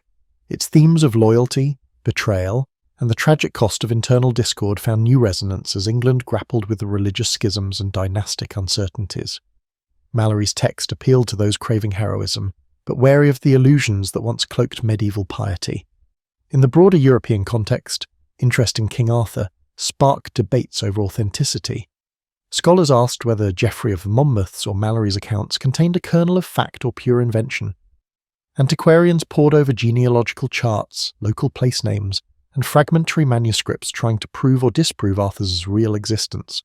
Some claimed he was a Celtic champion who fought off Saxon invaders, while others labelled him a total fabrication. Interestingly, these historical controversies did little to dampen the public's appetite for Arthurian plays, poems, and pageants. Real or not, Arthur remained a cultural touchstone. During the Elizabethan era, chivalric nostalgia blended with the monarchy's political agenda. Spectacles at court sometimes featured tilts and tournaments staged in an Arthurian spirit, accentuating the monarchy's claim to a glorious British past. However, as the 17th century wore on, civil war erupted in England, toppling the monarchy for a time. The old stories of knights bound by honour felt distant in a world split by ideological conflict between parliamentarians and royalists. Despite this, references to a lost age of unity dotted royalist propaganda. Arthur's symbol of a round table that transcended factionalism served as a subtle critique of the contemporary divisiveness. By the 18th century, the so-called Age of Enlightenment saw a turn toward rationalism. Medieval romance seemed quaint or superstitious to many intellectuals. Even so, Arthur persisted in popular imagination. Writers toyed with comedic or satirical takes, highlighting the gap between medieval illusions and modern rational thought. In these retellings, the feats of Arthur's knights, slaying dragons or embarking on magical quests, looked increasingly improbable. Yet these parodies only increased public familiarity with the legend, ensuring that the name of Arthur remained in circulation. Throughout this period, British national identity slowly coalesced, especially after the 1707 Act of Union merged England and Scotland. Authors in search of a unifying myth frequently referenced Arthur's promise, a king who once unified the realm, only to be undone by internal betrayals. This motif mirrored anxieties about whether Britain's newly merged kingdoms could truly stand together. Arthur's legend functioned as both inspiration and a cautionary tale, a reflection on the costs of disunity. Scholarly curiosity about Celtic heritage also played a role. spurred by the romanticisation of ancient bardic traditions. Researchers scoured Welsh, Breton, and Cornish folklore, curious to find evidence that might clarify Arthur's historical basis. Sometimes researchers would weave fragments of old poems or place-name legends into rational arguments about Arthur's possible birth date or the location of specific battles. Although definitive proof remained elusive, each attempt underscored how the figure of Arthur bridged scholarship and myth, standing at the intersection of legend's emotional power and history's demand for evidence. Thus, between the Renaissance and the Enlightenment, King Arthur was never a static figure. He became a mirror for each era's hopes, illusions, and debates about monarchy, unity, and cultural identity. Whether cast as a courtly knight, a symbolic ancestor of present rulers, or a relic of superstition, Arthur retained the ability to inspire, provoke, and challenge. By the dawn of the Romantic era, he was poised for yet another grand revival, this time in poetry and the emerging novel form, ensuring his endurance for centuries to come. The Romantic movement of the late 18th and early 19th centuries embraced medievalism with gusto, seeking inspiration in distant ages perceived as more authentic and emotionally resonant. King Arthur's lore fit perfectly into this artistic wave. Writers such as Sir Walter Scott wove chivalric elements into historical novels, while lesser-known poets invoked Arthurian motifs to evoke the sublime and the melancholic. Crucially, this period saw a reimagining of the Arthurian legend, not just as a national myth, but as a repository of human longing and natural wonder. The Romantics valorized medieval ruins, folk ballads, and the sense that modern industrial society had lost contact with deeper truths. In this context, Arthur's court represented a realm where honor and beauty reigned, untainted by mechanized progress. Landscapes, misty moors, ancient stone circles, hidden lakes, acquired near mystical qualities, frequently associated with tales of Arthur's final departure for the Isle of Avalon. Paintings of the era depicting Guinevere or the Lady of Shalott combined lush colour and a dreamy atmosphere to create a longing for an irretrievable past. Perhaps the most significant revivalist during the Victorian age was Alfred. Lord Tennyson, whose Idylls of the King, published between 1859 and 1885, cast Arthur as a moral exemplar struggling against the corruption within his realm. Tennyson's verse soared with idealism yet carried an undercurrent of disillusion. In his hands, Camelot became a metaphor for Victorian Britain's aspirations, empire, technology, and moral righteousness, while the knight's failures reflected the era's anxieties about hypocrisy and social decay. The story of Lancelot and Guinevere became a tragic testament to human vulnerability, overshadowing the earlier illusions of gallantry. Tennyson's work was no mere literary exercise. It shaped Victorian cultural consciousness. Stained glass windows, tapestries, and even Arthurian architectural motifs sprang up in wealthy homes and public buildings, all referencing Arthurian scenes. Critics lauded Tennyson for elevating the legend to a moral epic, while detractors argued that he sanitized the more raw or ambiguous aspects. Nonetheless, Idylls of the King remained wildly popular, reinforcing the notion that Arthur's tale offered moral guidance for a modern age. Even Queen Victoria reportedly admired Tennyson's interpretation, seeing in Arthur's struggle a reflection of her desire to maintain moral authority in a changing world. Outside poetry, the arts and crafts movement, led by figures like William Morris, found in Arthurian romance an antidote to industrial mass production. Morris's designs, from wallpapers to book bindings, invoked the swirling lines and medieval patterns reminiscent of illuminated manuscripts. He even wrote his own Arthurian-based works. For Morris and his circle, the legend represented a craftsmanship ethic and a sense of community lost to factory labour. Decorating one's home with Arthurian motifs hinted at a quest for authenticity in an increasingly mechanised society. Across the Channel, French and German intellectuals took note of this English fascination.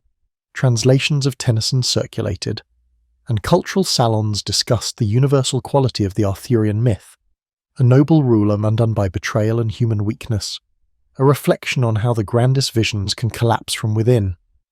The story of a once cohesive realm fracturing resonated broadly in a time marked by revolutions and the unification of states like Italy and Germany.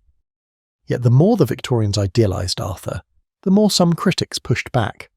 Realist authors found the legend archaic, They lampooned the knights as naive dreamers or castigated the romantic obsession as escapism, ignoring pressing social issues like poverty and inequality.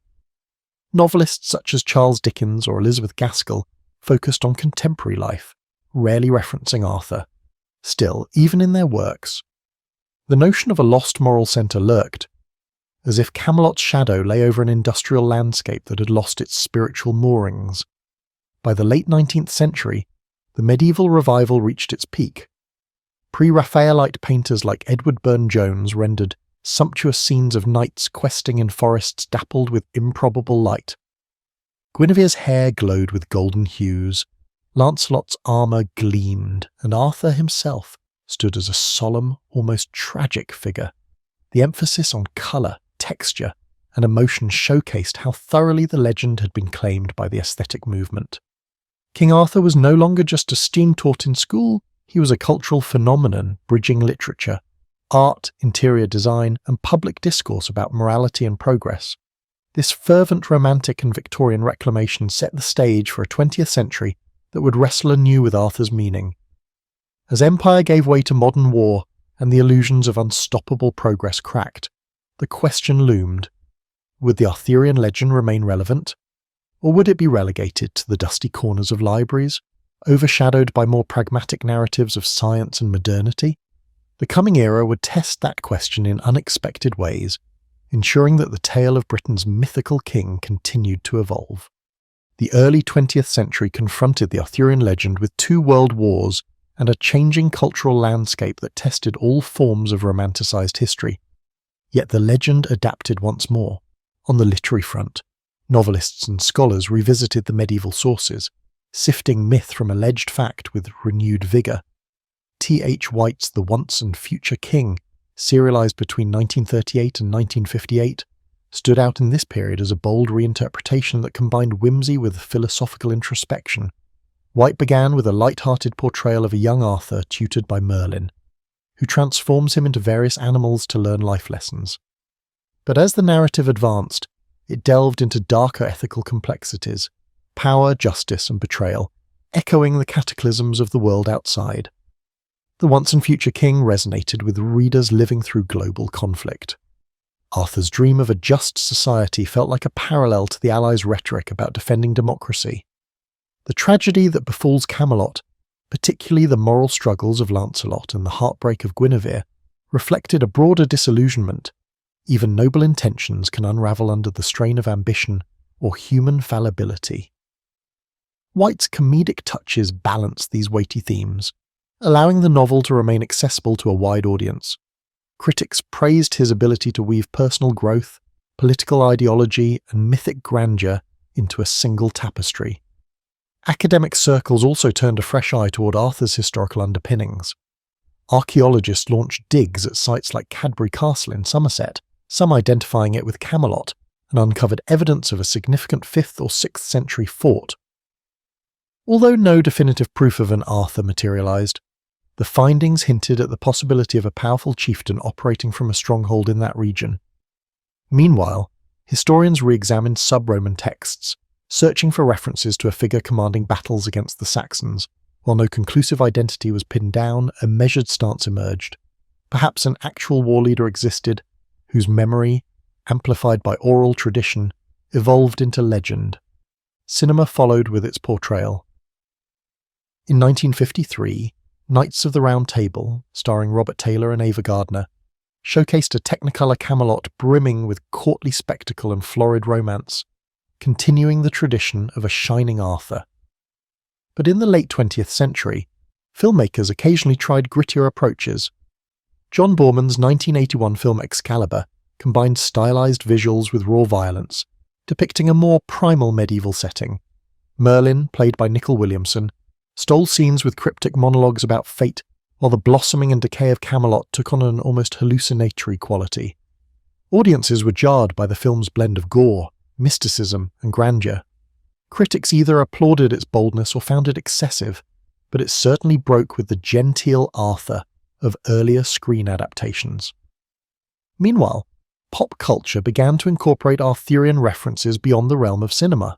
Monty Python's 1975 comedy Monty Python and the Holy Grail lampoon the legend in irreverent style, featuring coconuts in lieu of horses and absurd misadventures. Despite, or perhaps because of, its silliness, it became a cult classic, proving that Arthur's story could be subverted for comedic effect without losing audience interest. Even in parody, the core elements, Galahad, the Grail Quest, the Round Table, remained recognisable.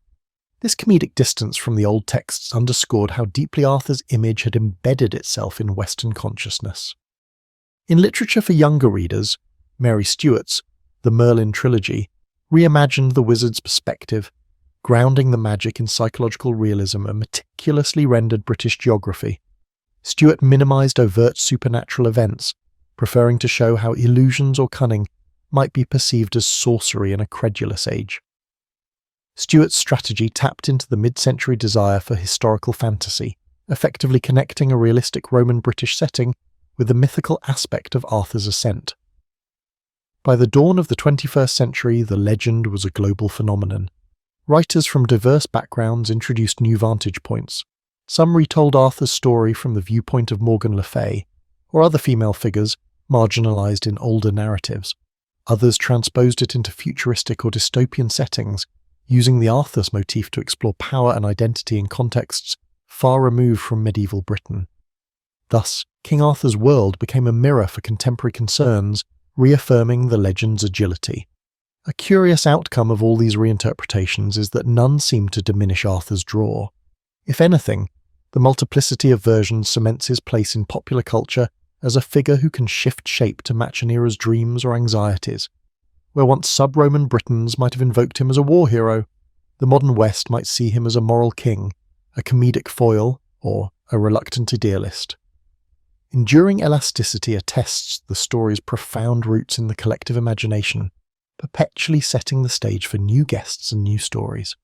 In parallel with the cultural expansions of Arthur's legend, a robust subfield of scholarship continually probed the question, how much of Arthur is history and how much is layered invention? Academic conferences and journals wrestled with topics like the historical Arthur, the Celtic Twilight, and post-colonial readings of the Arthurian myth. Some scholars fixate on gleaning every trace of authenticity from early medieval records. Others see Arthur primarily as a literary phenomenon, shaped less by actual events and more by cultural narratives that shift with each retelling. One provocative angle is the possibility that Arthur's name reflects not one person, but a composite of leaders. British historians note multiple characters named Arthur or Artorius in sub-Roman or early medieval contexts, some from southern Scotland, others from Wales or Cornwall. Each might have contributed pieces to the mosaic that later generations unified into a single, legendary king. The idea of a collective memory forging one iconic hero is hardly unique to Arthurian lore. Many cultures craft similar symbols to rally identity. If Arthur was indeed a tapestry of warlords, that might explain the scattered battles assigned to him across wide geographic swathes. Another line of research examines the political uses of Arthur. In 12th and 13th century Wales, for instance, Welsh rulers invoked Arthur's memory to legitimise resistance to Norman encroachment. English monarchs, conversely, sometimes appropriated Arthur's lineage to strengthen their own claims or diminish Welsh claims. Centuries later, the Tudors, with Welsh roots, further shaped the narrative of Arthur's once and future kingship, aligning themselves with the prophecy that a great British ruler would return. Such manipulations highlight how historical memory, even if partly invented, wields tangible power in shaping political discourse. Archaeology stepped into the conversation as well. Findings at Tintagel in Cornwall revealed high-status buildings from the 5th and 6th centuries, suggesting a region engaged in Mediterranean trade. Some scholars speculated a link to King Arthur's birthplace, but others cautioned that no direct evidence ties Arthur to Tintagel. Similarly, excavations at South Cadbury Castle uncovered earthworks that were refortified around the same time, fueling speculation that it could be Camelot. Yet conclusive proof remains elusive. Even if sub-Roman warlords inhabited these sites, linking them specifically to Arthur often leans on inference or local lore. Still, these discoveries add texture to the environment from which an Arthur-like figure could have emerged. Hill forts bustling with trade goods, imposing ramparts, and fleeting glimpses of renewed local power. As for the Holy Grail, scholars trace its introduction to literary creativity rather than any early Celtic tradition. The Grail's first mention appears in Chrétien de Troyes' 12th century French romance. Over subsequent centuries, writers redefined it variously as a dish, a chalice, or a holy relic. By Malory's era, it symbolized divine grace. Though evocative, it likely has no root in actual sub-Roman Britain. Yet ironically, the Grail quest would become one of Arthur's best-known storylines, showing again how later imaginings overshadow any original kernel. The final element often dissected by historians is the notion of Arthur's final battle at Camlan and his supposed immortality. Tales insists he didn't die but journeyed to Avalon, awaiting the time to return and save his people. This motif of the sleeping hero resonates in multiple mythologies, from Finnish to Balkan, where a legendary champion slumbers in a secret realm, ready to defend the land in its hour of greatest need.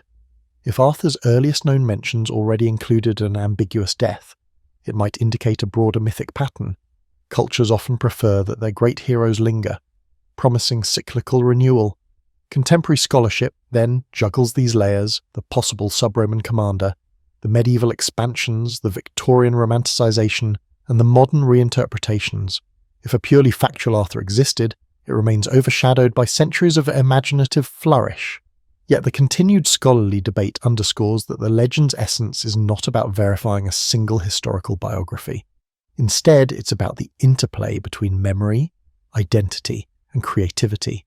Each era projects its questions and values onto Arthur, gleaning new answers from the same set of age-old motifs. Within this dialogue lies a paradox. While we yearn to know the real Arthur, it's the transformations of his story that keep him relevant. The search for authenticity endures, but so does the tradition of rewriting him, ensuring that every generation finds its reflection in Camelot's mirror. That dual dynamic, archaeological hunts for evidence alongside fresh literary spins, continues to enrich Arthur's mystique, bridging academic rigour and imaginative flight. Today, King Arthur stands as a cultural mainstay, simultaneously ancient and ever-evolving. From glimmering blockbusters to niche historical novels, he resonates with modern audiences for reasons that extend far beyond medieval romance. Why does he endure? Perhaps because the Arthurian legend, at its core, addresses universal yearnings, the dream of a just society, the pain of betrayal by those closest to us, and the hope that even in times of darkness, a champion might arise or return. In the realm of pop culture, Arthur's story reappears in myriad forms. Television series recast Camelot as a gritty drama or comedic parody. Role-playing games include knights and wizards referencing Arthurian tropes. Even science fiction riffs on the motif, depicting cosmic quests for futuristic grails. Each adaptation tweaks the formula, exalting or subverting the Round Table, focusing on Arthur's naive optimism or Merlin's ambiguous counsel.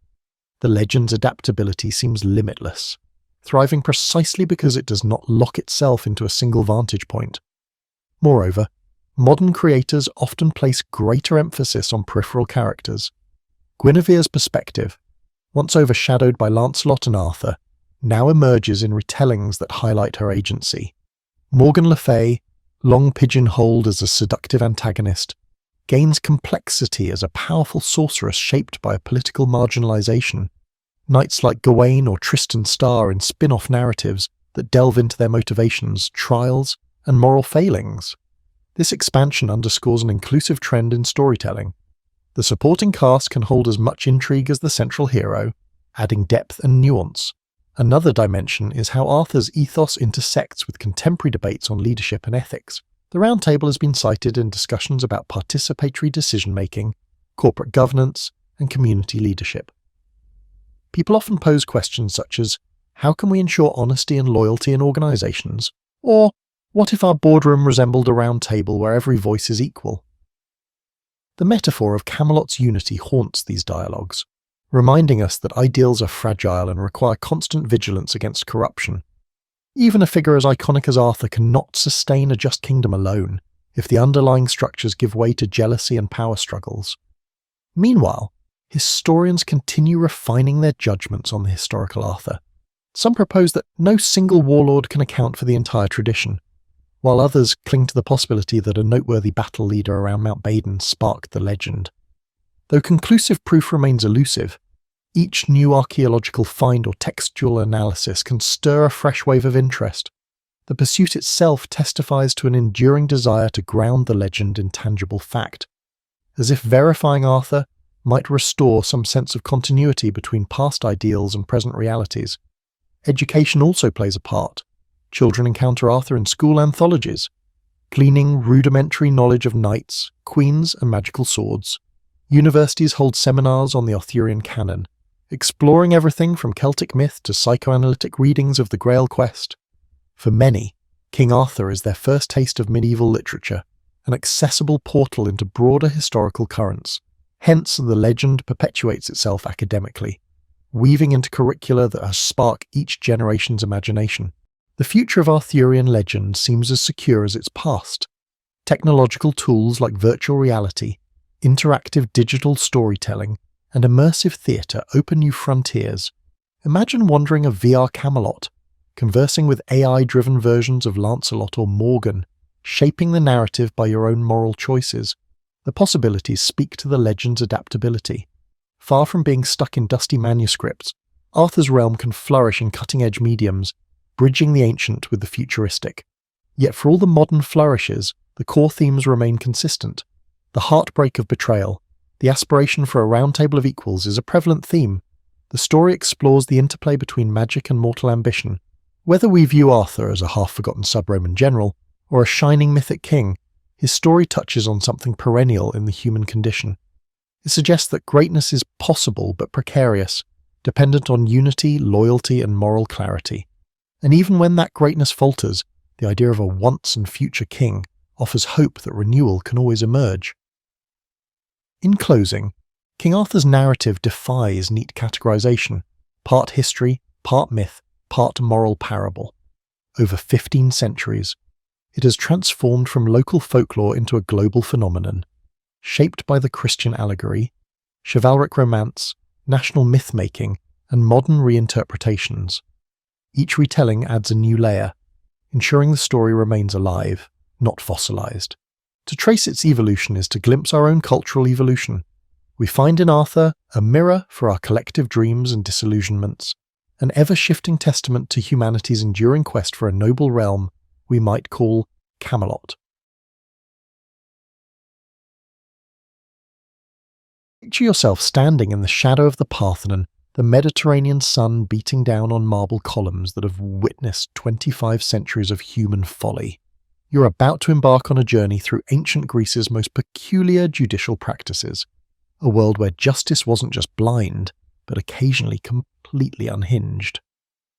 Before we embark on this journey of strangeness, keep in mind that the Greeks who devised these ancient punishments believed they were perfectly reasonable.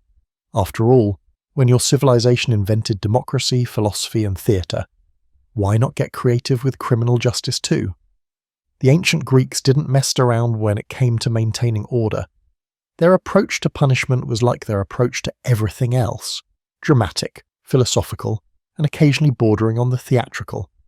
They believed that punishment should fit not just the crime, but also serve as a spectacular lesson for society. Think of it as ancient reality television, except the consequences were decidedly more permanent. You might assume that ancient punishments were simply brutal affairs involving dungeons and executioners. While the Greeks certainly had their share of harsh sentences, they also possessed an almost artistic flair for crafting punishments that were psychologically sophisticated, symbolically rich, and sometimes downright bizarre. They understood that true justice required more than mere physical suffering. It demanded a kind of poetic appropriateness that would resonate through the ages. Take the concept of hubris, for instance. The crime wasn't just excessive pride, it was a cosmic offense against the natural order. When someone committed hubris, the punishment had to match the grandiosity of the transgression. The situation led to some remarkably creative judicial solutions that would make modern legal scholars scratch their heads in bewilderment.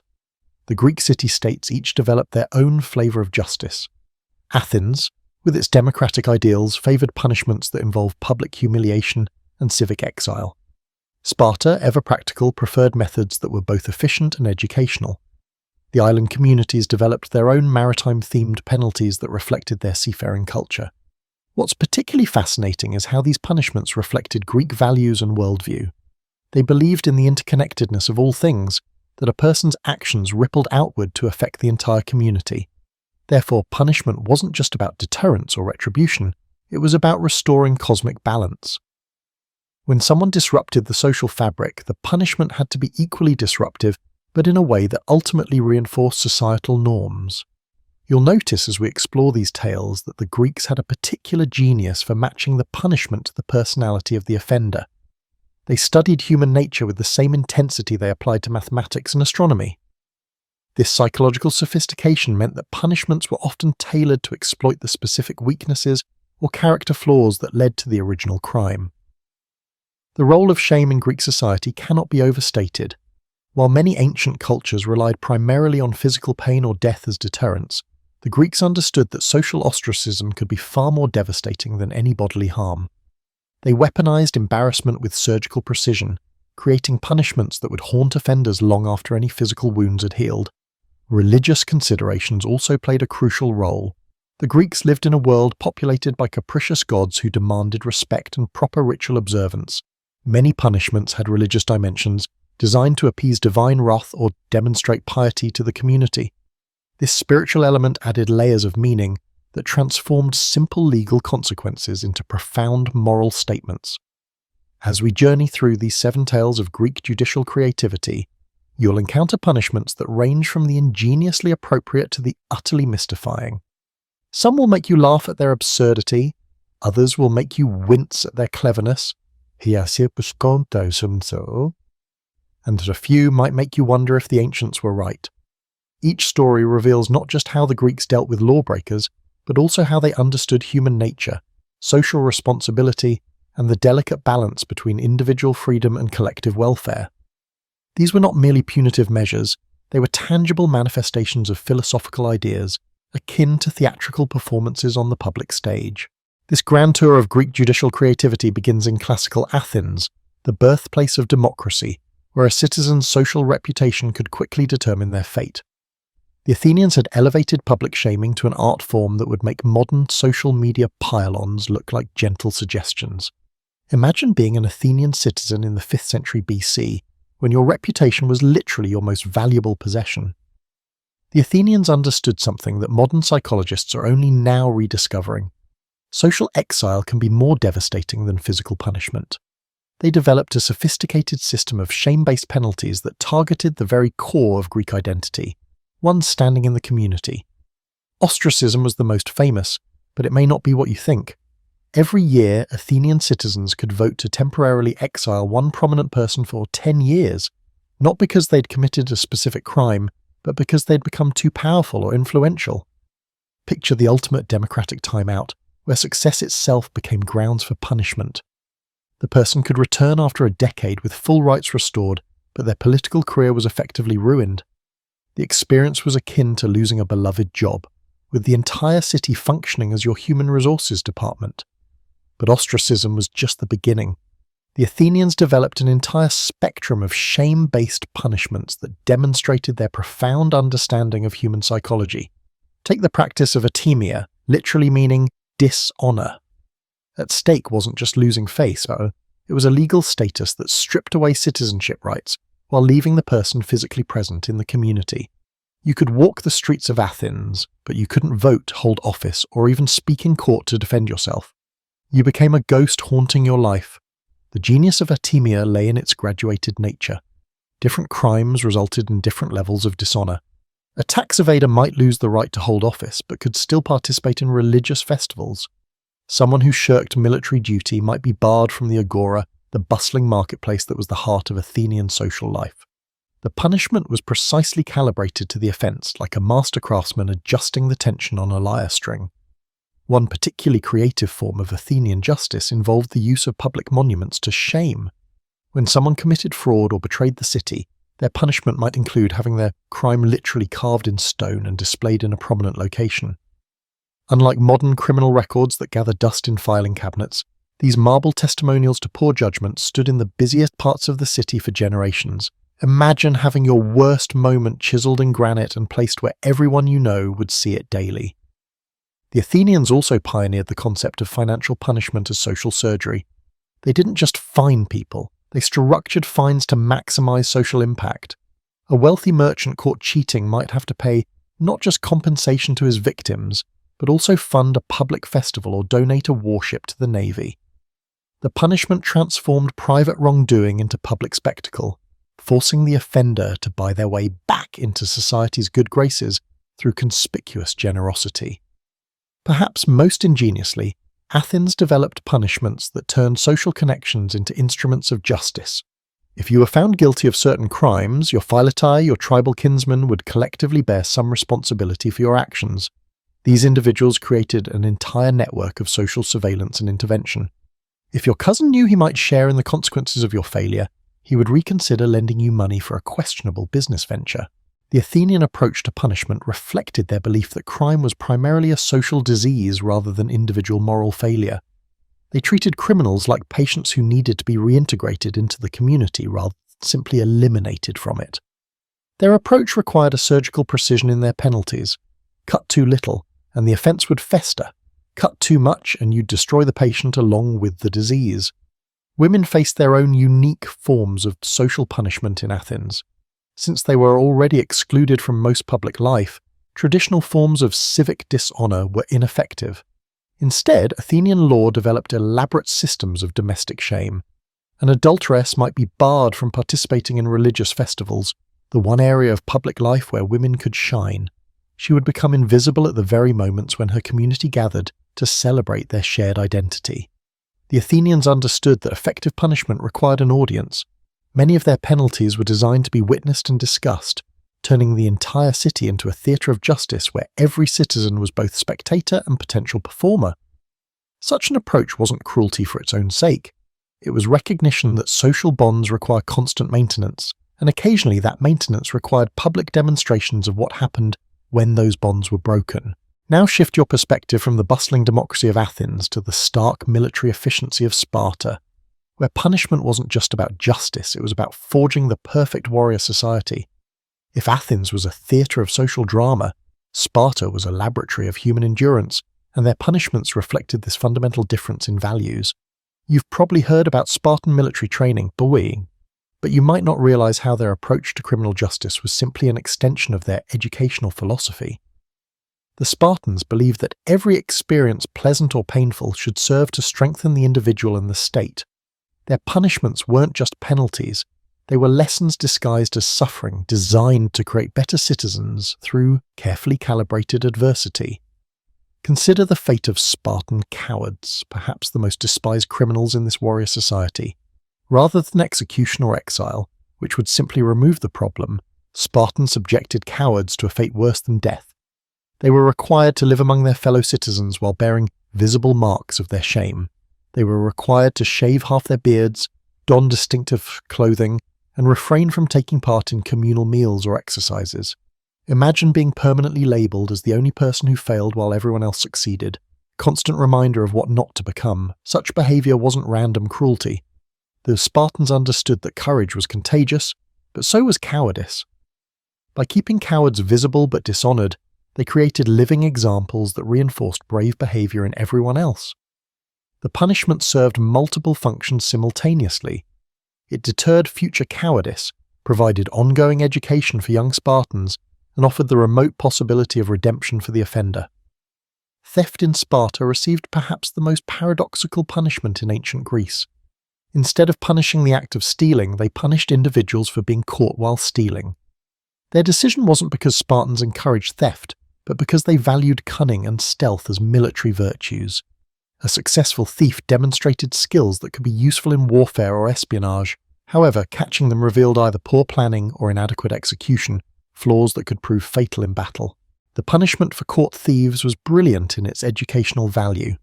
The public flogging they endured was not merely a form of retribution. Peers administered the beating in front of the entire community, transforming punishment into a performance. Young Spartans learned about both the acceptable limits of cunning and the consequences of failure. Some historians record that particularly stoic thieves who endured their punishment without crying out were eventually praised for their endurance, transforming shame into honour through sheer toughness. Spartan women, who enjoyed far more freedom than their Athenian counterparts, faced correspondingly unique punishments.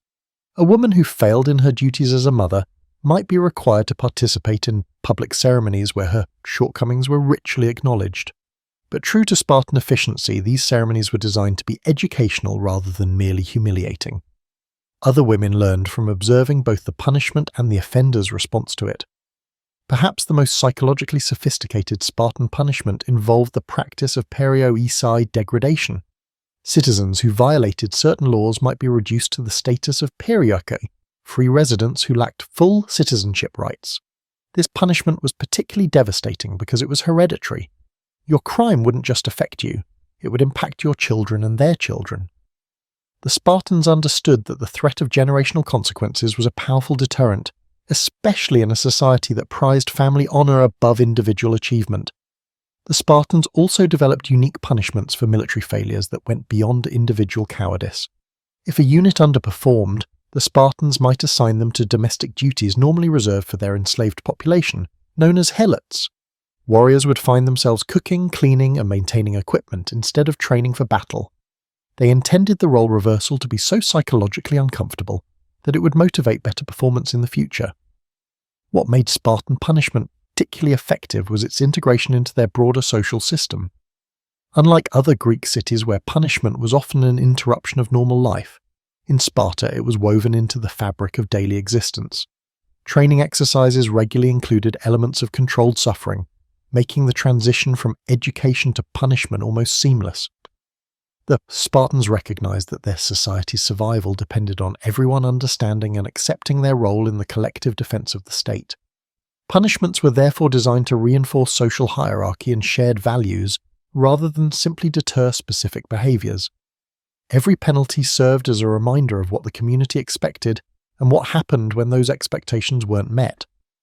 Their approach was remarkably forward-thinking, in its recognition that punishment should serve multiple purposes simultaneously. Modern criminologists still struggle to balance deterrence, rehabilitation, and social cohesion in their recommendations for criminal justice reform. The Spartans integrated all three goals into a system that, while harsh by modern standards, was internally consistent and remarkably effective at maintaining social stability. Your journey through Greek judicial creativity now takes you to the scattered islands of the Aegean, where communities surrounded by endless blue develop their own distinctive approaches to punishment. When you're living on a small island where everyone knows everyone else's business, and escape is only possible by boat, traditional forms of justice require some serious adaptation. Island communities faced unique challenges that shaped their approach to criminal justice. You couldn't simply exile someone to another city-state when the nearest land might be days away by sail. Similarly, maintaining prisons was impractical when every resource had to be imported or carefully conserved. This geographic reality forced Greek islanders to develop some of the most creative punishments in the ancient world. Take the island of Chios, famous for what you might call democratic suicide. When someone committed a serious crime that disrupted community harmony, they were given a choice: face trial with potential execution or drink hemlock voluntarily in a public ceremony. The twist was that the community would gather to witness the event, and the condemned person was expected to give a speech explaining their actions and accepting responsibility. The speech wasn't just punishment, it was therapy for the entire community, allowing them to process the crime and its consequences collectively. The genius of this system was that it transformed the most serious punishment into an act of personal choice rather than community violence. The criminal maintained some dignity while still paying the ultimate price, and the community avoided the psychological burden of executing one of their own. It was like a tragic play performed for an audience of friends and neighbours, with real stakes but a cathartic resolution. Maritime crimes received particularly inventive punishments that reflected the islanders' relationship with the sea. Pirates caught in island waters might be sentenced to sea walking, essentially an early form of keel hauling, where the offender was dragged behind a ship through rough waters. But the creative part wasn't the physical punishment, it was the symbolic element. The condemned pirate would be dressed in the finest clothes stolen from their victims, transforming them into a grotesque parody of wealth before the sea reclaimed, both criminal and treasure. Some islands developed elaborate rituals around the punishment of theft, particularly theft of fishing equipment or boats, crimes that could threaten the survival of the entire community. The thief might be required to fast for several days, then swim to a designated rock formation offshore, while the community watched from the beach. If the thief successfully completed the swim, the community considered their punishment complete and welcomed them back. If they failed, well, the sea had rendered its verdict. This trial by ordeal wasn't arbitrary cruelty. It served multiple psychological and social functions. The physical challenge tested the offender's commitment to redemption, while the community's witness meant everyone participated in the resolution of the crime. The successful completion of the trial demonstrated both divine approval and personal transformation, making reintegration into society psychologically easier for everyone involved. Island communities also refined their methods of punishment by using isolation instead of exile. On larger islands, criminals might be required to live alone on the uninhabited portions of the land for specified periods. They would be provided with minimal supplies and tools, forcing them to survive through their skills while remaining technically within the community's territory. Villagers would check on them periodically, creating a system of monitored solitude that combined punishment with rehabilitation. This form of punishment was particularly effective because it addressed one of the root causes of many crimes: the inability to function independently within social constraints. By forcing criminals to survive alone, the community was essentially providing intensive training in self-reliance and resource management. When the punishment period ended, the offender often returned with enhanced skills and a deeper appreciation for community support. The islands also developed unique approaches to dealing with adultery and other sexual crimes. Rather than the violent punishments common in mainland Greece, island communities often employed ritualized humiliation that involved the entire population.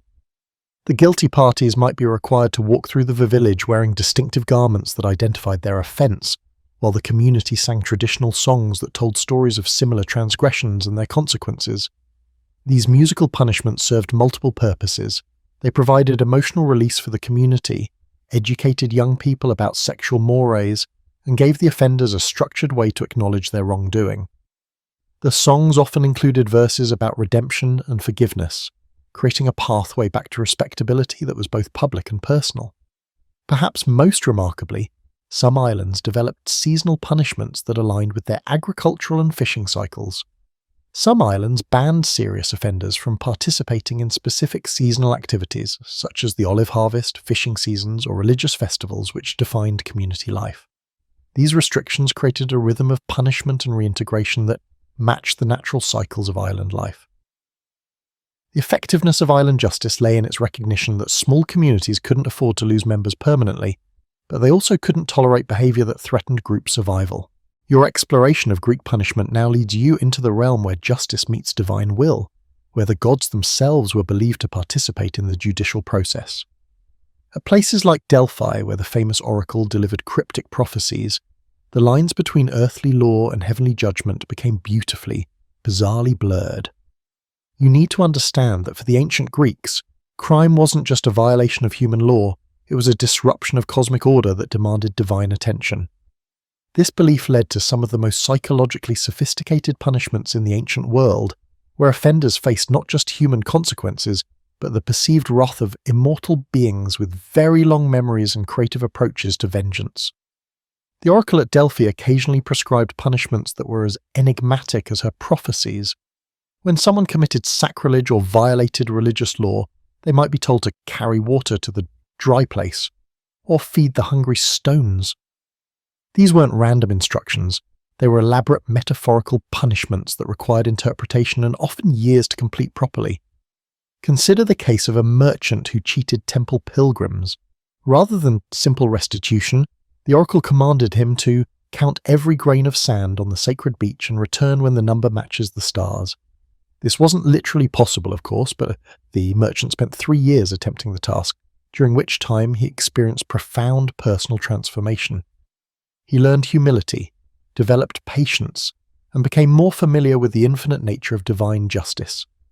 When he finally returned to ask for clarification, the priest declared his punishment complete, not because he'd finished the impossible task, but because he'd become someone who would never commit the original crime again. Religious punishments often involved what you might call divine comedy, situations where the punishment was so perfectly matched to the crime that it revealed a kind of cosmic humor. A priest who had been selling false blessings was required to tend a garden where nothing would grow, spending each day caring for barren soil while contemplating the difference between genuine and counterfeit spiritual nourishment. After months of fruitless labour, he finally understood that his fraudulent blessings had been equally barren, and genuine remorse led to his eventual forgiveness. Some punishments required offenders to reenact mythological scenes, turning classical literature into rehabilitation therapy.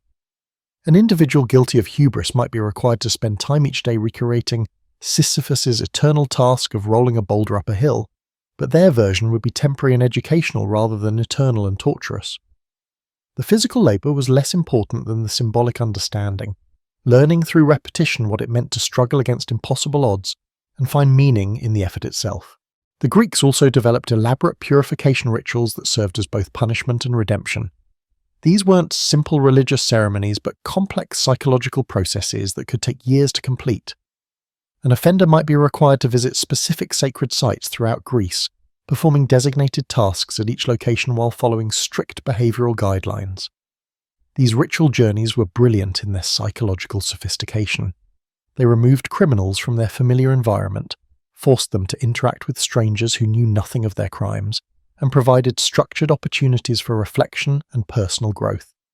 Many offenders reported that the journey changed them more profoundly than any conventional punishment could have. Temple punishments often involved service to the gods, specifically designed to address the spiritual dimension of the crime. Someone who had broken an oath might be required to serve as a temple messenger, carrying sacred communications between different religious sites. These conditions forced them to repeatedly handle and deliver messages of truth and commitment, literally surrounding themselves with the values they had violated. The genius of religious punishment lay in its recognition that many crimes stemmed from spiritual emptiness or disconnection from community values. Rather than simply inflicting suffering, these punishments provided opportunities for genuine transformation. Offenders were given the chance to rebuild their relationship with the divine, while also serving their human community. Most remarkably, the design of some religious punishments made them impossible to complete without divine intervention. Such an approach wasn't cruelty. It was recognition that some offences were so serious that human effort alone couldn't provide adequate redemption. The punishment became a form of extended prayer, where the offender had to genuinely seek divine forgiveness to achieve resolution. Often, these impossible punishments entailed paradoxical tasks that defied conventional solutions. An offender might be told to find the beginning of a circle or speak a word that has never been spoken. The resolution came not through completing the task, but through understanding its impossibility and accepting the need for grace beyond human achievement. What made divine punishment particularly effective was its integration of personal transformation with community healing. Religious offences harm not just individuals, but the entire community's relationship with the walls. The elaborate punishments demonstrated to everyone that the offence was being taken seriously, while providing a pathway for restoring cosmic balance. Now, as you continue your journey through Greek justice, you will enter the realm of philosophical punishment, where thinkers such as Plato and Aristotle theorized about justice and completely redesigned it. In this intellectual landscape, punishment became an opportunity to explore the deepest questions of human nature, moral responsibility, and the purpose of society itself. Picture yourself in ancient Athens, where philosophy wasn't an abstract academic discipline, but a practical tool for creating better human beings and more just communities. The great philosophers approached criminal justice with the same analytical rigour they applied to mathematics and ethics, producing punishments that were as intellectually sophisticated as they were practically effective. Plato's Republic outlined punishments that were essentially educational programs designed to cure the soul rather than simply inflict suffering. He believed that crime resulted from ignorance, not factual ignorance, but a fundamental misunderstanding of what would truly make a person happy and fulfilled. Therefore, punishment should be therapeutic, helping criminals discover the error in their thinking and choose better paths forward. Consider how this philosophy translated into practice. A thief in Plato's ideal city wouldn't just return stolen goods and pay a fine. They would be assigned to study with philosophers who would help them understand why they believed stealing would improve their lives. They would engage in structured dialogues designed to reveal the contradictions in their reasoning and guide them toward more productive ways of meeting their needs. This wasn't soft treatment. It was incredibly demanding. Imagine being required to examine every assumption you've ever made about right and wrong, to defend your choices in front of brilliant thinkers who could expose every flaw in your logic. Many criminals found this intellectual punishment more challenging than physical suffering because it required them to confront the reality of their own poor judgment. Aristotle took a different but equally sophisticated approach. He believed that virtue was a habit developed through practice and that criminal behavior resulted from bad habits that could be corrected through proper training. His punishments were like moral exercise programs, designed to strengthen the ethical muscles that had grown weak through misuse. An Aristotelian punishment might require a dishonest merchant to spend time each day practicing small acts of honesty, gradually building up to more significant challenges. The merchant would start by accurately describing the quality of goods to customers, then progress to admitting mistakes or offering fair prices without negotiation.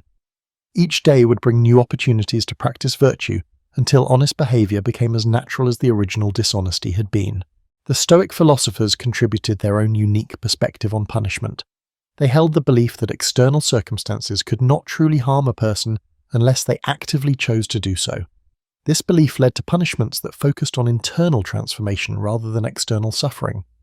A Stoic judge might sentence someone to spend time each day contemplating their crime and writing about what they learned from the experience. These written reflections weren't just busy work.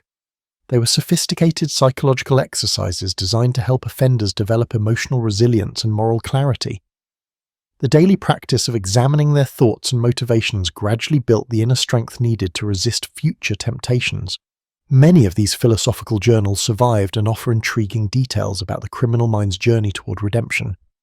Through the development of group punishment schemes, certain philosophical schools transformed criminal justice into a form of community education.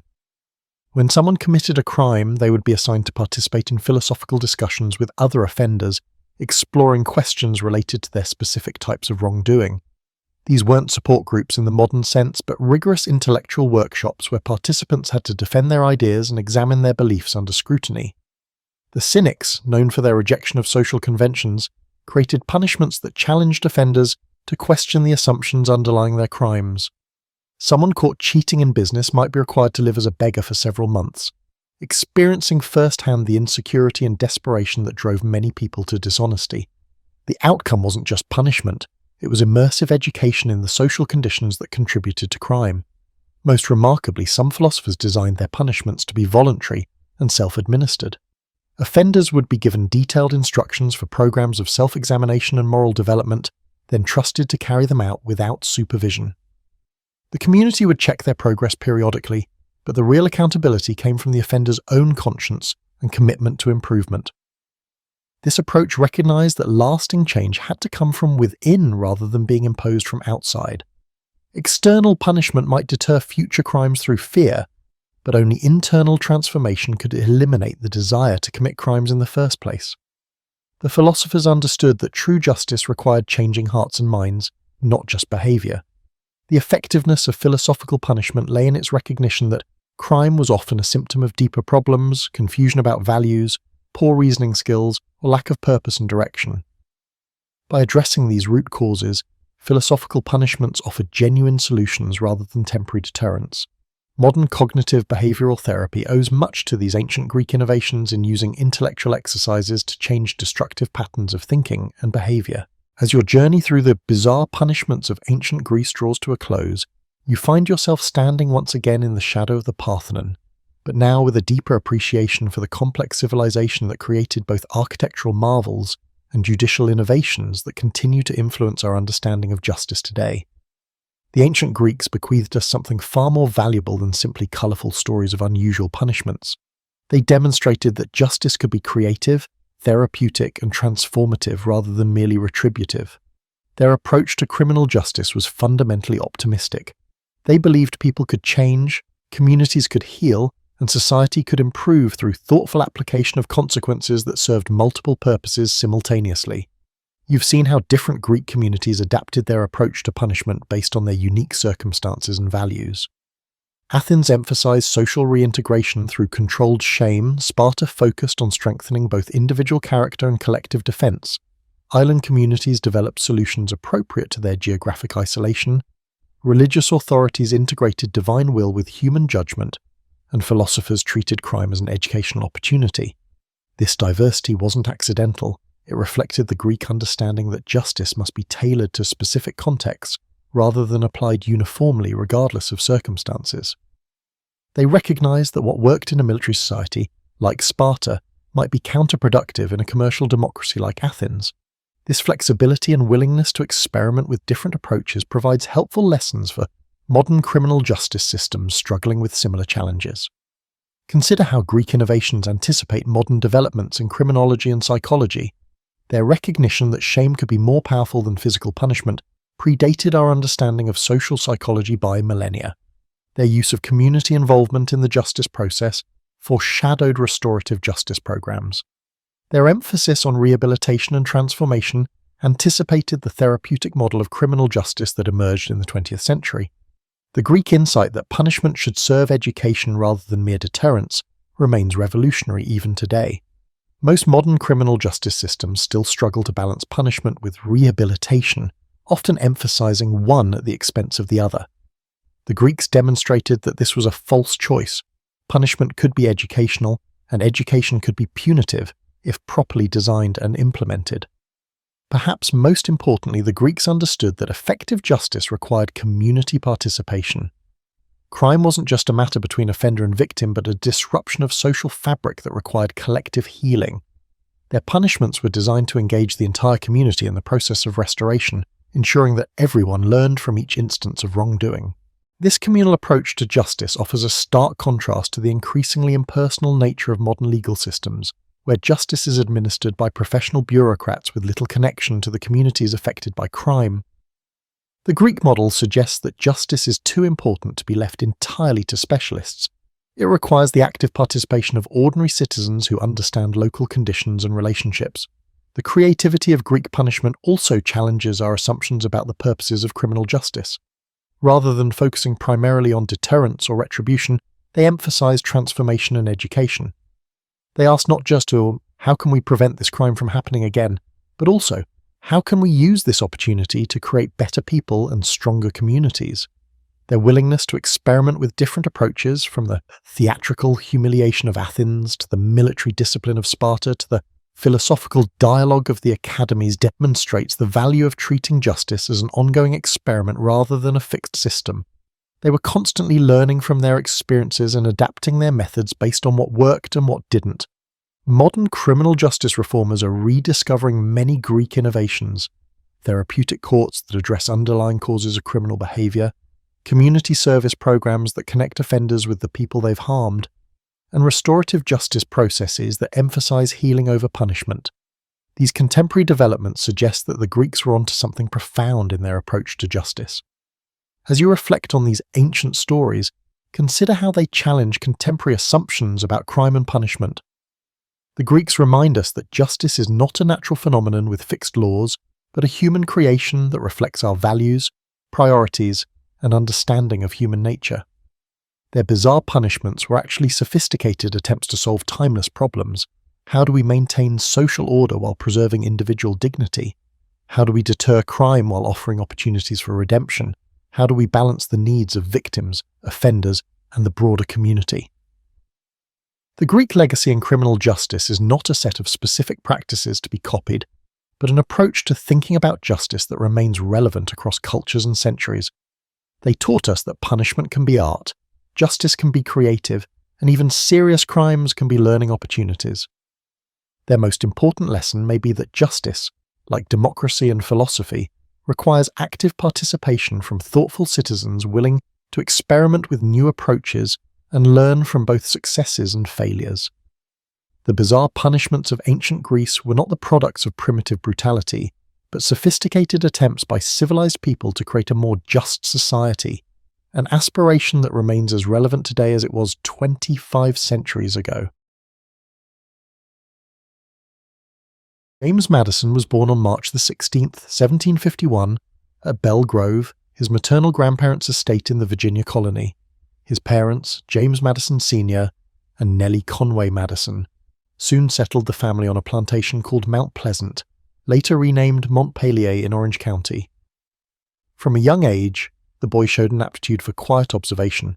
While many in the region prized physical feats of hunting or riding, young Madison was introspective, devouring books whenever possible. The plantation environment shaped Madison's outlook. His family used enslaved labor, as did most large Virginia estates, embedding him early in the complexities of an agrarian system reliant on bondage. Madison's father was a leading figure in local affairs, passing on a sense that civic duty was integral to a landowner's life. But overshadowing these local routines was the broader tension between the colonies and Britain. By the time Madison reached adolescence, the fervour for rights and representation had begun simmering throughout the 13 colonies. His formal education commenced locally, though for advanced training, his father sent him to the boarding school of Donald Robertson, known for rigorous classical curricula. There, Madison honed his Latin and Greek. He later studied under a private tutor who introduced him to Enlightenment writings, fueling a deep fascination with political philosophy. This intellectual grounding set him apart from many peers who aimed for more practical pursuits. In 1769, he entered the College of New Jersey, later Princeton University, drawn by its reputation for scholarly seriousness. At Princeton, Madison crammed a 4-year course into 2, exhausting himself in the process. He delved into moral philosophy, logic, mathematics, and theology. Under the influence of the college's president, John Witherspoon, a staunch advocate of Republican ideals, Madison absorbed radical notions about citizen virtue and structured government. After graduating in 1771, Madison continued to study Hebrew and political theory independently, developing a habit of solitary reading. Physically, he was often frail, plagued by periodic seizures or severe headaches. This delicate health contributed to Amboise' introspective demeanour, contrasting with the more robust images of early American patriots like George Washington. Returning to Virginia in 1772, Madison found the colony edging toward confrontation with Britain. The Boston Tea Party had inflamed tensions, and Parliament's retaliatory measures sparked colonial outrage. Though shy in large gatherings, Madison aligned with those who believed the colonies deserved self-governance. At local committees in Orange County, he offered calm but pointed arguments on imperial overreach. This local activism grew into a seat in the Virginia Convention of 1776, where leading lights of revolution assembled. At the convention, delegates hammered out Virginia's first constitution and a Declaration of Rights. Madison found himself overshadowed by older luminaries like George Mason and Patrick Henry, but his pen soon proved influential. He successfully campaigned for a slight revision to Mason's draft, ensuring broader language about religious liberty. This incident was a telling moment. The young legislator, though reserved, was ready to push for expanded freedoms. His pursuit of robust conscience rights would become a defining thread through his political life. As war began, Madison did not serve directly as a soldier. His health was fragile, and he lacked the physical vigour for extended campaigns. Instead, he contributed behind the scenes, working on local committees that coordinated supply lines and militia organisation. He believed that a stable home front, bound by sound governance, was essential to support the Continental Army's efforts. Throughout the Revolutionary War, he remained primarily in Virginia, developing legislative expertise. In 1777, Madison's political fortune stumbled briefly when he lost a bid for re-election to the Virginia House of Delegates. Why? Some say constituents wanted a representative who would supply them with free liquor at gatherings, a common practice then. Madison, on principle, refused. Yet he soon rebounded, securing an appointment to the Governor's Council of State, where he advised on wartime decisions. This role provided him with a broader view of the Confederation's precarious unity, fueling concerns that the states lacked cohesion. Thus, by the war's midpoint, James Madison was forging a reputation not as a battlefield hero, but as a methodical intellect, devoutly committed to Republican ideals. His quiet style and scholarship contrasted with the fiery oratory of more visible patriots. Yet among those who worked closely with him, he was recognized as a serious thinker. The tapestry of conflict and emergent governance gave him a laboratory to test his ideas. He already suspected that a mere alliance of states would be insufficient for post-war stability. The impetus for a stronger union simmered in his mind, setting the stage for his future role as father of the Constitution. By 1779, Madison's involvement in the revolutionary cause led him to Philadelphia, where the Continental Congress convened. Despite his youth, still under 30, He plunged into the Congress's labyrinth of debates. The delegates were grappling with financing a protracted war, forging alliances abroad, and keeping the shaky Confederation intact. Madison quickly grew disenchanted with how the Articles of Confederation withheld key powers from the central government, no authority to tax or regulate commerce. States squabbled, like Francis Dana or Robert Morris jostled for influence, and the fledgling nation struggled to maintain a cohesive front. In the corridors of Congress, Madison quietly excelled as a legislative craftsman. He compiled reams of notes, summarizing arguments and tracking which delegates aligned with each stance. He recognized that persuading allies demanded carefully framed logic, not bombast. This skill in bridging positions would become a hallmark of his approach to government making. Meanwhile, as the Revolutionary War inched toward an uncertain end, he advocated vigorously for stable funding for the Continental Army. The near mutiny of unpaid troops underscored the systemic weaknesses. He concluded that without a robust federal structure, the new states risked fracturing into petty fiefdoms. After the war ended in 1783, with the Treaty of Paris securing independence, the deeper test began: how to organize a functioning union. Madison returned to Virginia's politics, helping shape the state's statutes, but he never lost sight of the broader question about forging a stronger national framework. During this period, he grew close to Thomas Jefferson, then serving as minister to France. Their correspondence soared with intellectual synergy, exchanging ideas on liberty, religion, agrarian ideals, and architecture. Jefferson's radical theories about the tyranny of old Europe combined with Madison's more measured instincts. The pair formed a dynamic partnership crucial to the next stage of constitutional debate. In 1786, a meeting in Annapolis aimed to address commerce disputes among states. Madison championed the notion that commercial harmony demanded unified regulations. Attendance was sparse, but the delegates present, including Alexander Hamilton, recommended a grander convention for a thorough revision of the Articles. The seeds for the 1787 Constitutional Convention were sown. Madison, with unwavering conviction, busied himself in a flurry of pre-convention research. He studied ancient confederacies, Greece, the Holy Roman Empire, Swiss cantons, composing a Notes on Ancient and Modern Confederations. This comparative study guided him to see how partial alliances often collapsed under disunity. When the Philadelphia Convention commenced in May 1787, Madison arrived armed with a plan. He had penned the Virginia Plan, advocating a strong central government with a bicameral legislature, an executive, and a judiciary. The plan, introduced by Edmund Randolph, formed the blueprint for the delegates' debates. Madison's systematic approach, he anticipated objections and had reasoned counters, made him an intellectual pivot. Yet compromises were inevitable. The smaller states objected, pushing for equal representation in at least one legislative chamber.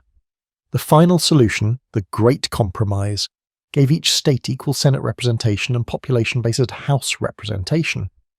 Madison found that compromise unsatisfying but recognized it as essential for unity. Another point of contention was slavery. Madison personally disdained the moral contradiction, but recognized the deep rifts it created. He opposed a federal ban on the slave trade at that juncture, acknowledging that southern states might bolt if threatened. The convention's final text, in effect, postponed the question. This stance would later stir conflicting feelings in Madison. He wanted a rationally consistent republic, but saw the necessity of short-term concessions to secure overall support. Meanwhile, the 3/5 compromise about counting enslaved people for representation was hammered out, a deeply fraught measure that would sow seeds of future national crises. In September 1787, after months of debate, Madison signed the Constitution. Despite its imperfections, Madison saw the Constitution as a significant improvement over the weak Articles. Yet forging the document was one step, persuading states to ratify it was another. Madison teamed with Hamilton and John Jay to write the Federalist Papers, published under the pseudonym Publius. In these essays, Madison's most well-known contributions, Federalist No. 10 and No. 51, focused on managing factions and instituting mechanisms of check and balance. He argued that an extensive republic would guard against tyranny by ensuring no single faction dominated. This line of reasoning swayed skeptics, demonstrating that a new national government could combine stability with personal liberties. Ratification success came in 1788. Madison's clarity of thought had played a major role in securing enough states' approval. Yet critics demanded enumerated safeguards for individual rights.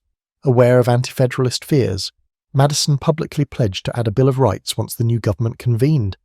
His reputation soared as a champion of reasoned persuasion.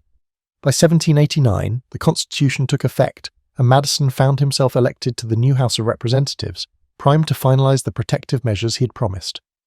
Having largely established the Republic's structural blueprint, Madison's next task was to safeguard the liberties that the revolutionary generation had sacrificed so much for. In the first Congress under President George Washington, James Madison took centre stage, drafting amendments to the Constitution, fulfilling his Bill of Rights promise. Many anti-federalists had demanded explicit safeguards for speech, religion, assembly, and due process. Madison sifted through over 200 suggestions from state-ratifying conventions. His approach balanced enumerating fundamental liberties while ensuring the new government's integrity remained intact. By late 1791, the first 10 amendments were ratified, codifying freedoms crucial to the national ethos. This moment cemented Madison's reputation as a principal architect of American liberty, though debates continued about the precise scope of these rights. Even as he championed the Bill of Rights, Madison found himself in friction with Treasury Secretary Alexander Hamilton. Hamilton's financial program, the federal assumption of state debts, a national bank, and protective tariffs clashed with Madison's preference for decentralized fiscal power. At the onset, Madison and Hamilton had been allies in ratifying the Constitution, but once the new system functioned, ideological rifts arose over how strong the central government should be in shaping economic life. Madison believed Hamilton's approach skewed too far toward commerce elites, risking a quasi-aristocracy. Their congressional debates presented two emerging visions for America, laying the groundwork for the initial party split. This political cleavage deepened with foreign affairs. The French Revolution erupted in 1789, initially hailed by many Americans, including Madison, as a sister movement echoing the spirit of '76. But as France slipped into revolutionary bloodshed, Hamiltonians urged caution. They believed forging close ties with Britain, a stable trading partner, was paramount. Jefferson and Madison favoured supporting the French Republic diplomatically. This tension culminated in the formation of two factions, the Federalists, led by Hamilton, and the Democratic Republicans, spearheaded by Jefferson and Madison. The press took sides, with scathing editorials labelling Federalists as pro-monarchy stooges or Republicans as French stooges. By the mid-1790s, Madison's oratory sharpened. He and Jefferson co-authored the Virginia and Kentucky Resolutions, 1798 to 1799, condemning the Federalist-controlled Congress's Alien and Sedition Acts. Those acts clamped down on immigrants and criminalized criticisms of government. The resolutions advanced a novel concept. States could nullify unconstitutional federal laws, although this stance rattled the notion of federal supremacy. It resonated with many who saw the Sedition Act as a gross overreach. The matter never reached a direct constitutional crisis, but it planted the seeds of the states' rights argument that would reappear in later controversy. During this period, Madison's personal life also evolved. In 1794, he married Dolly Payne Todd, a vivacious widow known for her social acumen. She brought a warmth and flair to Madison's somewhat reserved persona, soon becoming a key figure in Washington's political society. Hosting gatherings, she bridged partisan divides with charm, turning the Madison Circle into an informal centre for building alliances. The couple never had children of their own, but Dolly's son from her first marriage lived with them, weaving a family dynamic that anchored Madison amid the swirling political storms. As the turn of the century arrived, Federalist dominance waned. John Adams's presidency faced backlash over the Alien and Sedition Acts and unpopular conflict with France. In the election of 1800, the Democratic Republicans triumphed, propelling Thomas Jefferson to the presidency. Madison became Jefferson's Secretary of State, a role in which he oversaw foreign policy during a delicate juncture. Tensions with Britain and France remained high as those powers waged war. The US strove to trade with both, though each tried to block the other's commerce, seizing American ships. Madison counseled Jefferson through embargoes and trade restrictions, culminating in the widely hated Embargo Act of 1807 that backfired economically at home. During these years, Madison handled numerous negotiations. The Louisiana Purchase in 1803, though spearheaded by Jefferson, also reflected Madison's behind-the-scenes diplomacy. He recognized the chance to secure the Mississippi River for American commerce, though some critics hammered them for pushing constitutional bounds.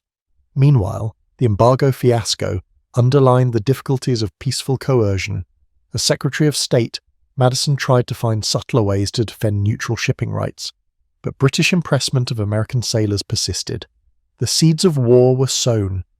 By the end of Jefferson's second term, the presidency awaited a new occupant. The Democratic-Republican caucus selected Madison as their candidate, a natural next step given his long-standing role as Jefferson's confidant. Despite some factional grumblings, Madison prevailed over Federalist rival Charles C. Pinckney in 1808. He assumed the presidency in 1809 at age 57. The once shy scholar of Montpellier now stood at the apex of national authority, though overshadowed by an approaching storm of British hostility and domestic divisions. In the next phase of his life, Madison would wrestle with the War of 1812, forging a path that tested his convictions on constitutional principles and national identity like never before. James Madison became president in March 1809, inheriting a precarious foreign policy environment. Britain's naval supremacy threatened American trade, impressing US sailors into the Royal Navy. Meanwhile, Napoleon's France, locked in a continental struggle, also disregarded American neutrality. Attempting to safeguard shipping and avoid all-out conflict, Madison supported laws like the Non-Intercourse Act, lifting the total embargo but still barring trade with warring powers unless they ceased harassment.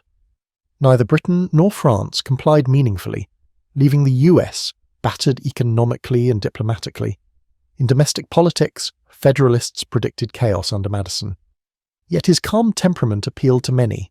He recognized the need for a more muscular approach to British provocations if diplomatic efforts failed. By 1811, a new generation of so-called war hawks in Congress, led by figures like Henry Clay and John C. Calhoun, clamoured for war against Britain, pointing to impressment and alleged British incitement of Native American attacks on the frontier.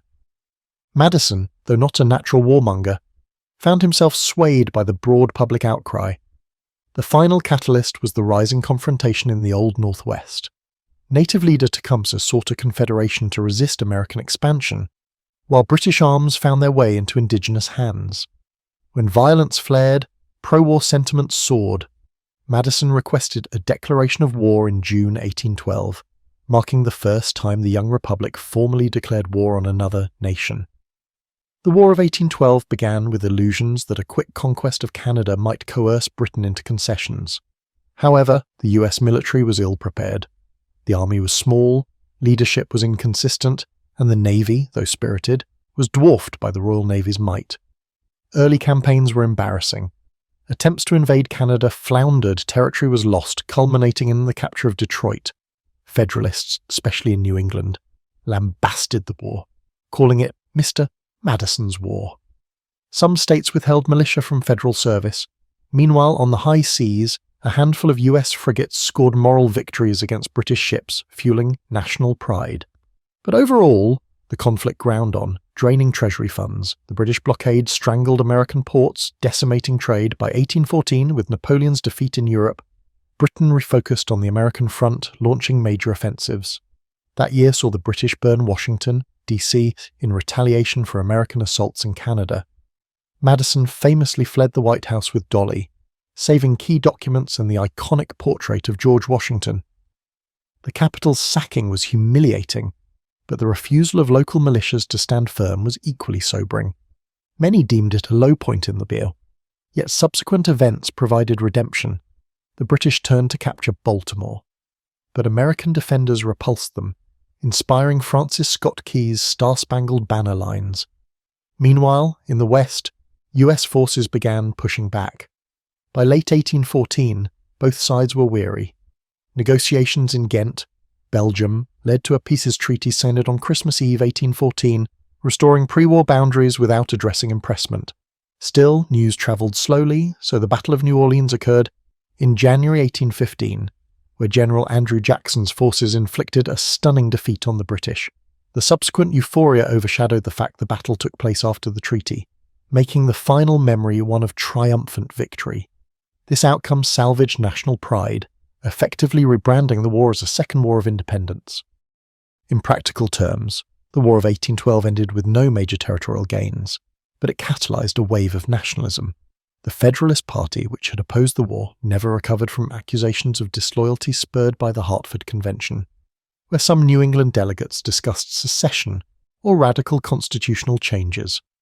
Thus, Madison left the presidency in 1817, presiding over a newly re-energized sense of national unity, though behind the scenes, sectional rivalries still brewed. He was also known as the last of the Virginia dynasty, after serving 2 terms, succeeded by James Monroe. Reflecting on the conflict, Madison admitted the war's impetus was as much about national honour as about maritime rights. He believed the fiascos early on revealed the necessity for better national defence, a well-organised financial system, and a sense that the states must unify behind federal decisions in crises. While the war was no triumphant conquest, the ephemeral surge in patriotism gave him a measure of vindication. With the crisis concluded, he and Dolly prepared to retire to Montpelier. The swirling fervour, from burning capitals to celebratory parades, receded as normal life resumed. By 1817, Madison was physically exhausted but proud that the Republic endured. He recognised new challenges loomed: territorial expansion, the spread of cotton-based slavery, and the rancour of sectional politics. Yet for the moment, the illusions of a robust union overshadowed deep divisions. The era of good feelings dawned under Monroe, and Madison could claim that, for better or worse, he had guided the Republic through the fiery test of war. His next years, spent in relative quiet, offered a vantage from which he would continue shaping American political thought through his letters and involvement in key national debates. When James Madison retired to Montpelier in 1817, he might have expected a peaceful retirement. He was 65, had steered the nation through war, and left office with the Democratic-Republican Party dominant. However, he continued to participate in public life, albeit in a more indirect manner. His Montpelier estate, sprawling over farmland, still operated with enslaved labour. Madison, grappling with moral qualms about slavery, never freed the majority of them in his lifetime, believing emancipation should occur gradually with legislative safeguards. This stance, halfway between condemnation and acceptance, revealed deep contradictions that overshadowed his otherwise lofty philosophy. Madison continued corresponding with Thomas Jefferson, exchanging ideas about education, agriculture, and the shaping of the University of Virginia. He served on the institution's board of visitors, helping refine curricula and administrative policies. The concept of higher education that nurtured civic virtues and scientific inquiry resonated with him.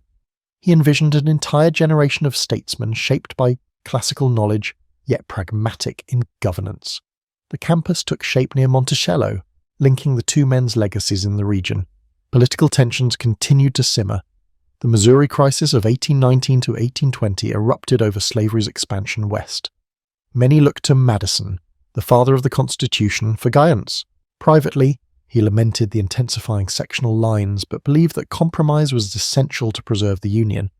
He supported the Missouri Compromise's approach, admitting Missouri as a slave state and Maine as a free state, drawing a latitudinal line for future territories. It was merely a temporary solution to an escalating problem. Madison recognized that ignoring the fundamental moral tension might be catastrophic, but he saw no immediate path to comprehensive resolution. As with many founders, he bet on incremental solutions. Another cause that animated his retirement was the notion of amending the Constitution to refine aspects of governance. He favored clarifying congressional powers or adjusting the structure of representation, but these suggestions never gained broad traction, as the nation was forging a new identity under the surge of Jacksonian democracy.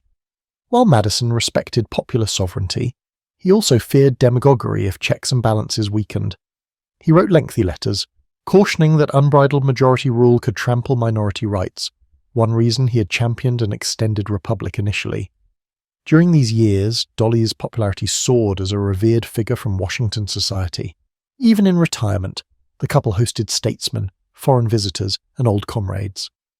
Montpelier became a hub for travellers craving the perspective of an aging statesman who had shaped the Constitution. Some found him subdued, more an academic presence than a flamboyant figure. Others noted his courtesy, especially toward young people with intellectual curiosity. He remained open to debate, seldom raising his voice yet always weaving references to classical sources or past legislative battles. Financial strains, however, plagued him. Like many plantation owners reliant on slave-based agriculture, he faced fluctuating crop prices, mounting debts, and the economic churn of a rapidly industrializing nation. He sold or mortgaged land to stay solvent. The contradiction between championing a stable republic and personally grappling with economic uncertainties mirrored the era's transformation. Moreover, the daily operations of the plantation bound him to the moral weight of enslaving over 100 individuals, forging a tension unspoken yet inescapable. Madison's health waned gradually. He endured rheumatism and digestive ailments. Still, he maintained a disciplined reading schedule, scanning newspapers for signs of national friction. He weighed in on the debates about nullification in the 1830s, when South Carolina threatened to ignore federal tariffs. Alarmed, he wrote clarifications, insisting that states lacked unilateral authority to void federal laws. This stance was ironic, given that decades earlier he had co-authored the Virginia Resolutions. Now, he tried to differentiate between legitimate protest and outright defiance. The escalation toward potential disunion troubled him deeply. By the early 1830s, Jefferson was long dead. Madison, the last major architect of the Constitution among the founding generation, watched Andrew Jackson's presidency roil the political realm. Democracy's complexion had altered, property qualifications fell, new Western states joined, and party machines mobilized popular support. He had occasionally worried that raw majoritarian impulses overshadowed the balanced, reasoned approach he had championed. However, it was impossible to reverse the trend. He acknowledged that every generation would interpret the Constitution differently. As the end loomed in 1836, Madison's mind remained sharp, though physically he was frail. He passed away on June 28, 1836, at Montpellier, aged 85, the last living signer of the Constitution. The event marked the end of an era.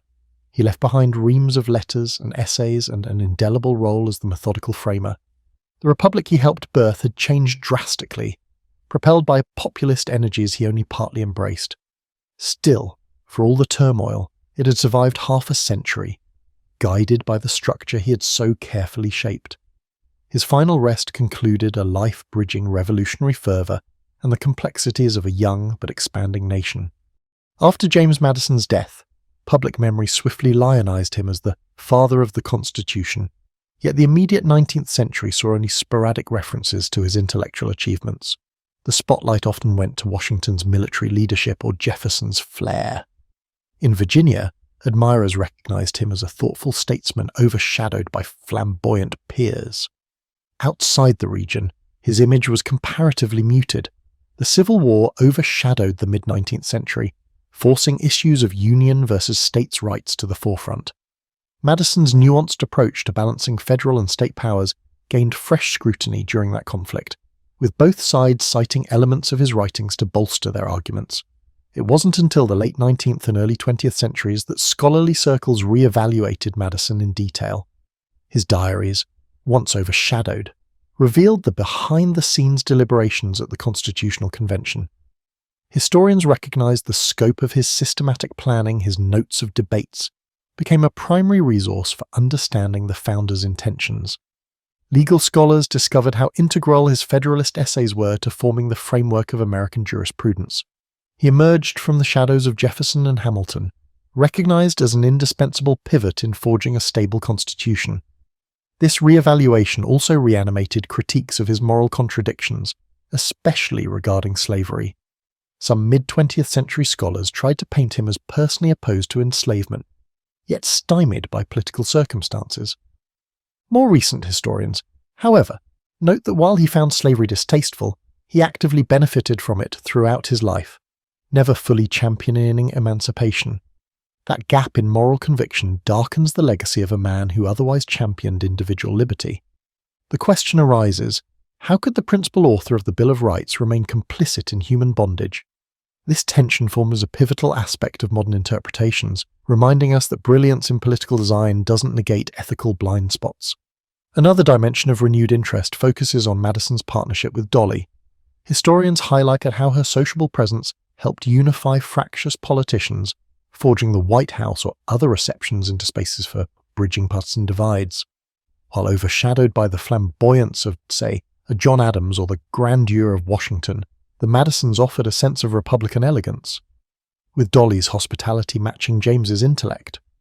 In the early 19th century, visitors often left with a sense that the President and First Lady were forging a new style of leadership, less monarchical pomp, more approachable refinement. In legal circles, the Supreme Court under Chief Justice John Marshall gradually shaped constitutional interpretation in ways that arguably extended beyond Madison's original blueprint. Cases like Marbury v. Madison ironically enshrined the concept of judicial review, which was not explicitly detailed in the Constitution. Madison's name was attached to the case, though in that instance, he was the official who refused to deliver a judicial appointment, sparking the lawsuit. The ruling gave the judiciary the final say on constitutional matters, which might have surprised Madison, as he championed legislative dominance in some writings. Yet the evolution continued, and the living constitution adapted in directions possibly beyond even Madison's foresight. Into the 20th century, major anniversaries, the bicentennial of the Constitution, for instance, amplified Madison's place in public consciousness. Speeches recast him as the quiet genius, ensuring no single branch of government overshadowed the others. In an era dominated by large-scale political parties and global power structures, some admired his conviction that extended republics control factionalism. Others found his view naive, pointing to the intense polarizations of modern politics. Even so, the blueprint of checks and balances persists, credited to Madison's systematic approach.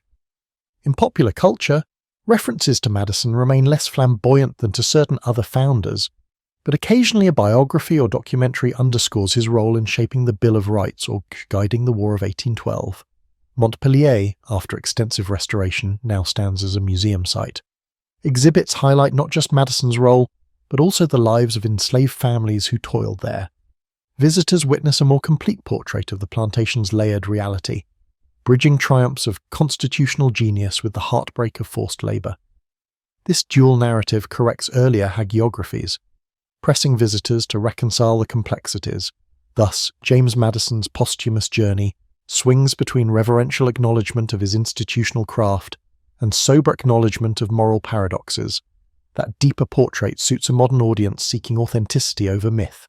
We find in him a humbly sized man overshadowed by bigger personalities, yet in many ways the intellectual core of the revolutionary generation's nation-building.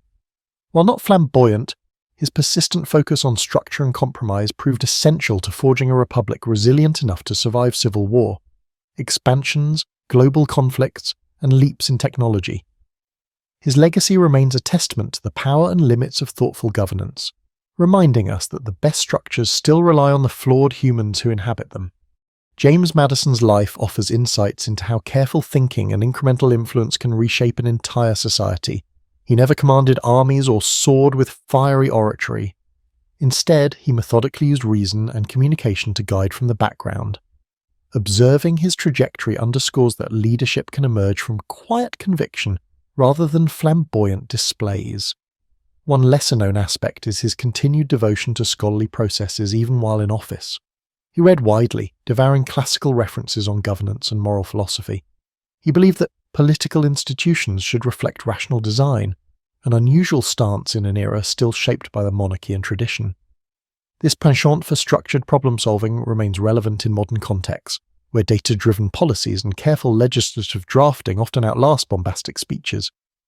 Madison's approach, bridging principles with compromise, might serve as a template for bridging polarized divides, yet any reflection on him also demands confronting the slavery question.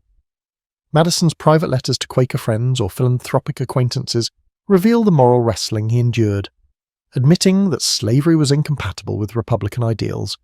But time after time, he balked at championing immediate emancipation. He accepted half-the measures, perhaps out of economic dependency or fear of disunion if the matter was pressed. This tension resonates with many professionals who see moral imperatives but feel constrained by practical or institutional obstacles. Madison's example warns that deferring a moral crisis can cause deeper agony down the line. Another dimension is how Madison navigated personal adversity. Like his fragile health, throughout his life, he experienced episodes described as seizures or severe migraines.